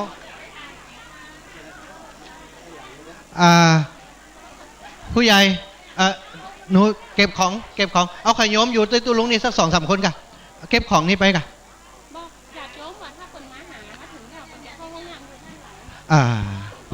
จ้ะห้องน้ำเนอะไอแมนเนอะฝั่งมาหาเขาเจ้ะไปห้องน้ำก่อนห้องน้ำอยู่นี่ชุดหนึ่งอยู่ตีโรงเรียนก็มีห้องน้ำนี่เข้าทั้งหลังนี่เนอะเจ้าเอาลูกไปที่อื่นก่อนเดี๋ยวตู้ลุงจะสะดุดอันนี้เก็บไปเลยลูกเก็บไปเลย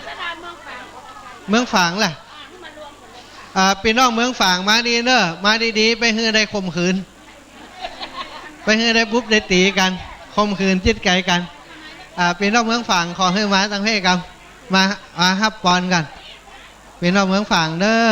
ะขยมมาช่วยเอาออกไปลูกเอาออกไปอันนี้ถวายแล้วเราเอาไปจัดการเลยเอาไปโอเคสาธุอีแม่ใส่ไปอีแม่ใส่เลยโอเคโอ้ของเฮาแหละโอ้ตำมะเขือเฮาสมักเหแม่ฮู้จะได้ไผบอกฮึฮะไผไปกวนของเฮาเนอะตำมะเขือเจ้าแม่โอ้สาธุโอ้บะขามหวานเนาะโอ้ดีสาธุส่วนตัวแหละส่วนตัวเอาใส่กระเป๋าเลยบ่ฮะอันนี้ส่วนตัวนะส่วนตัวเก็บถ้าสังคมอยู่ฮันอันนี้แล้วเองแม่อันนี้มาจากเมืองฝางโอ้เมืองฝางอีแม่นี่ฮะนี่เดี๋ยวเขาจะปั่นป้อนก่อนเจ้า เดี๋ยวอีแม่เก็บอันนี้เขาจะต้องเก็บให้เปิดก่อน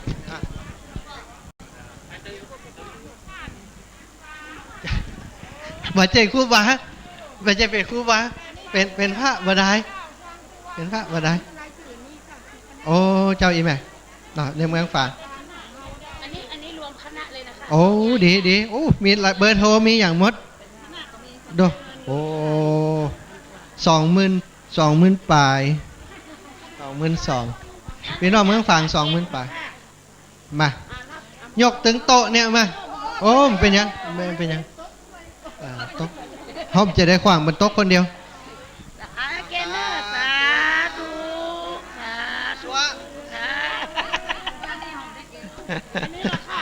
มาจ่าสาธุสัวเขาสาธุโอ้บารมีครูบาอาจารย์เนอะอันนี้มันจะบารมีเขาเนยพี่น้องเอาไว้นี่ก่อนแม่เดี๋ยวเขาจะปั่นป้อนก่อนอ๋อแม่ปักเนี่ยฮะห้ามถอนหายใจนะหันตัวจริงแล้วถอนหายใจโอ้อย่างว่ามึงงามได้ไวพระครูอันอภิวัตยังบ่มากันจ้ะแม่เก็บไปหันก่อนถ้าเฮือเฮาเดี๋ยวจะหายฮะได้เอาถ่ายเอาตัดตีงามๆเลยนะ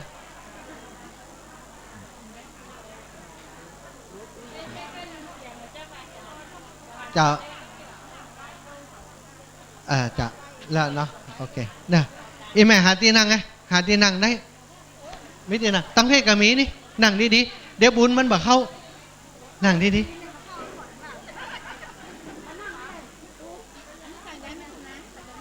อันพี่น้องเมืองฝางกับไหนก็ที่นั่งเดี๋ยวนี้เมืองฝางถึงนั่นแหละเมืองฝางนั่นนะอำเภอฝางจังหวัดเชียงใหม่ไผ่ก็ได้ตีอันลุงสมบัติกับปาชมเนี่ยญาติพี่น้องเขาอยู่เมืองฝางบ้านอย่างก็บอกเขากันเหรอเขามีญาติอยู่เมืองฝางเขาไปมันแล้วเขาจำชื่อบ้านไปได้อะไรปีหนิมก็ได้เนอะปีหนิมที่เขาไปงานศพกูเตือนเนี่ยเมืองฝางบ้านอย่างเอาละใจปั่นปอนเนอะเขาจะอ่านอะไรจื่อมดมันนักเพราะฉะนั้นเขาจะขอลุ่มลำตุ้มตำมาปลื้นนะสา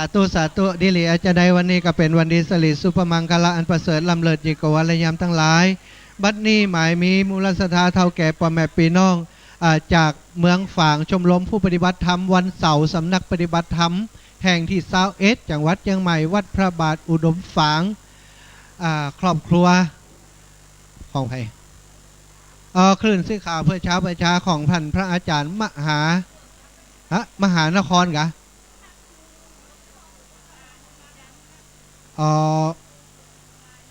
พระครูสุจิตานุรักษ์จากเมืองฝางเนาะรวบล้อมกันเป็นคณะเป็นหมู่เป็นจุมได้น้อมนำมาจตุปัจจัยตลอดถึงทายธรรมเข้าป่าอาหารข้าวน้ำโภชนาอาหารพิกหารตานมายืนยงต่อตนต่อให้มัตภาพก็จะได้ยืนยงต่อพระตนตรัยแก้วเจ้าสามประการพระพุทธพระเจ้าพระธรรมพระเจ้าพระสังฆเจ้าได้มีธรรมะเมตตาไวนาปฏิฆาหารับเอาแล้วก็ขออำนวยใจคือเท่าแก่พ่อแม่พี่น้องจุผู้เจ้าคนจุผู้เจ้าทานติมานีกะดีบ่ได้มากะดีได้ให้ได้หอมกันมาเพื่อได้มีส่วนแห่งบุญได้มีแต่ความสุขในความเจริญพยานอปาดข้อเข็นเว้นภัยความกังวลอันตรายในจิตในใจกล้ากาดแก้วออกจากตนจากตัวจากครอบครัวไปอย่าได้มาไกลมากายนับแต่นี้ไปนานคือมีแต่ความสุขมีแต่ความเจริญแล้วก็จะอุทิศผลมันตานไปให้เจ้ากรรมในเวรเจ้าเทวบุตรเจ้าเทวดาพญาอินทร์พญาพรหมพระญายมมาราชทั้งครุฑหนักน้ำปรมัยไอส่วนญาติกาทั้งบดทั้งบอลที่ล่วงลับมรณาไปสู่ปรโลกไปนาคือเป็นได้กินคือเปิ่นได้บริโภคได้ป้นจากได้อยากได้พรากจากที่ทุกข์ได้ถึงสุขเป็นได้แล้วคือมันแก่หยอดได้บานบุญสมปานอีปอยอีแม่ได้กระทำในวันนี้ก็ดีที่ตนตัวของผู้ฆ่าได้ทำโครงการธรรมยตาและได้มาบวชในพุทธศาสนานี่เพื่อได้เป็นพระบาใจปุ่มทรงให้ปล่อยแม่เจริญไปด้วยอายุวรรณะสุขภละปฏิภาณธนสารสมบัติเพื่อการกุ่งลุงเลืองจุเนื่องจุปการสมดังบทบาทพระสาบาลิติสลิสัพปัญญูพระพุทธเจ้าได้เทศนาไว้ว่ายะถา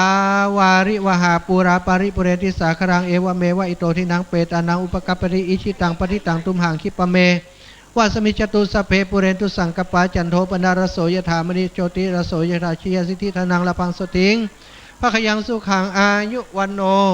สุขังพระลังสุขังพระลังฮือลำฮือรวยฮือเป็นคนสวยคนงามต ตลอดปีตลอดไปร้อยสาวขวบเข้าวาสาอย่าได้ขาดได้พี่น้องสาธุสาธุเป็นว่าคนดีคนงามเปิ่นไหลไปอยู่เมืองฝั่งเวียงป่าเปาเจียงไฮ้เจียงใหม่หลับปูนหมดละกับคนหัวล้านหัวเปาอยู่บ้านตรงปงนี่ งวดนี่เขากับบ่หูจะเฮืออย่างเนอะ2 ตัว 8 9ถ้า4 ตัวนี่8 9 4 3ไปใหญ่ลดกำ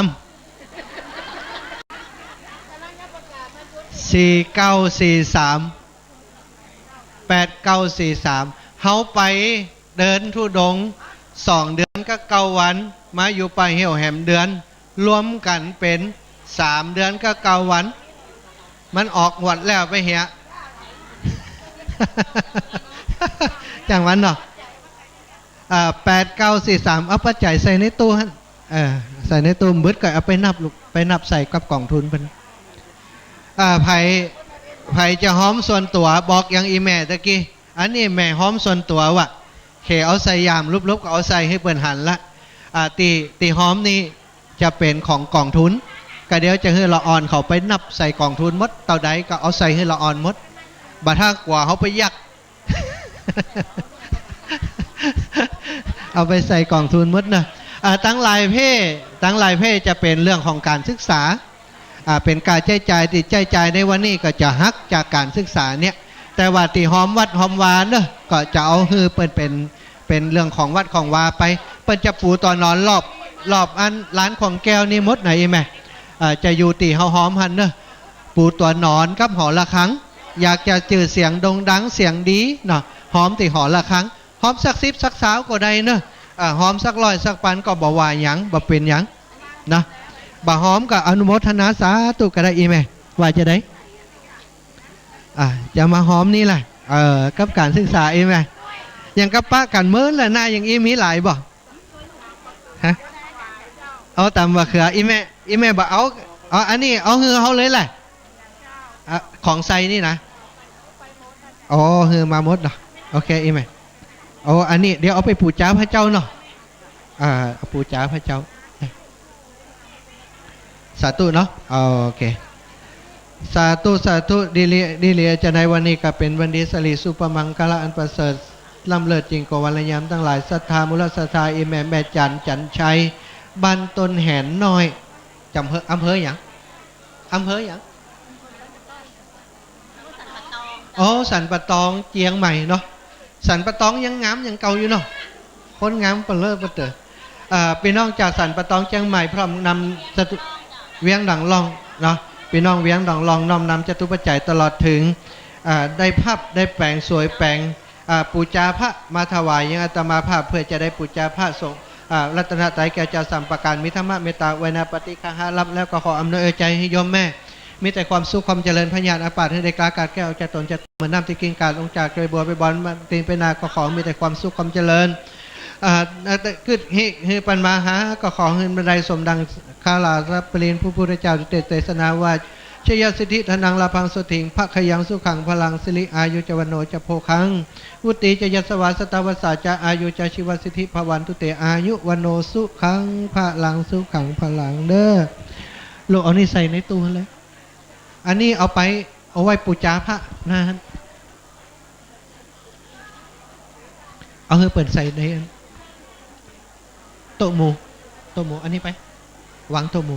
เปิดได้บุญ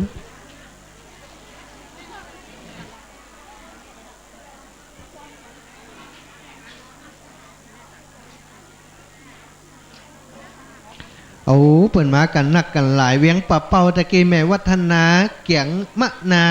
อันนี้คณะเปิดนะผู้นำบุญบานคณะบันหนองเหยาวตะกี้น่ะ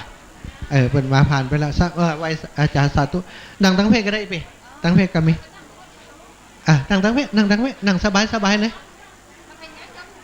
ฮะเป็นกะนั่งดีๆจะได้ทานลูกงามๆกะบัดต้องพังทำบุญบัดถ้าพังทำบุญเอาบุญแต่เนอะบัดต้องฟังต้องแล้พอไผ่เดี๋ยวเอาบุญก่อนได้ยินกับวิทยุนะคนได้มาโอ้ยแม่เตียงตะเวทีนี่คนบ้านเฮานี่เป็นเหรอคนจะซ่อนไหล ตะเวทีคนบันเฮานี่ก็วัดที่อื่นจะซ่อนจะซ่อนอ๋อแม่นอ๋ออันนี้อีแม่กะตะเวทีปอกำนัน2ฮะ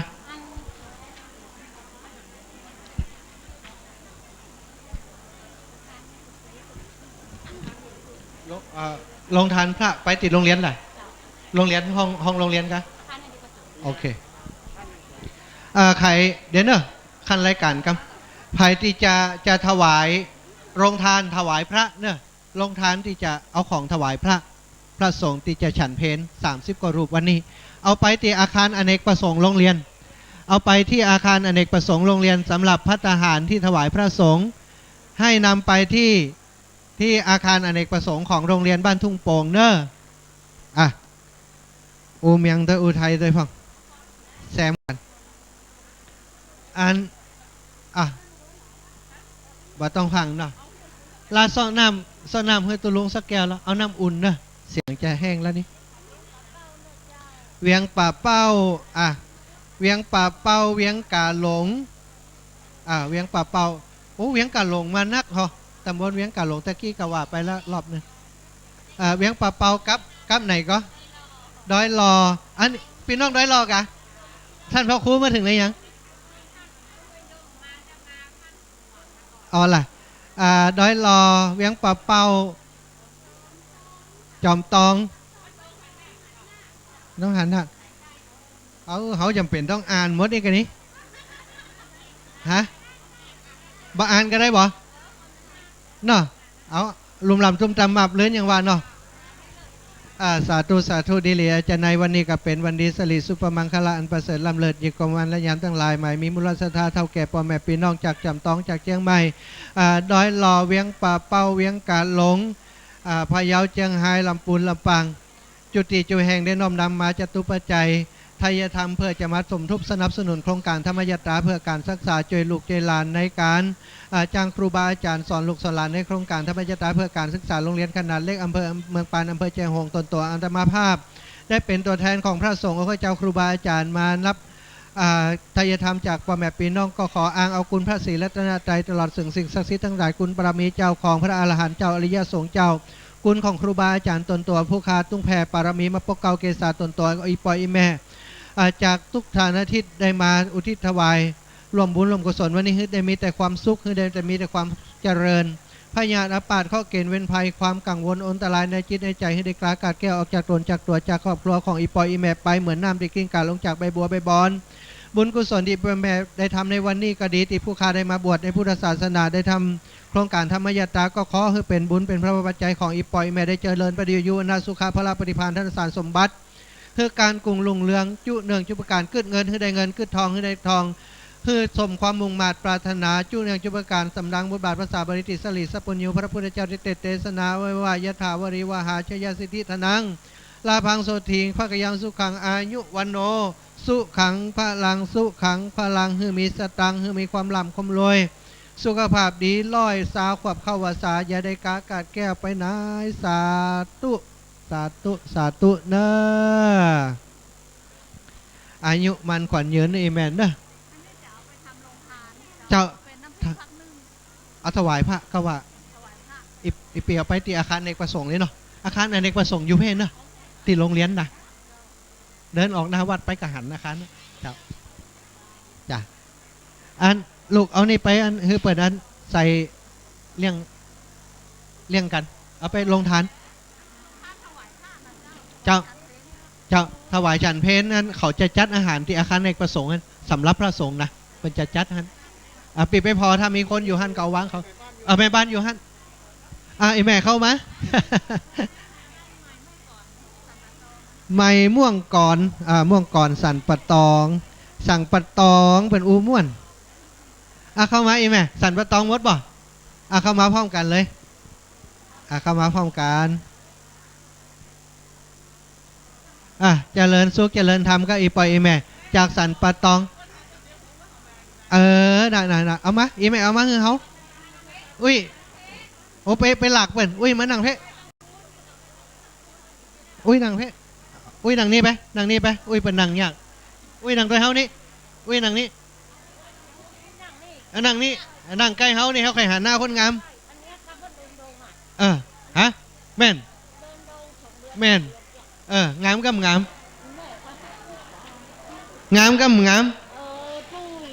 อ๋อตุยอยู่อ่ะตุยใช่สาตุเสียงยังลุงใจหรือวะเสียงยังลุงใสวะไหวสาวะจะได้หันละหายกัดอกแล้วเนาะได้หันได้ยินก็เสียงเนาะได้ยินก็เสียงดีใจเนาะเจ้าสาธุอายุเจ้าเดี๋ยวเคยอู้กันเนอะเดี๋ยวปั่นปอนก่อนเนาะปั่นปอนเจ้าแม่นางเนี้ยดวงหันนาคหันโอเคจ้าป้าตัวอายุ94 ปีจะมาที่เขาเนี่ยมายังพระโมสั่งโหใครหันตัวเจ้าบัดนี้บางงาม94 ปีผู้ข้ามาอยู่อีแม่โอกัดอกเดี๋ยวจะให้เปาะกันให้มะตาย94 ปีแม่ถ้าเขาหายใจคำแมบเนี่ยเขาจะคิดถึงสิ่งที่แม่เนี่ยกับเขาวันนี้เขาจะนึกถึงบุญคุณที่แม่มาวันนี้สาธุ94 ปีมาอยู่ใครหันพระเดินดงวะสาธุดีลีอาจารย์ในวันนี้ก็เป็นวันดีสลีสุปมังคลาอันประเสริฐล้ำเลิศยังกวัลยามทั้งหลายไม้มีแม่อุ้ยแม่มอนลาวงสายะบันดงหาดหนักพ่องกับลูกกับหลานบริวารจุผู้จุคนแล้วก็พี่น้องบ้านม่วงก่อนอำเภอสันปะตองเชียงใหม่บันดงหาดหนักหนองอาบจ้างเชียงใหม่มีไหนแฮมดอยหล่อปักตางเจริญพร้อมกับคณะสถาจากเชียงใหม่ละปูนละปางเวียงปะเปาจังไห้พะเยาแปะนานบริวารลูกศิษย์ลูกหาของท่านพระครูอภิวัฒนวิกรมได้น้อมนำมายังจตุปัจจัยทายธรรมทั้งหมดทั้งมวลนี้มาถวายตนตัวให้มาภาพเพื่อจะใจในโครงการธรรมยตราเพื่อการศึกษาตนตัวให้ผู้เข้าเป็นผู้ค้าได้เป็นตัวแทนของครูบาอาจารย์คณะทำงานโครงการธรรมยตราเพื่อการศึกษามีปฏิฆาหะรับเอาแล้วก็ขอยืนยงต่อพระรัตนใจแก้วเจ้า3ประการพระพุทธเจ้าพระธรรมเจ้าพระสังฆเจ้าคุณพระอรหันต์เจ้าอริยสงฆ์เจ้าจุตนตรงจุพระองค์จงแผ่ปารมีมาปกเก่าเกษาตนตัวของอีแม่จากกุฏิกุแห่งบ้านดงหาดหนักบ้านก่อนบ้านม่วงก้อนบ้านดงหาดหนักติกุฏิกุแห่งนะบ้านดอยหลอกก็ดีต่างปากทางเจริญก็ดีจุผู้จุท่านจุผู้จุคนที่ได้ยินเสียงของที่ผู้ค้าได้ปวารณาประกาศไปนี่คือมีแต่ความสุขมีความเจริญพญาอาปาดข้อเกณฑ์เว้นภัยได้กลากาดแก้วจะตนจากตัวเหมือนน้ำกิ่งกาลงจากใบบัวเม่นว่าจะอุทิศผลบุญตาให้เจ้ากรรมในเว้นเจ้าเทวบุตรเจ้าเทวดาพญาอินทร์พญาพรหมพญายมราชครุฑนักน้ำประมาเอสอนให้ศิริกาทั้งมวลญาติกาทั้งมวลที่ลงรับมรณาไปสู่ปรโลกไปนาให้เป็นได้กินได้บริโภคได้พ้นจากที่ยากได้พรากจากที่ทุกข์ได้ถึงสุขเป็นที่ละคือเมืองแก่ยอดในบรปานบุญสมปานที่ปล่อยแม่ได้ทำวันนี้ก็ดีที่ผู้ข้าได้บวชในพุทธศาสนาปั๊มเพ็งศีลธรรมภาวนาเพื่อได้เป็นพระวปัจจัยเติมให้อีปล่อยแม่จุผู้จุคนเจริญไปได้ยุวนะสุขภละปฏิภาณธนสารสมบัติการกรุงลุงเลี้ยงจุเนื่องจุบการอายุมันกว่ายืนชยสิทธิทนังลาพังโสถีภคยังสุขังพระลังอายุวันโนสุขังปะลัง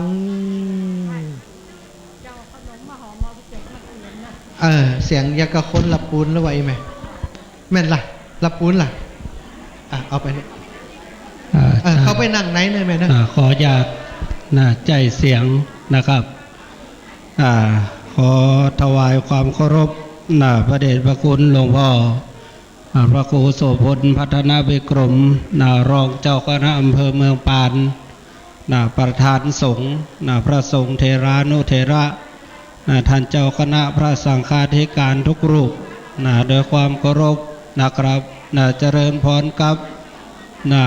อีปอยแม่อุบาสกอุบาสิกานักศีลนักบุญทุกท่านจากจังหวัดเชียงใหม่เจียงไฮ้หลับปูน วันนี้นะครับก็ได้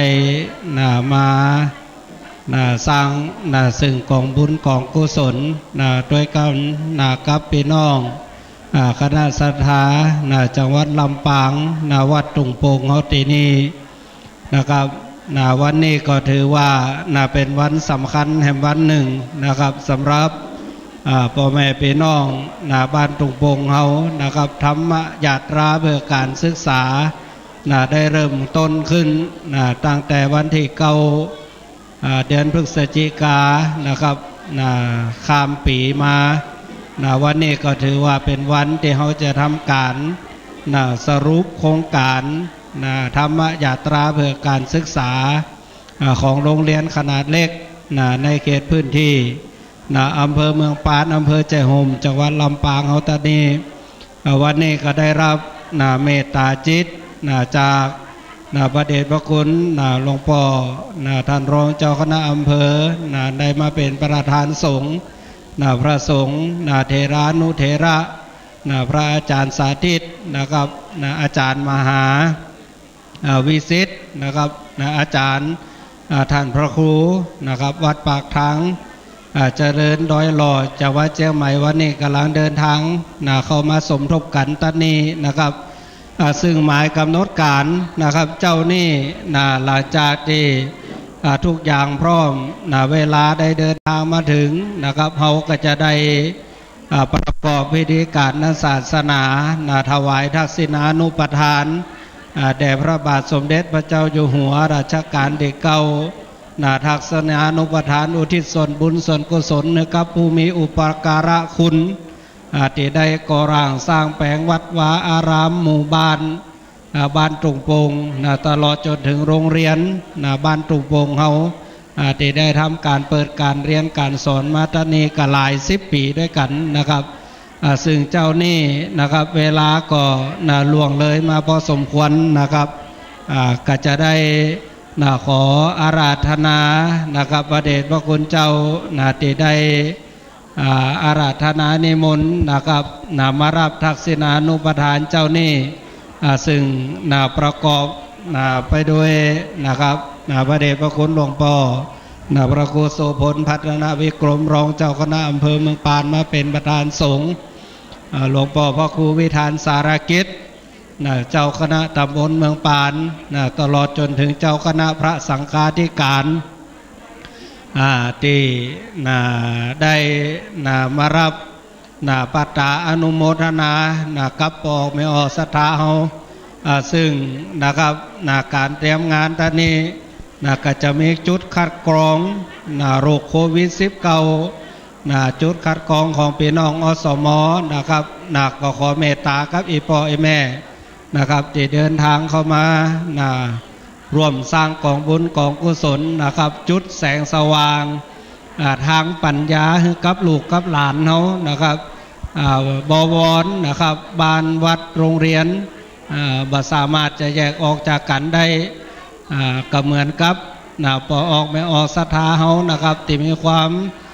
ยั่งเจือเลื่อมใสในพระพุทธศาสนาบอกว่าจะเดินทางมาจากจังหวัดเชียงใหม่ก็ดีนะครับเดินทางมาจากจังหวัดเชียงรายก็ดีนะครับพี่น้องจากจังหวัดลำพูนนะครับวันนี้ก็ได้เดินทางมาสมทบกันตอนนี้ก็ถือว่าเป็นกองบุญกองกุศลนะครับอันยิ่งใหญ่ที่หาได้ยากนะครับที่เขาจะเอาสายบุญสายทานมารวมกันจะได้ก็ต้องเกิดจากเนื้อนาบุญนะครับที่เขาได้ทำรวมกันมาบ่ใจเรื่องง่ายนะครับพอศรัทธาทั้งหลายนะครับที่จะเดินทางมาตรมมาหอมกันจะได้ก็วันนี้ก็เป็นที่น่าอนุโมทนายินดีเป็นอย่างยิ่งเลยนะครับ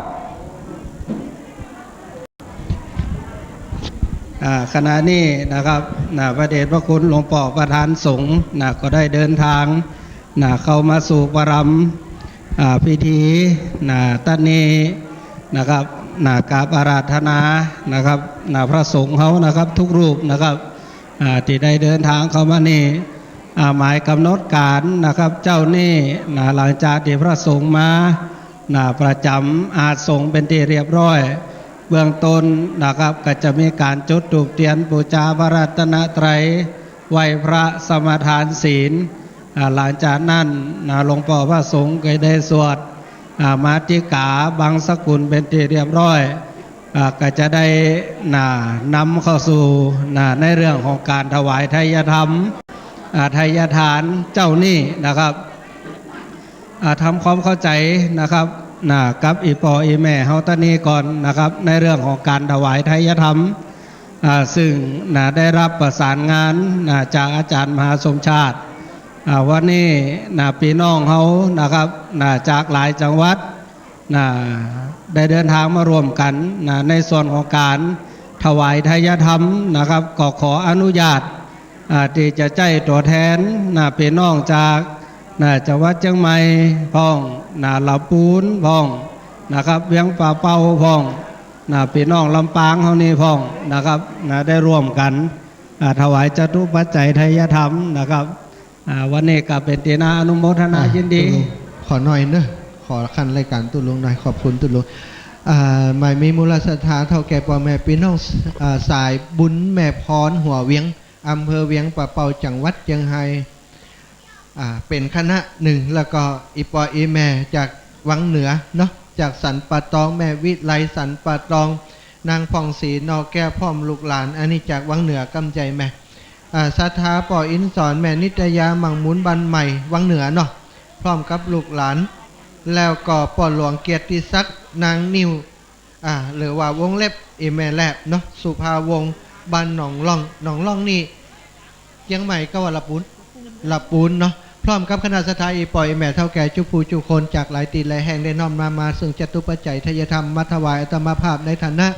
ที่ทำงานโครงการธรรมยตราเพื่อการศึกษาก็ได้เป็นตัวแทนของครูบาอาจารย์คณะทำงานในโครงการธรรมยตราพัฒนาการศึกษาโรงเรียนขนาดเล็กอำเภอเมืองปันอำเภอเจ้าโฮม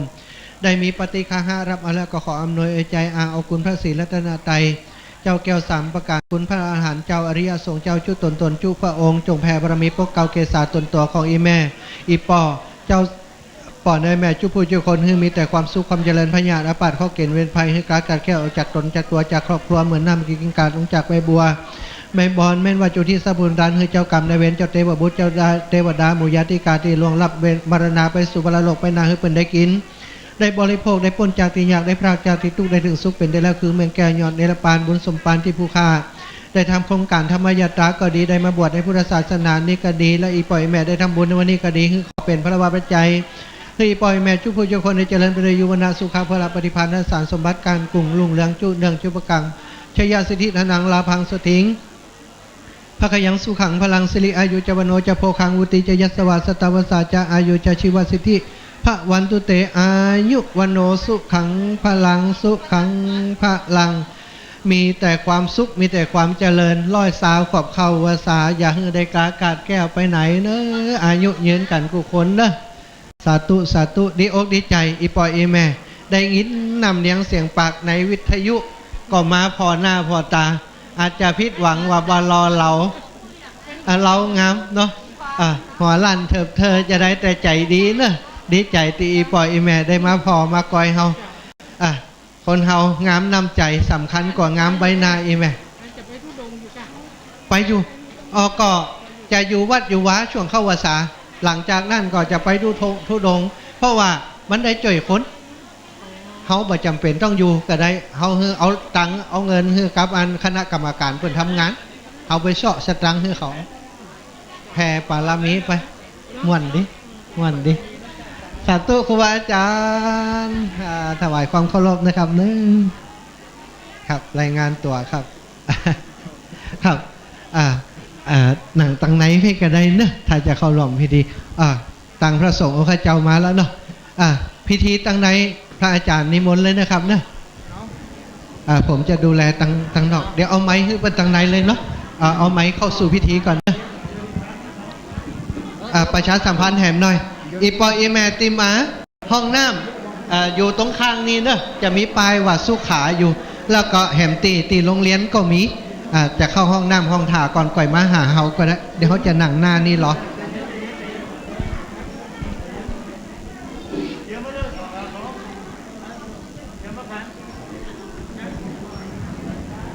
ทดสอบทดสอบ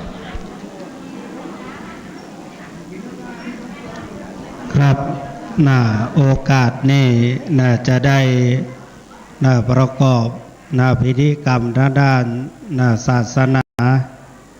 จุดธูปเทียนบูชาพระรัตนตรัย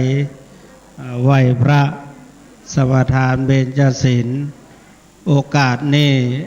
ขอเจริญพรเรียนเชิญท่านผู้อำนวยการอภิรมย์อภิวงศ์งามอดีตผู้อำนวยการโรงเรียนบ้านตุงโป่งได้ให้เกียรติ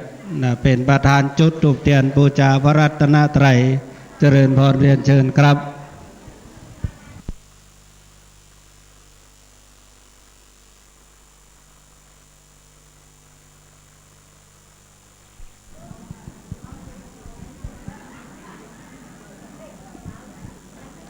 ครับ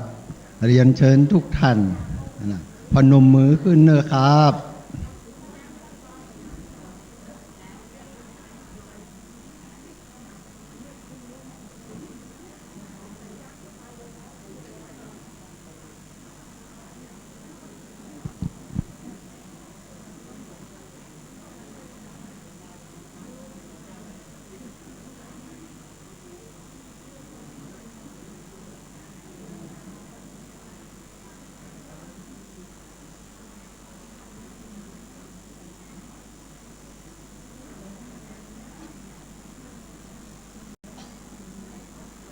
กาพระพร้อมกันเนอะกับหนึ่งพุทโธเมนะโถกับสองธัมโมเมนะโถกับสามสังโฆเมนะโถ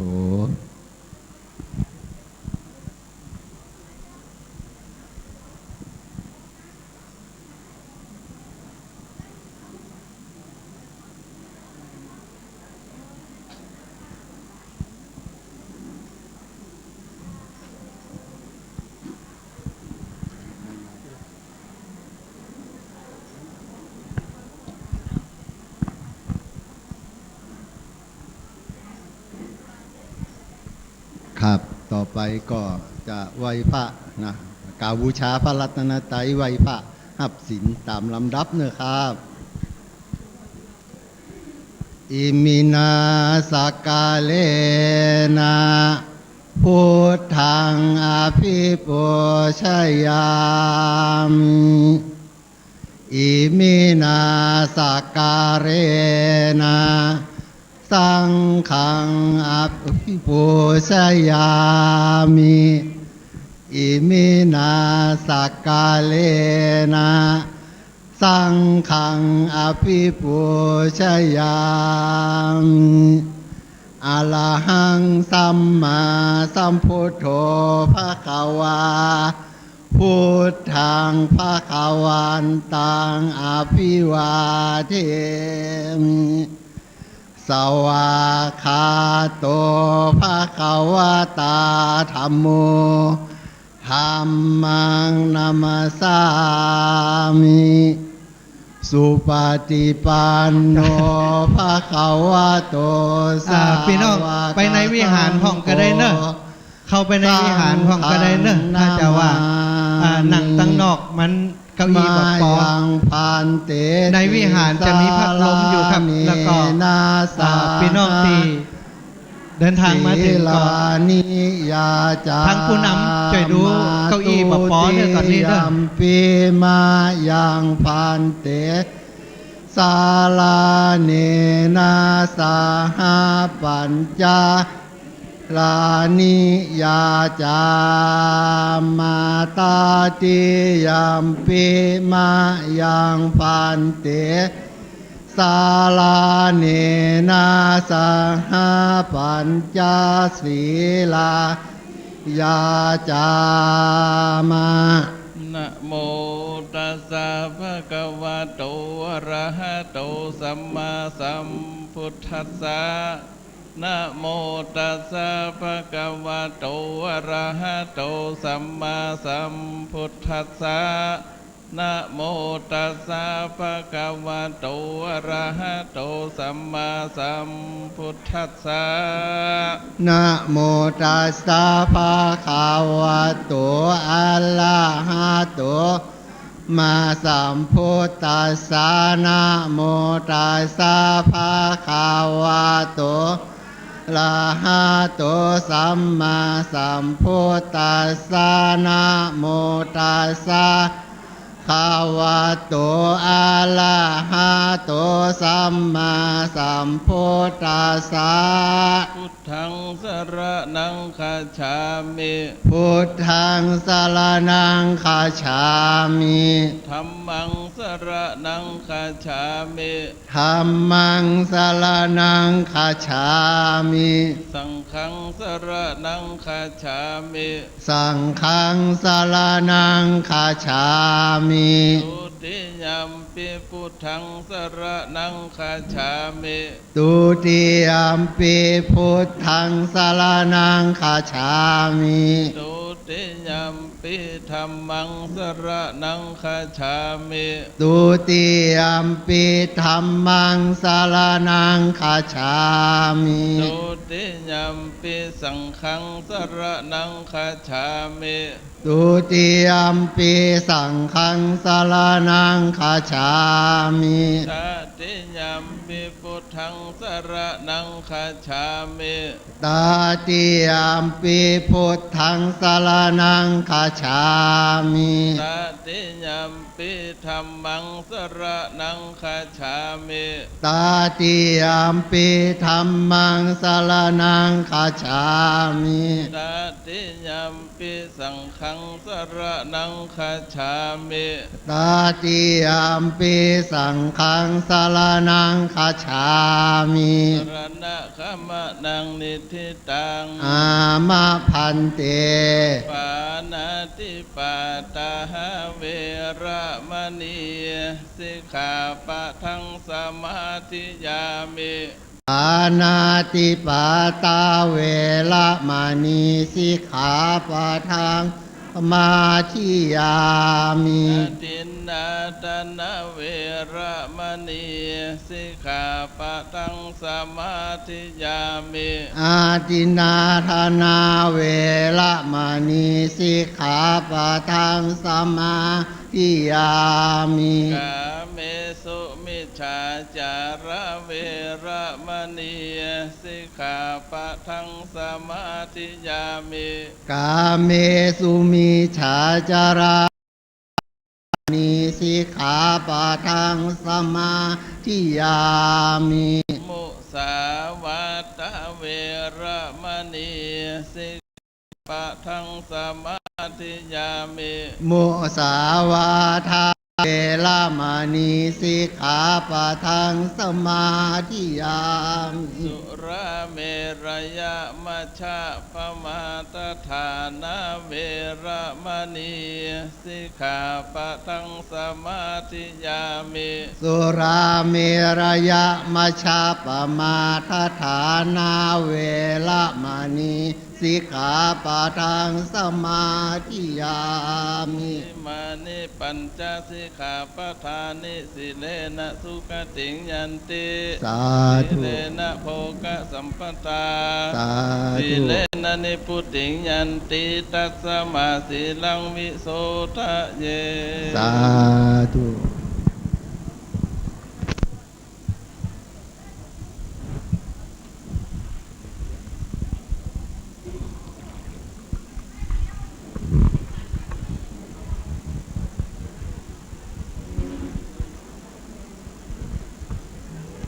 นะโมตัสสะภะคะวะโตอะระหะโตสัมมาสัมพุทธัสสะนะโมตัสสะภะคะวะโตสัมมาสัมพุทธัสสะนะโมตัสสะภะคะวะโตอะระหะโตสัมมาสัมพุทธัสสะกุศลธรรมะอกุศลธ อัปยกตาธรรมาสุขายเวทนายสัมปยุตตาธรรมาทุกขายเวทนาตาธรรมาอทุกขมสุขายเวทนายสัมปยุตตาธรรมาวิปากธรรมาวิปากธรรมธรรมาเนกนวิปากธรรมธรรมาอุปาทินุปาทานิยธรรมาอนุปาทินธรรมาปะธรรมาสังกิเลสิกาธรรมาอสังกิเลสสังกิเลสิกาธรรมาอสังกิเลสสังกิเลสิกาธรรมาสมิตากาสมิจลาอวิตากวิจลามาตาธรรมาปิติสหคตาธรรมาสุขาสหคตาธรรมาอุเบกขาสเนนะปะหาตาภาธรรมาภาวนายปะหาตาภาธรรมาเนวทัสสเนนันภาวนาตาภาธรรมาทัสสเนนะปะหาตาปะเหตุกายะปะหาตาภะเหตุกาธรรมาวัฏาสเนนันภาวนายะปะหาตาภะเหตุกาธรรมาอัจจยคามิโนอัปปัจจยคามิโนธรรมาเนวัจจยคามิโนนาปัจจยคามิโนเสขาธรรมาเสขาธรรมาเนวเสขานาเสขาธรรมาปริตตาคตาธรรมาอัปปมานาธรรมาปริตตารัมมนามนาธรรมาอัปปมานารัมมนาธรรมาหินาธรรมามัชฌิมาธรรมาธรรมาวิชาตานิยตาธรรมาสัมมาตานิยตาธรรมาอนิยตาธรรมามาคะมาคะเหตุกาธรรมามาคะธรรมาอุปันนาธรรมาอนุปันนาธรรมาอุปาติโนธรรมาอติตาคตาธรรมาปัจจุปันนาธรรมาอติตารัมมนาธรรมาอนาคตารัมมนาปัจจุปันนารัมมนาธรรมาตาธรรมาปหิทาธรรมาอาจาตาปหิทาธรรมาอาจาตารัมมนาปหิทารัมมนาธรรมาอาจาตาปหิทารัมมนาธรรมาสนิสาสนสัมปติฆาอนิทัสสนะสัพปติฆาธรรมาอนิทัสสนะปฏิฆาธรรมาเหตุปัจจโยอารัมมณปัจจโยอนันตรปัจจโยสมานันตรปัจจโยชาจาตปัจจโยอัญญมัญญปัจจโย อุปนิชยปัจจโยปุเรชาตปัจจโยปัจฉาชาตปัจจโยอเสวนปัจจโยกรรมวิปากปัจจโยอาหารปัจจโยอินทริยปัจจโยชานะปัจจโยมรรคสัมปยุตตปัจจโยวิปยุตตปัจจโยอาติปัจจโยนาติปัจจโยมิคตปัจจโยอมิคตปัจจโย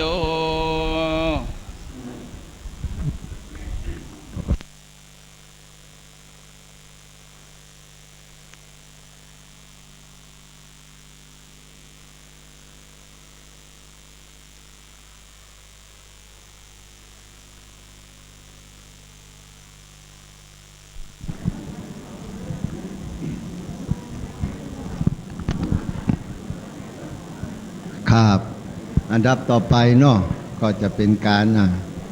สุมาควาตานเว้นตานตามลำดับเนาะตามประเพณีพื้นบ้านเมืองเหนือของเขาครับ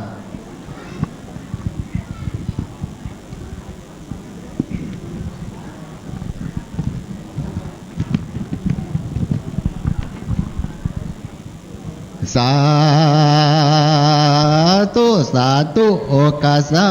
หังวันตาสัพพวัตุตานังกะเดสัพพยังเครื่องขวตานตั้งหลายบัดนี้มูลราชถาผู้ขาตั้งหลายจุผู้จุคนก็ปากันสลงกงควายหาได้ยังมาตุผู้ผาลาจาดวงดอกเขาตอกดอกไม้และสุกันโถตะกาเกว่าน้ำส้มปล่อยก็ได้เอามาสู่มากาละวะกวาตานบัดนี้ผู้ขาตั้งหลายจูผู้จูโกนจูใหญ่หน่อยใจยิงได้คำติต่ำได้ย่ำติสูงกวาตานก็ขอลาลดโปโตดกายให้เป็นอโหสิกรรมอย่าให้เป็นนิวรธรรมกรรมอันเกินกาขออย่าห้ามเสียยังหนต่างอันจักเมืองฟ้าและเนรปานแก่ผู้ขาตั้งหลายนั่นจักมีเจียงแต่ดีหลีกาญาตัวเลวะจีตัวเลมโนตัวเรสันจิจาอาสันจิจาอาติตะโตสังอนาคตะโตสังปัจจุบันนะโตสังสัพพังโตสังขามันตุโน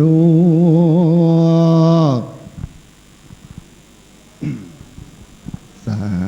ธุสักเกกรรมจะลุเป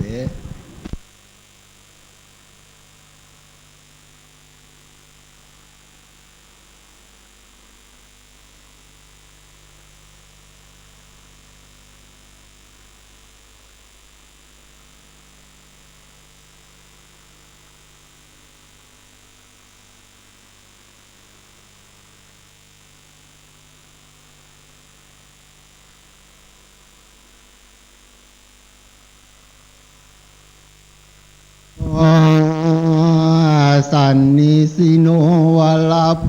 ธิยามุเลมาลังสะสินังมหันติวิจัยโย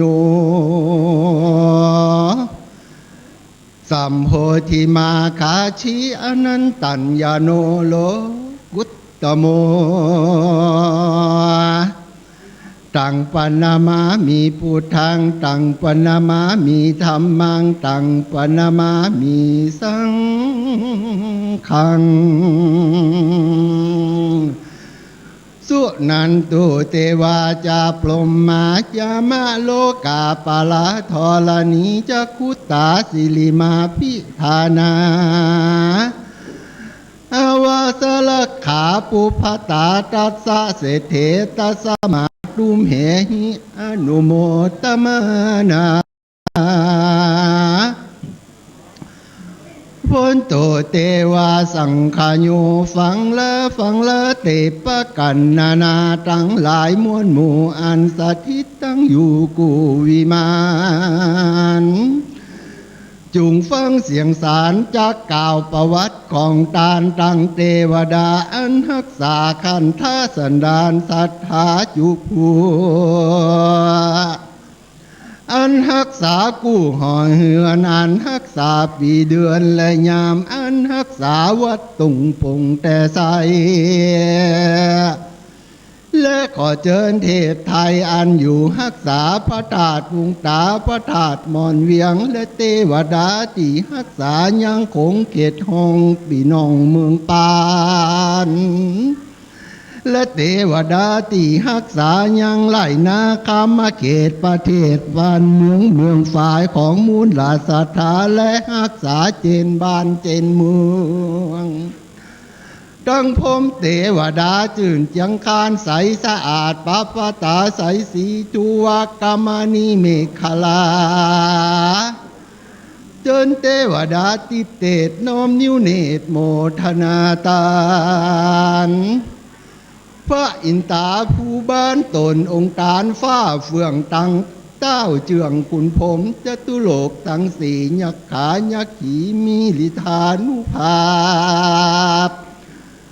ดังกุนพันผาไพลีตั้งทำแม่ธรณีตนจำบุญและตนจำบาปตนจำกันน้ำหยาดหมายตานตังพญามารตนใจหานหาดหาวติปเตไตปลายบนหนอากาศปลายใต้ลวดธรณีสลีกุตะมาตั้งนาดน้ำปลาไมไอส่วนอันเจิญยังม้วนหมู่เจ้าเข้ามาสู่โมทนาตานเสิ่งวาละขีญาตานในที่ข้ากาละวันหิยามนี้แต่ดีลีสาธุโอกาสาสิริวิสุทธิมกุตตะปวโรสสดอุดมพระบรมพุทธาธิรัตนาถลายผ่านแผ่วพระเจ้าแก้วสามประการน้อมนมัสการพระคุณเจ้าพระครูโสพลพัฒนาวิกรมรองเจ้าคณะอำเภอเมืองปานเป็นเก้าพร้อมพระสงฆ์องค์เจ้ากูโลบกูตนกูองค์ในที่ข้ากาละวันนี้ก็เป็นวันดียังกระทำปาลามี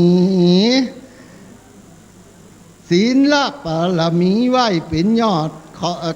ขอดไว้กับตนกับตัวไปทุกภาวะจาดใจถ้าลาบใดจูจอดหลอดเดิงยังโลกุตตละมีมัคคะภาละนิพพานเจ้าเป็นเกศเหตุนั้นหมายมีสมณะสถาพระมหาสมชาติชาตปัญโยเป็นเก้าพร้อมโดยพี่น้องศรัทธาเท่าแก่พ่อแม่พี่น้องจุผู้จุคนบ่าวว่าพ่อแม่พี่น้องต่างบ้านต่างอำเภอต่างจังหวัดนี่ถึงจังหวัดลำพูนจังหวัดเชียงใหม่จังหวัดเชียงรายและจังหวัดที่ไกลวันนี้ต่างคนก็ต่างเป็นเก้าพร้อมด้วยลูกเต่าเหล่าหลานวงยานวัดพี่น้องตั้งตกตั้งเหนือตั้งออกตั้งไตจูผู้จูคนก็ได้สนุงกงควายตกแต่งพร้อมนำมายังมาตุบปูฝาลาจาดวงดอกเข้าดอกไม้และโอตนาปิกหารและสหบริวารต่างหลายผู้ใหญ่มวลผุงนี่ก็เพื่อว่าจักอุทิศไปหาถวายแด่พระบาทสมเด็จพระเจ้าอยู่หัวภูมิพลอดุลยเดชและเจ้ากรรมนายเวรของ และเทวบุตรเทวดาบรรพบุรุษของท่านพระมหาสมชาติที่ล่วงลับไปแล้วรวมถึงครูบาอาจารย์ที่ล่วงลับไปแล้วที่ใดสั่งสอนท่านพระมหาสมชาติซึ่งท่านก็ได้เดินธรรมยาตราได้เป็นเวลาหลายเดือนบัดนี้ท่านก็มาอยู่นาวัดตรงปงตีนี้พร้อมกับนั่นศรัทธาต่างหลายก็ได้สนงกงกวายตกแต่งพร้อมนำมายังมาตุปูผามาลาดวงดอกเขาตอกดอกไม้และลำเตียนและโอตนะภิกขหารและสหบริวารตั้งหลายมวลผุงนี่มาถาปนาตั้งไว้กลางสองนาพระถลายรัตนะพันแผ่วพระเจ้าแก้วสามประการมีประมาณเต่านี้แล้วอันจักคือตานถึงพระพุทธเจ้าพระธรรมเจ้าพระสังฆเจ้าว่าสันนั่นแต่ดีลีเบิดนี้ศรัทธาผู้ข้าตั้งหลายขอโอกาสราธนาพระเจ้าแก้วสามประการจุงมีธรรมะเมตตาเอาไหว้นาปฏิกหารับเอาแล้วเพื่อจักอุทิศส่วนบุญส่วนกุศลได้ถึงสุขเป็นที่แล้วคือเวียงแก้วยอดเนลาปานนั่นจุงจักมีเตียงแต่ดีลีด้วยดังผู้ข้าจักขอโอกาสเวนตานตามมาคาถาภาษาบาลีว่าสาธุโอกาสะมายังพันเตอัคคิวาภูผาลาจตานังลดสธรรมเตสนานังโภชนานังสาหาภูจุปกานาวิเศษนาตานังท่าเปตัวพุทธธรรมสาสังคสะสกจังเตมาตุติยัมปิสาธุโอกาสะมายังพันเตอัคคิมาตุปุภาลาจตานังลดสธรรมเตสนานังโภชนานังสหปุจุปกนาวิเศษนาตานังท่าเปตัวพุทธธรรมสาสังกัสสะสกจังเตมาปูเจมาตติยัมปิสาธุโอกาสะมายังพันเตอัคคิมัทุปุภาลาจตานังลดสธรรมเตสนานังโภชนานังสหปุจุปกนาวิเศษนาตานังท่าเปตัวพุทธธรรมสาสังคสะสกจังเตมาปุเจมาพุทโธโนธัมโมโนสังโฆโนพุทโธกาลโวธัมโมกาลโวสังโฆกาลโวอัมหากังทิการตังหิตายะสุขายะยาวะนิปานายะอะละหันตาอะละหันติมัคคะตานังตินนังสังวตันตุโนสาธุสาธุสาธุโอกาสลำดับต่อจากนี้ไปจะได้ถวายจตุปัจจัยไทยธรรมเครื่องกินครัวตานทั้งหลายขออาราธนาอาจารย์มหาสมชาติชาตะปุญโญนะครับได้เข้าถวายพระพุทธนะครับแล้วก็จะได้เจริญพรเดือนเจิญอีพ่อแม่ผู้ที่เป็นตัวแทนจากเชียงใหม่ลำพูนเวียงป่าเป่าลำปางเฮานะครับได้เป็นตัวแทนอุบาสกอุบาสิกาได้ถวายจตุปัจจัยไทยธรรมถวายจตุปัจจัยไทยธรรมแด่ประธานสงฆ์เจริญพรเดือนเจิญคุณโยมจีรพันธ์หมูปอนะครับจากเวียงป่าเป่าเจริญพรเดือนเจิญคุณป่อหมออินทรเชื่อกันทานะครับจากอำเภอผางเจริญพรเดือนเจิญคุณแม่อัมพันธ์กองบุญนะครับจากอำเภอผางถวายพระสมรูปที่สองเจริญพรเดือนเจิญคุณโยมแม่สีทรสีบุญมา บ้านหนองร่องนะครับได้ถวายเจตุปัจจัยพระสงฆ์รูปที่3เจริญพรเดินเจิญแม่บัวลันจำปาอิ่มนะครับจากบวกก้างสันกำแพงถวายพระสงฆ์รูปที่5เจริญพรเดินเจิญคุณหมอสะอาดข่าวสะอาดประธานชมรมผู้สูงอายุจากแจ่ซอดเมืองปานเนาได้ถวายปัจจัยพระสงฆ์รูปที่6เจริญพรเดินเจิญนะครับแม่ผู้ใหญ่ฟองคำหลาบมากแม่ผู้ใหญ่บ้านตุ่มโป่งเขาตีนี้นะครับแต่เขาถวายเจตุปัจจัยพระสงฆ์นะครับเจริญพรเดินเจิญทั้ง8ท่านณโอกาสนี้ครับ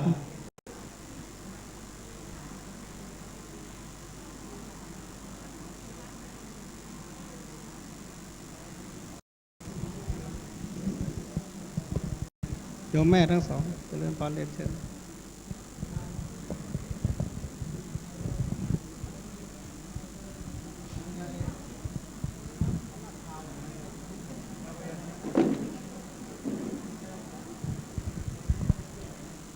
โอกาสนี้จะได้อาราธนาพระเดชพระคุณหลวงพ่อประธานสงฆ์หลวงพ่อพระครูโสพลพัฒนาบริกรมรองเจ้าคณะอำเภอเมืองปานได้กล่าวสัมโมทนียกถาแล้วจะได้อนุโมทนาเป็นภาษาบาลีเป็นลำดับต่อไปครับ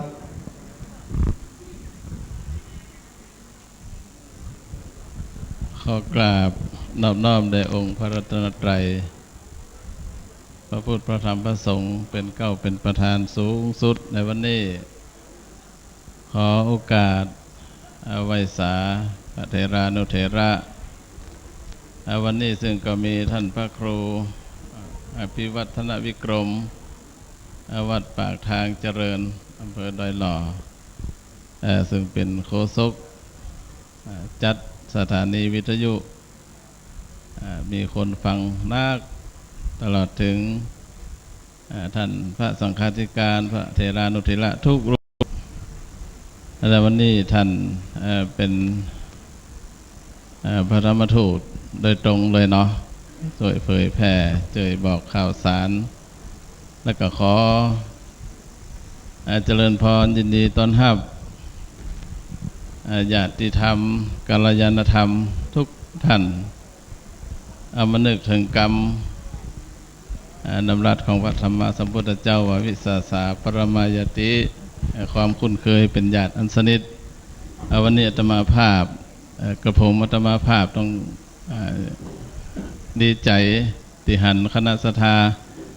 ถึงสมณศรัทธาและมูลศรัทธาต่างทั้งหลายมากันจังหวัดเชียงใหม่จังหวัดเชียงรายลำพูนพะเยาก็มาเนาะลำปางก็มากันนักนะก็ต้องขออนุโมทนานับว่าท่านสมชาติได้เสียสละทุกอย่างเข้ามาบวชครั้งที่2ก็เนื่องจากเราหู้กันว่าโรงเรียนขนาดเล็กจะได้ถูกได้ยุบเนาะได้ประกาศจริงๆนะโรงเรียนตรงปุ่งเนี่ยประกาศแล้วไปละนะประกาศยุบรวมโรงเรียนบรรแพะเนาะก็ประกาศไปแล้วแล้วก็ต่อไปก็จะเป็นการที่เขาจะต้องเอาเหตุเอาผลเนาะช่วยกันสนับสนุนธรรมภาพในนามของตังพระภิกษุสงฆ์ในนามของตังเมืองปานก็ต้องขออนุโมทนาสาธุการกับนาบุญตาลท่านทั้งหลายทั้งสมณศรัทธาและมูลศรัทธาท่านทั้งหลายได้ตั้งจิตตั้งใจฟังวิทยุแล้วก็เผยแผ่ข่าวสารบอกกล่าวส่วนบุญส่วนกุศลเอามาส่งมาเสริมมาจ่วยเติมเต็มกับเด็กละอ่อนญาติโยมทั้งหลายนัตถิปัญญาสมาภาเนาะแสงสว่างเสมอด้วยปัญญาบ่มีปัญญานี่แสงสว่างนี่เวลามีฝามีเครื่องกั้นก็บ่หันละนะแต่สติปัญญาของคนเฮานี่หันแผ่วไต่น้ำไต่ดินไต่ทราย หันแร่ธาตุต่างๆกองศรัทธาทั้งหลายสมณศรัทธาได้มาสร้างบุญสร้างกุศลครั้งนี้ก็เรียกว่าเป็นผู้ที่สร้างบุญมหาศาลเนื่องจากคนเฮาถ้ามีปัญญาแล้วทุกสิ่งทุกอย่างบัญญัติแม้แต่ดวงจันทร์แม้แต่แสงดวงอาทิตย์ดวงจันทร์โลกอวกาศมันจะขึ้นกันไปได้นะก็สติปัญญาอย่างเดียวเพราะฉะนั้นท่านทั้งหลายมีบุญมากมายที่ได้มาช่วยปัญญาช่วยสติปัญญาช่วยละอ่อนให้มีสติปัญญาโรงเรียนนั้นเป็นสำคัญจะยุบหรือบ่จะยุบเป็นสำคัญแต่ละอ่อนได้เฮียนดีได้อยู่ดีได้เฮียนดีต่อไปนั่นคือจุดประสงค์ของตังมหาสมชาติท่านมีวิทยาอุตสาหะอาตมาภาพก็ได้มาช่วยอาตมาภาพก็เสียสละเหมือนกันเนื่องออกศรัทธาทั้งหลายอาตมาภาพในโรงเรียนนี่ปักหมุดเหมือนกันนะปักหมุดนะแต่พอดีมีบุญเนี่ยน้อยได้ผอ.ใหม่มาจริงๆจะหมดสิทธิ์ละพอดีผอ.เป็นสอบใหม่มาเป็นละอ่อนอยู่30 ปลายก็ถ้าเป็นใหญ่ไปทำผอ.เก่ามาก็เอาเหมือนกันนะก็ลำบากเหมือนกันก็อาตมาเนี่ยต้องจัดทำโครงการซ่อนโครงการเข้ามาฉาดเนิมกรรมอาตมาต้องเสียสละจักจวน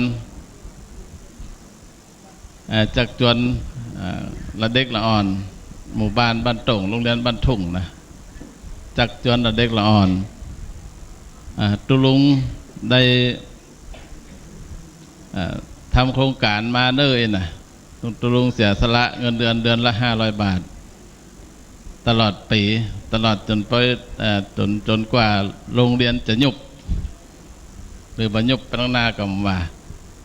แล้วก็เชิญชวนผู้นำหมู่บ้านทุกคนจะต้องทำตามเจ้าอาวาส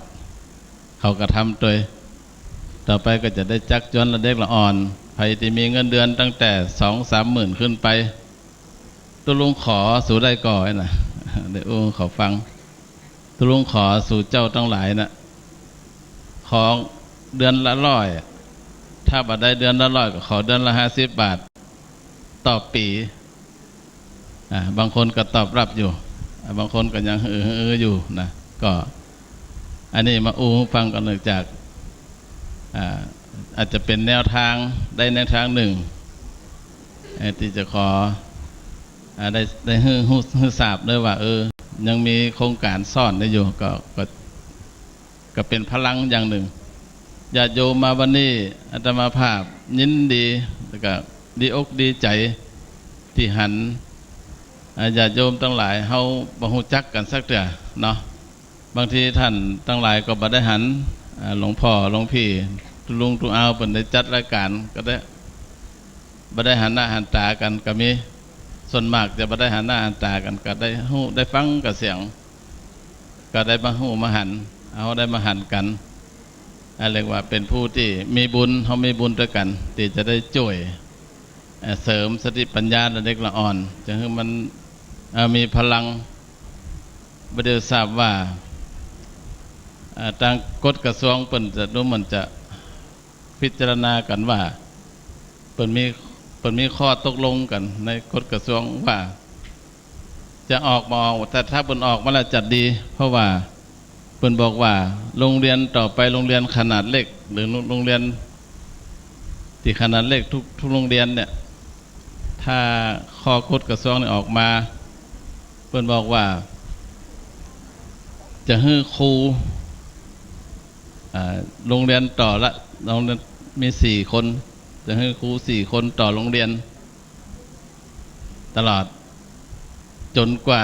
โรงเรียนจะบ่มีละอ่อนอันนี้ก็เป็นบุญเป็นกุศลถ้าเปิ้นออกมาได้เนาะถ้าเปิ้นทำมาได้นะแต่ถ้าทำมาได้ก็เป็นเวรเป็นกรรมต่อไปเขาก็จะสู้กันต่อไปเนาะก็ต้องวันนี้ก็ต้องขออนุโมทนาสาธุการท่านสมชาติได้เริ่มโครงการตั้งแต่วันที่9 พฤศจิกายนออกเดินทางไป จนถึงวันที่20 กุมภาพันธ์ที่ผ่านมาเป็นหลายเดือนเหมือนกันที่ได้ร่วมเดินทางตั้งแต่ตรงปุ่งไปจนถึงวัดชนประทานถึงวัดอาจารย์เก่าของท่านมหาสมชาติซึ่งได้ตามที่ได้เดินทางไปก็มีผู้บริจาคกลางต่างโอนมาเข้ามาในบัญชีต่างๆตลอดถึงการจัดก่อนจะออกเดินทางตอนนี้มีเงินอยู่รวมอยู่ได้76,636 บาทเดินทาง2,000 กิโลกันนะปองสตาได้ตังตัวya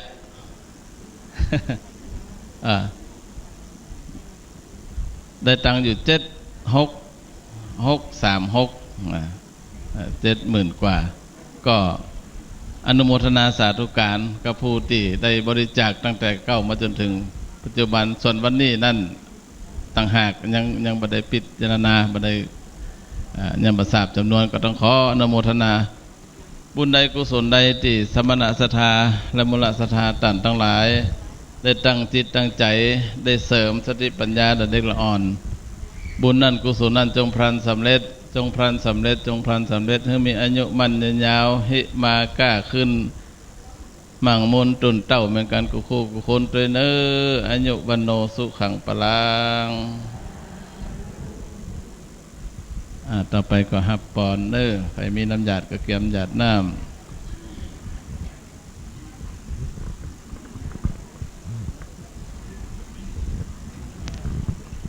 ยะถาวะริวหาปุราปาริปุเรนติสาครังเอวะเมวะอิโตตินังเปตานังอุปกัปปติอิชิตังปฏิตังตุมหังกิปะเมวะสมิจจตุสเปปุเรนตุสังกปาจันโทปนรโสยะถามณิโชติลโสยะถาวิวัชชันตุสัพพะโรโควินาศตุมาเตภวัตุวันตรายโยสุขีขายุโกภวสัพพิติโยวิวัชชันตุสัพพะโรโควินาศตุมาเตตวันตรายโยสุขีติอายุโกภวสัพพิติโยโกวินาศตุมาเตภวัตุวันตรายโยสุขีติขายุโกภวะอภิวาทนาสิริสนิจังบุตธายิโนจัตตารโอธรรมวัฏันติอายุวันโนสุขังปะลังอายัญจะโคทักขินาทินาสังคัมหิสุปฏิทิตาคาราตังหิตายาสถานะโสอุปกาปฏิโสยติธรรมโมจะยังนิทัสสิโตนะบัวชาจักตาอุราราภารัญจะเพียกขวนมโนปทินังตุมเหยังปัสสุตังอนาปการติรัตนาตยานุภาเวนรัตนาตยเตชะสาทุกขโรคัพพยาส โสกาสันตุจุปัฏฐวะอเนกา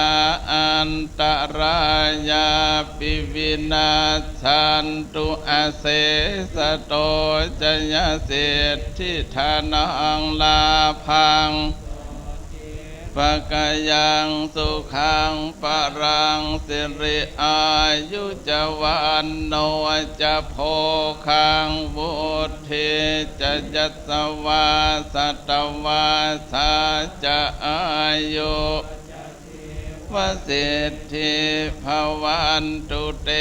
ภวตุสัพพมังคลังราคันตุสัพพเทวตาสัพพพุทธานุภาเวโสทิภวันตุเต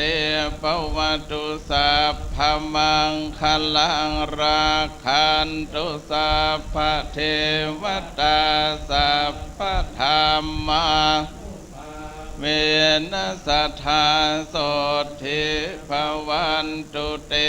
ภวตุสัพพมังคลังราคันตุสัพวัตตาสัพพสังฆานุภาเวนัสสัทธาโสทิภ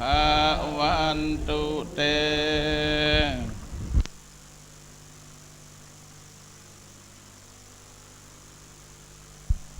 เอาน้ำละอ่อนยิ้มเนอะละอ่อนเอาน้ำให้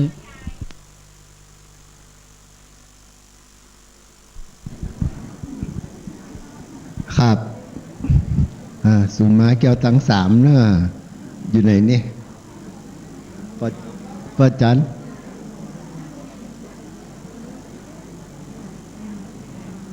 อยู่ทั้งนอกคุณนะอยู่ที่กวาดน้ำก่อนเนาะหันพระอาจารย์สงวนน้ำหน่อย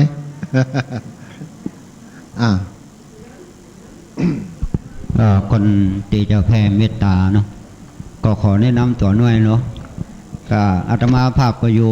เมฆจารย์อำเภอเวียงหัวเป้าแล้วก็เป็นลูกศิษย์ลูกหาของหลวงพ่อวัดดอยจอมพอเนาะเคยอบรมพระธรรมทายาทมือหนุ่มละ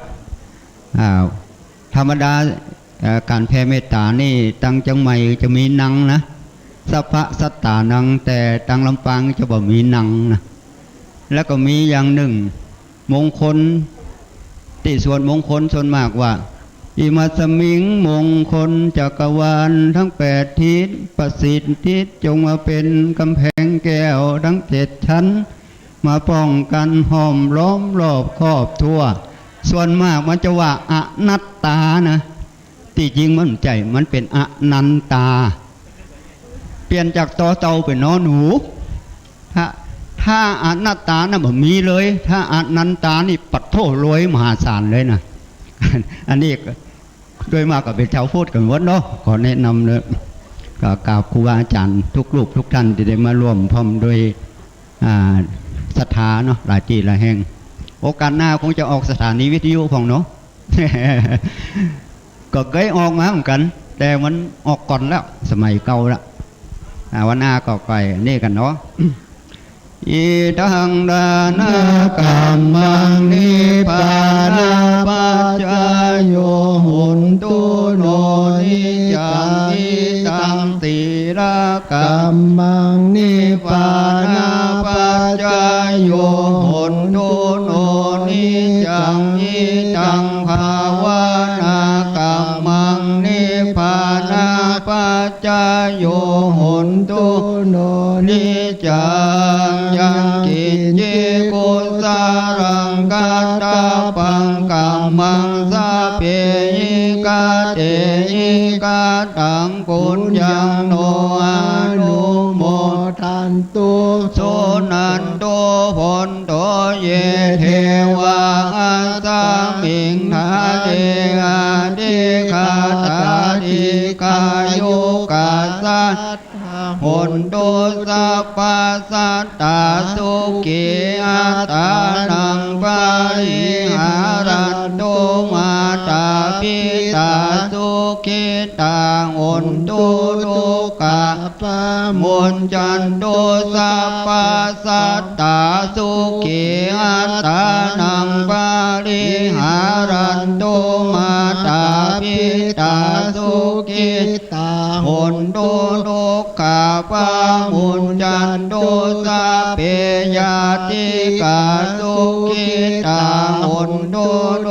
กาปะมุนจันโตสัพเพยาติกาสุขิตาหนโตโล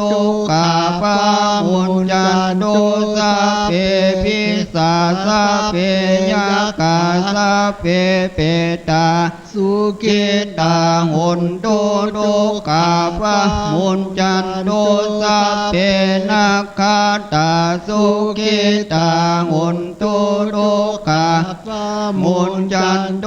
สัพเพเทวาสุขิตาหนโตโลกาปะมุนจันโตสัพเพอาจาริโยปัชฌายาสุขิตาหนโตโลกาปะมุนจันโตสัพพสัมปตินังสามิชันตุที่ลืมแนะนำไปอยู่พระธาตุม่อนเวียงเนอะติดเนี่ยเป็นพระธาตุที่ลวดลายนักที่สุดไปพอเตรียมกล้องถ่ายรูปไว้ด้วยเนอะกันเนอะกายเยวาจายาวาพุทเทกุกังปะกตังมายายังพุทโธปฏิคันหันตุอาจายันตังกาลังวลิตุงวาพุทเทกายเยนาวาจายาวาเจตสาวาธัมเมกุกัมมังปะกตังมายายังธัมโมปฏิคันหตุอาจยันตังกาลันตะเลสังวลิตุงวะธัมเมกายเยนาวาจายาวาเจตสาวาสังเขกุกัมมังปะกตังมายายังสังโฆปฏิคันหตุอาจยันตังกาลันตะเลสังวลิตุงวาสังเข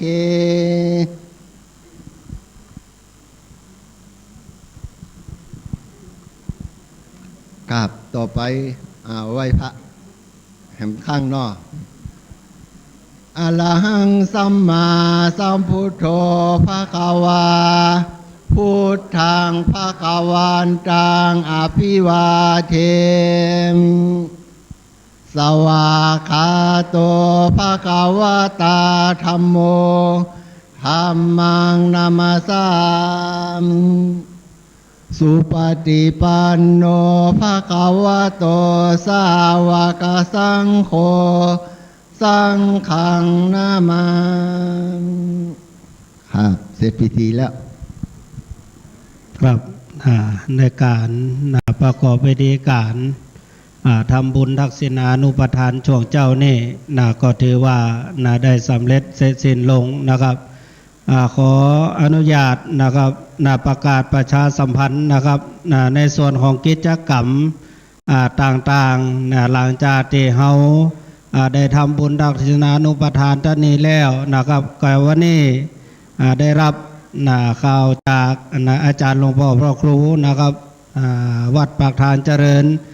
วันนี้ได้นำนะครับลูกหลานจากเชียงใหม่จากเชียงรายมาทำการแสดงนะครับร้องเพลงฟ้อนดาบตลอดจนถึงลูกหลานเฮานะครับจากเวียงป่าเป้าวัดร่องกูจะมาทำการสวดมนต์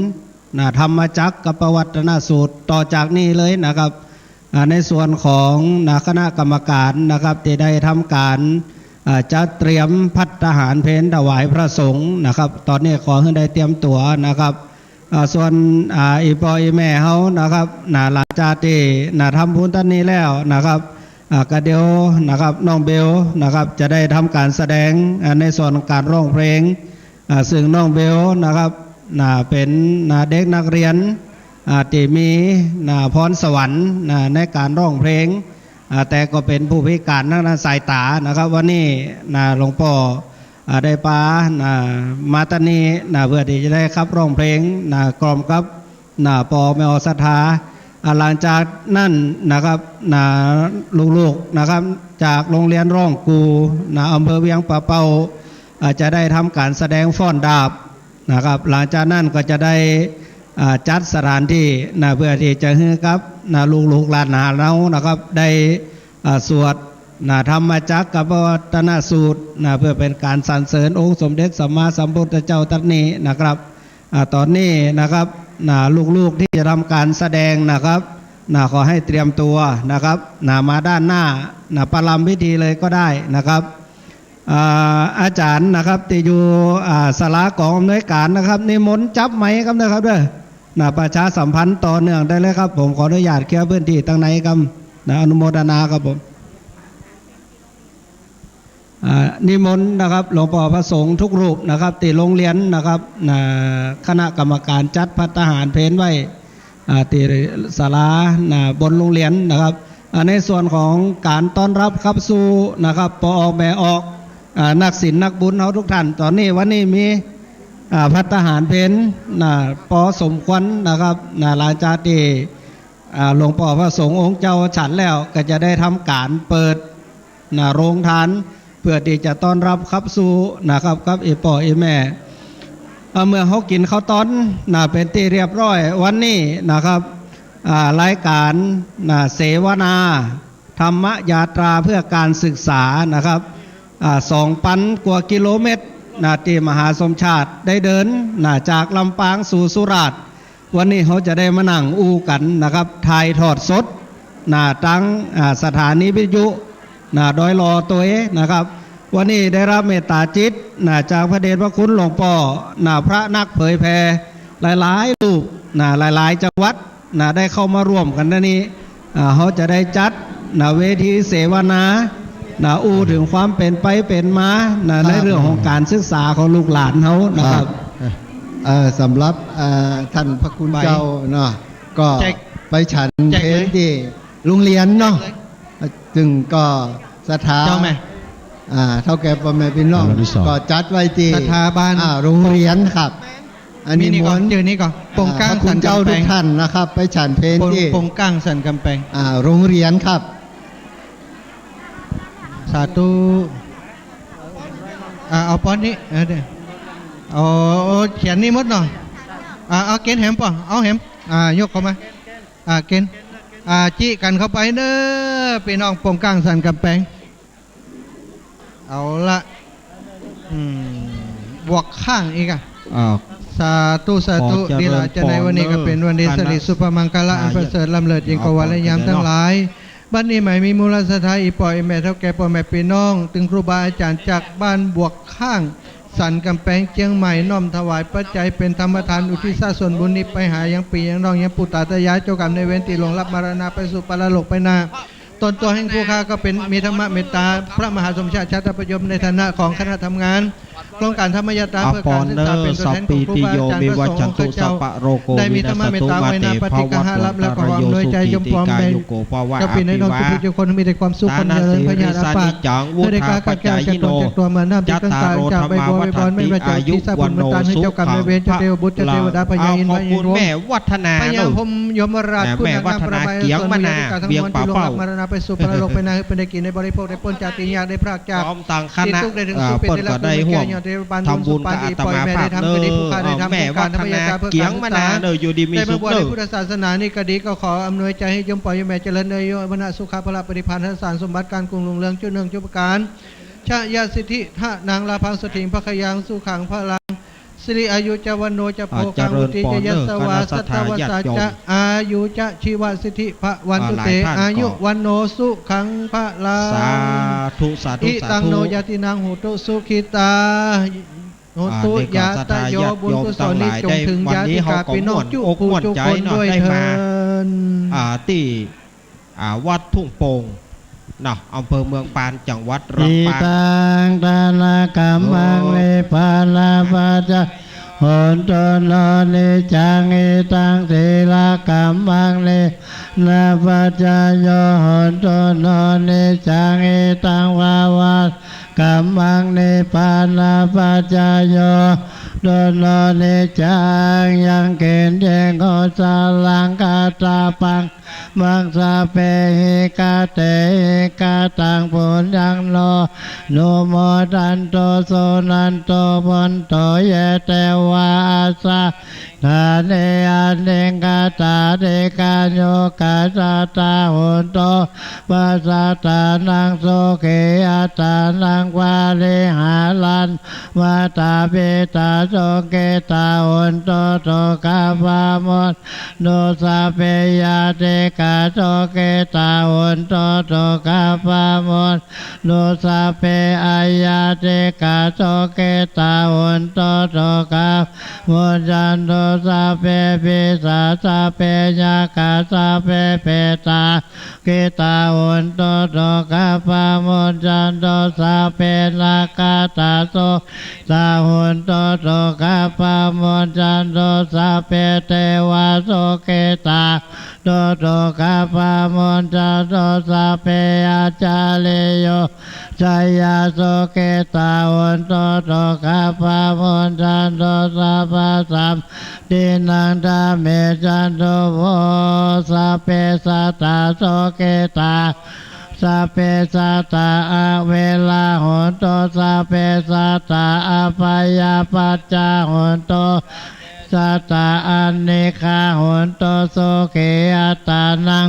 ลิหาลันโตวันตาเมพันเตสะปังอปาลากามายันเตมายากาตังอเลวเลวลางานโลโมเตตาปังสามินากาตังปุญญังหังลาตาปังสาธุสาธุอนุโมทามิสาธุพี่น้องบ้านบวกก้างสันกำแพงหักหีดหักสาหีดหอยเก่าหอยเดิมเนอะทำบุญสุนทรทานกินตานแล้วก็หยาดน้ำอย่างอีเป็นสิ่งที่ทำให้เฮามีความสุขความเจริญได้บุญนักบุญหลายอีป่ะสาธุสาธุได้มาพบมาปะกันเป็นบุญถ้าบ่เคยทำบุญด้วยกันมาก่อนจังกับหมานะมีบุญรวมกันมาก่อนเป็นป่อเป็นน้องเป็นป่อเป็นแม่เป็นพี่เป็นน้องกันมาก่อนมันได้มาปะกันมันได้มาปะกันสาธุเนอะฝากเนื้อฝากตัวเป็นลูกเป็นหลานด้วยคนเอ็นดูสงสารตู้เจ้าตัวน้อยๆนี่จิม สาธุเนอะอีแม่อีป่อลูกหลานมาเอาสำหรับนี้กันนักร้องน้องเบลก็ว่าน้องเบลจะร้องเพลงอีก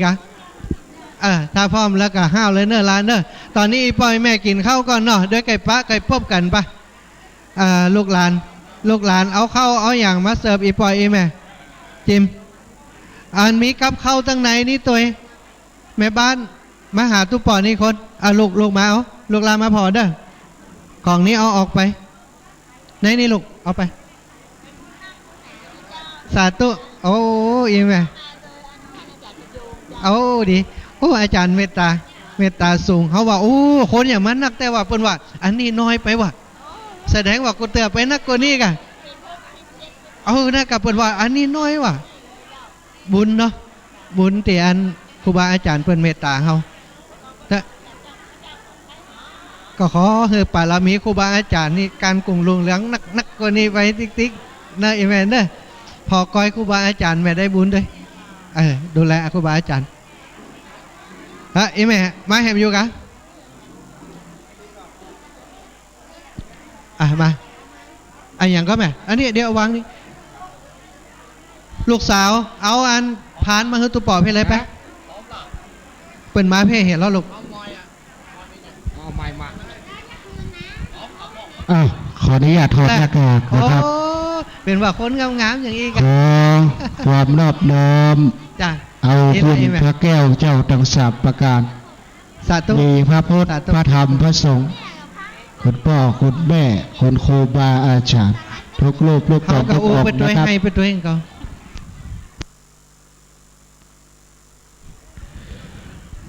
ถ้าพร้อมแล้วเปิดได้เลยนะครับเนอะทีมงานนะครับนะ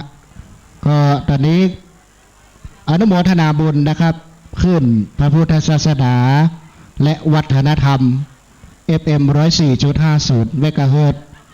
วัดไฟหินตำบลสุเทพอำเภอเมืองจังหวัดเชียงใหม่นะครับ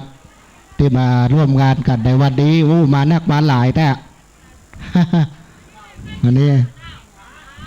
นะครับ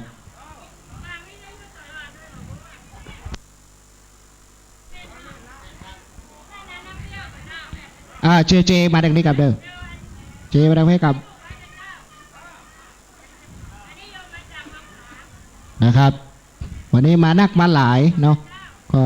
ขอบคุณพี่น้องศรัทธาทุกท่านนะครับที่มาร่วมงานกันในวันนี้นะครับเนาะดีอกดีใจนะครับที่มากันในวันนี้เนาะอันนี้พร้อมแล้วเปิดได้เลยนะครับไปมีมูลสถานเม็ดทองนะ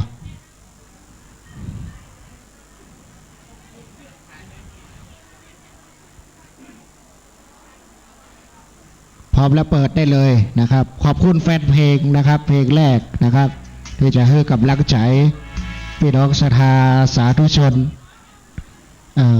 ญาติธรรมทั้งหลายที่มาร่วมงานกันในวันนี้นะครับออกวิทยุด้วยเนอะนะพี่น้องศรัทธาต่างบ้านก็สามารถเช็คเรตติ้งได้นะครับโทรหาตู้ลุงยองก็ได้เนอะนะฟังอยู่ขอเสียงดนตรีดังๆเห็นหน่อยก็ได้นะครับบ่ค่อยได้ยินเนอะนะครับ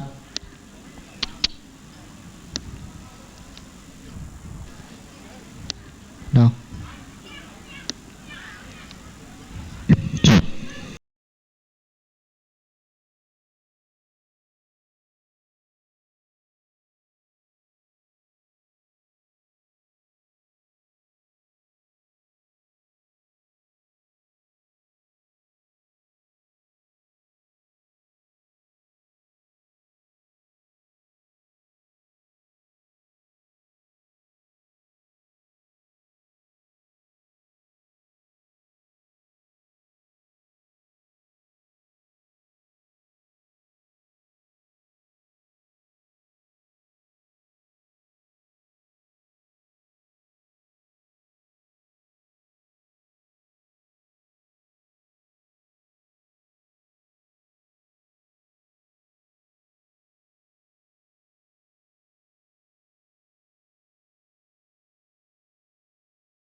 ใคร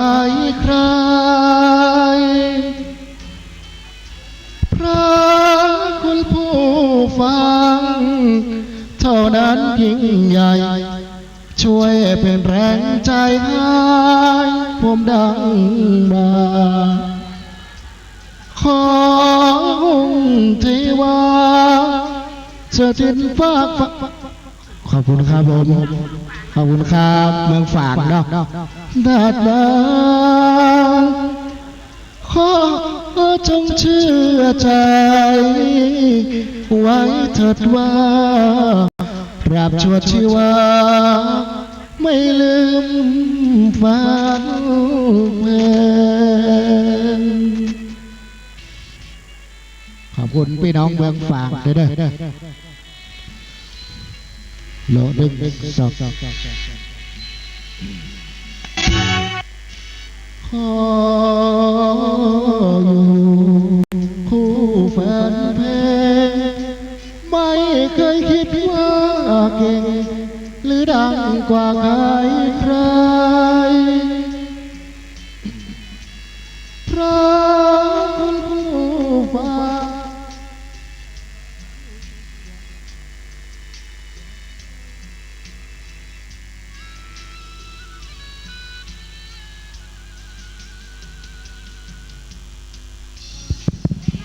หลบคุ้มภัยให้ท่านเถิดนะไม่สีขาจะบอกให้เต็มใจเด้ออ๋อขอบคุณครับผมเถิดว่าอ๋อขอบคุณครับขออภัยเด้อเพราะไม้มันไม่ค่อยได้นะครับทีมงานเตรียมไม้ดีๆหน่อยเนอะคาถามหานิยมต่อเลยนะครับ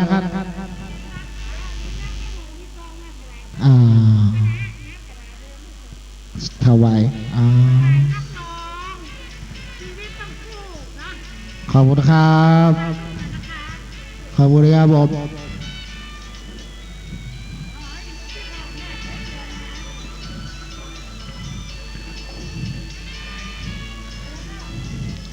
ใครคอมาหมูเนอะเพลงนี้นะ พี่เป็นนมไว้ทองยังคือน้องเหมือนดังมาศึกจิตใจงามลึกพี่ศึกที่ยังลำคอโปรดประเถิดคู่ใจไม่มีสาวใดมามองสาววัยรุ่นไม่คุณไว้ทอง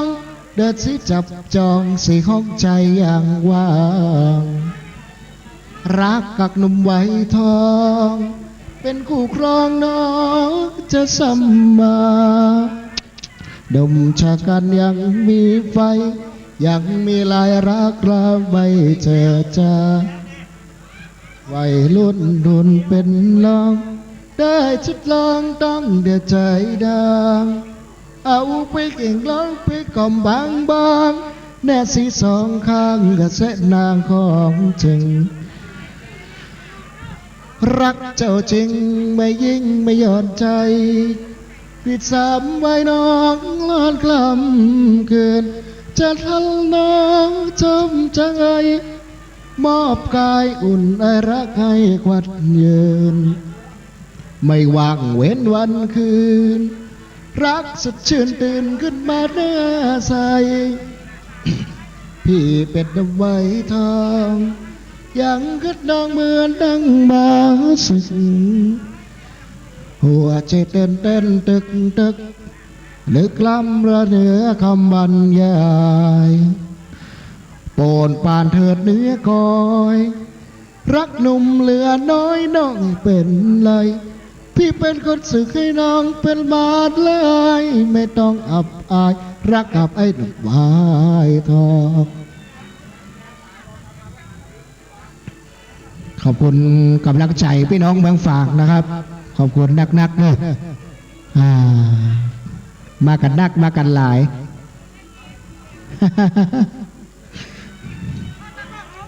รักไม่ยิ่งไม่หย่อนใจที่จำไว้น้องนานคล้ำคืนจันทร์น้องจำใจมอบกายอุ่นไอรักให้ควันยืนไม่ว่างเว้นวันคืนรักสดชื่นตื่นขึ้นมาหน้าใสพี่เป็นหนุ่มไว้ทองอยากขึ้นน้องเหมือนตั้งมาสึกหัวใจเต้นเต้นตึกตึก ลึกล้ำและเหนือคำบรรยายโปรดปานเถิดเนื้อคอยรักหนุ่มเหลือน้อยหน่อยเป็นไรพี่เป็นคนสึกให้น้องเป็นบาทเลยไม่ต้องอับอายรักกับไอ้หนุ่มวายทองขอบคุณนะครับ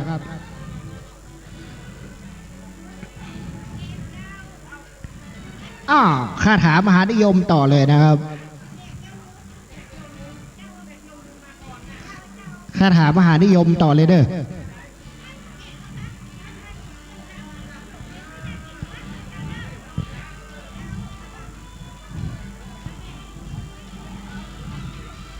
เปลี่ยนสาวกับนะครับทีมงานเด้อ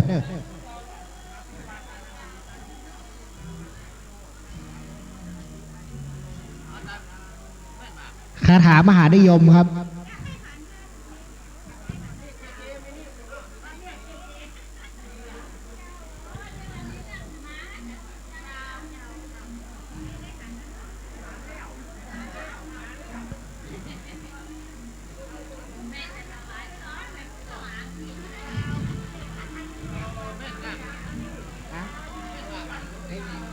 เอานี่ก็ได้เปิดเสียงกันหน่อยก็ได้หรอ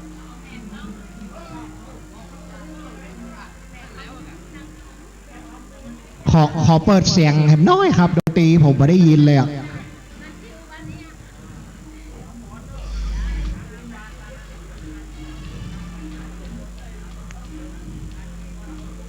เอาเปิดใหม่ครับ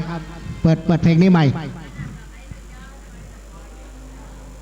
เปิดเพลงตะกี้ใหม่ครับ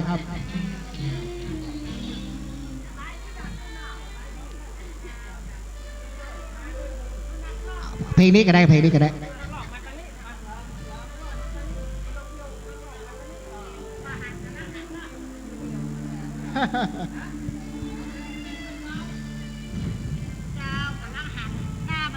อบคุณครับ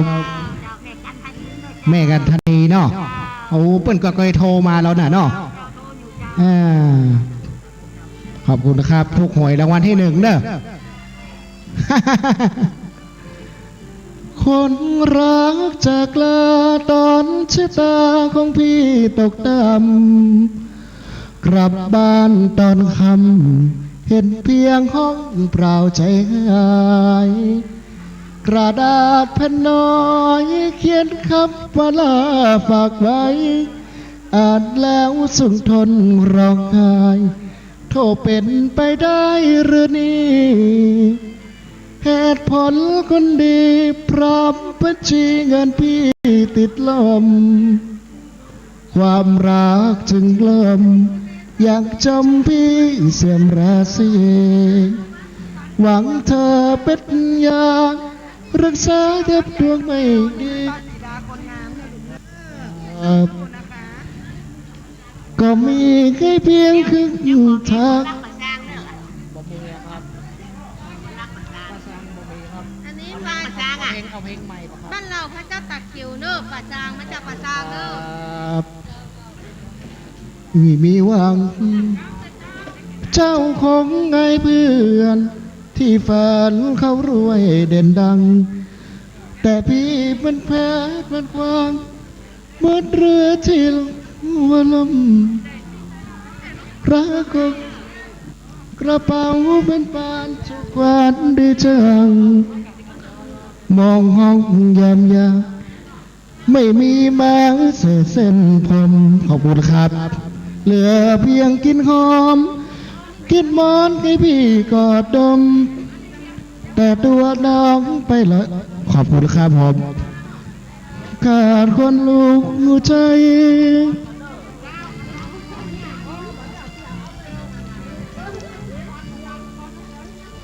ครับขอบคุณเจนักนะครับ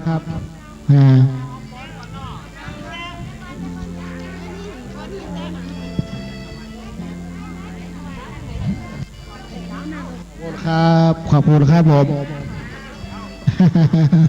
ครับขอบคุณแม่เนอะลูกไหนมาครับ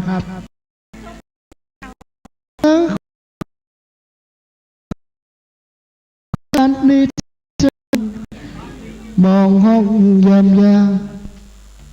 ที่มาเสียเส้นผ เหลือยังกินหอมติดมอนให้พี่กอดดมยามพี่ขาดหัวใจ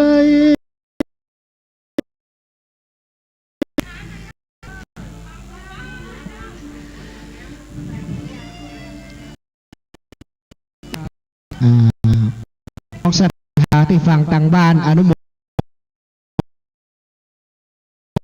นะครับมาได้มาก็ยกมือสิบสาธุมานี่ก็เป็นบุญเป็นกุศลแล้วเด้อเอาเลื่อนไปเลยครับ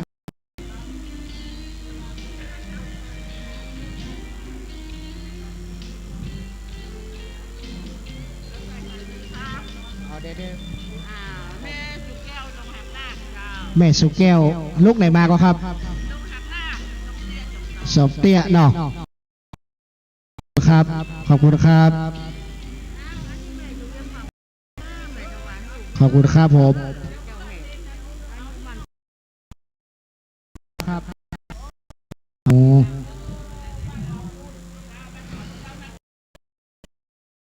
ครับเลื่อนเพลงเลยเพลงไม้พิรพรก็ได้ดาวใจฟ้าก็ได้นะ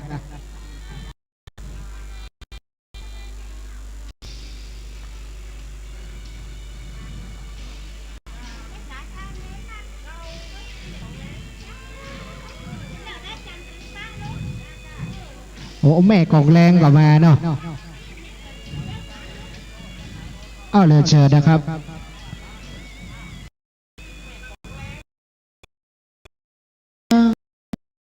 ไม่เขาใส่หัวว่าเธอคิดรักเจ็บหัวว่าเธอกิ้วตามเธอทันเดียวใจเดียว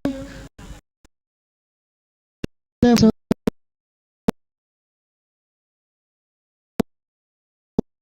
สักวันและปีนต้นนี้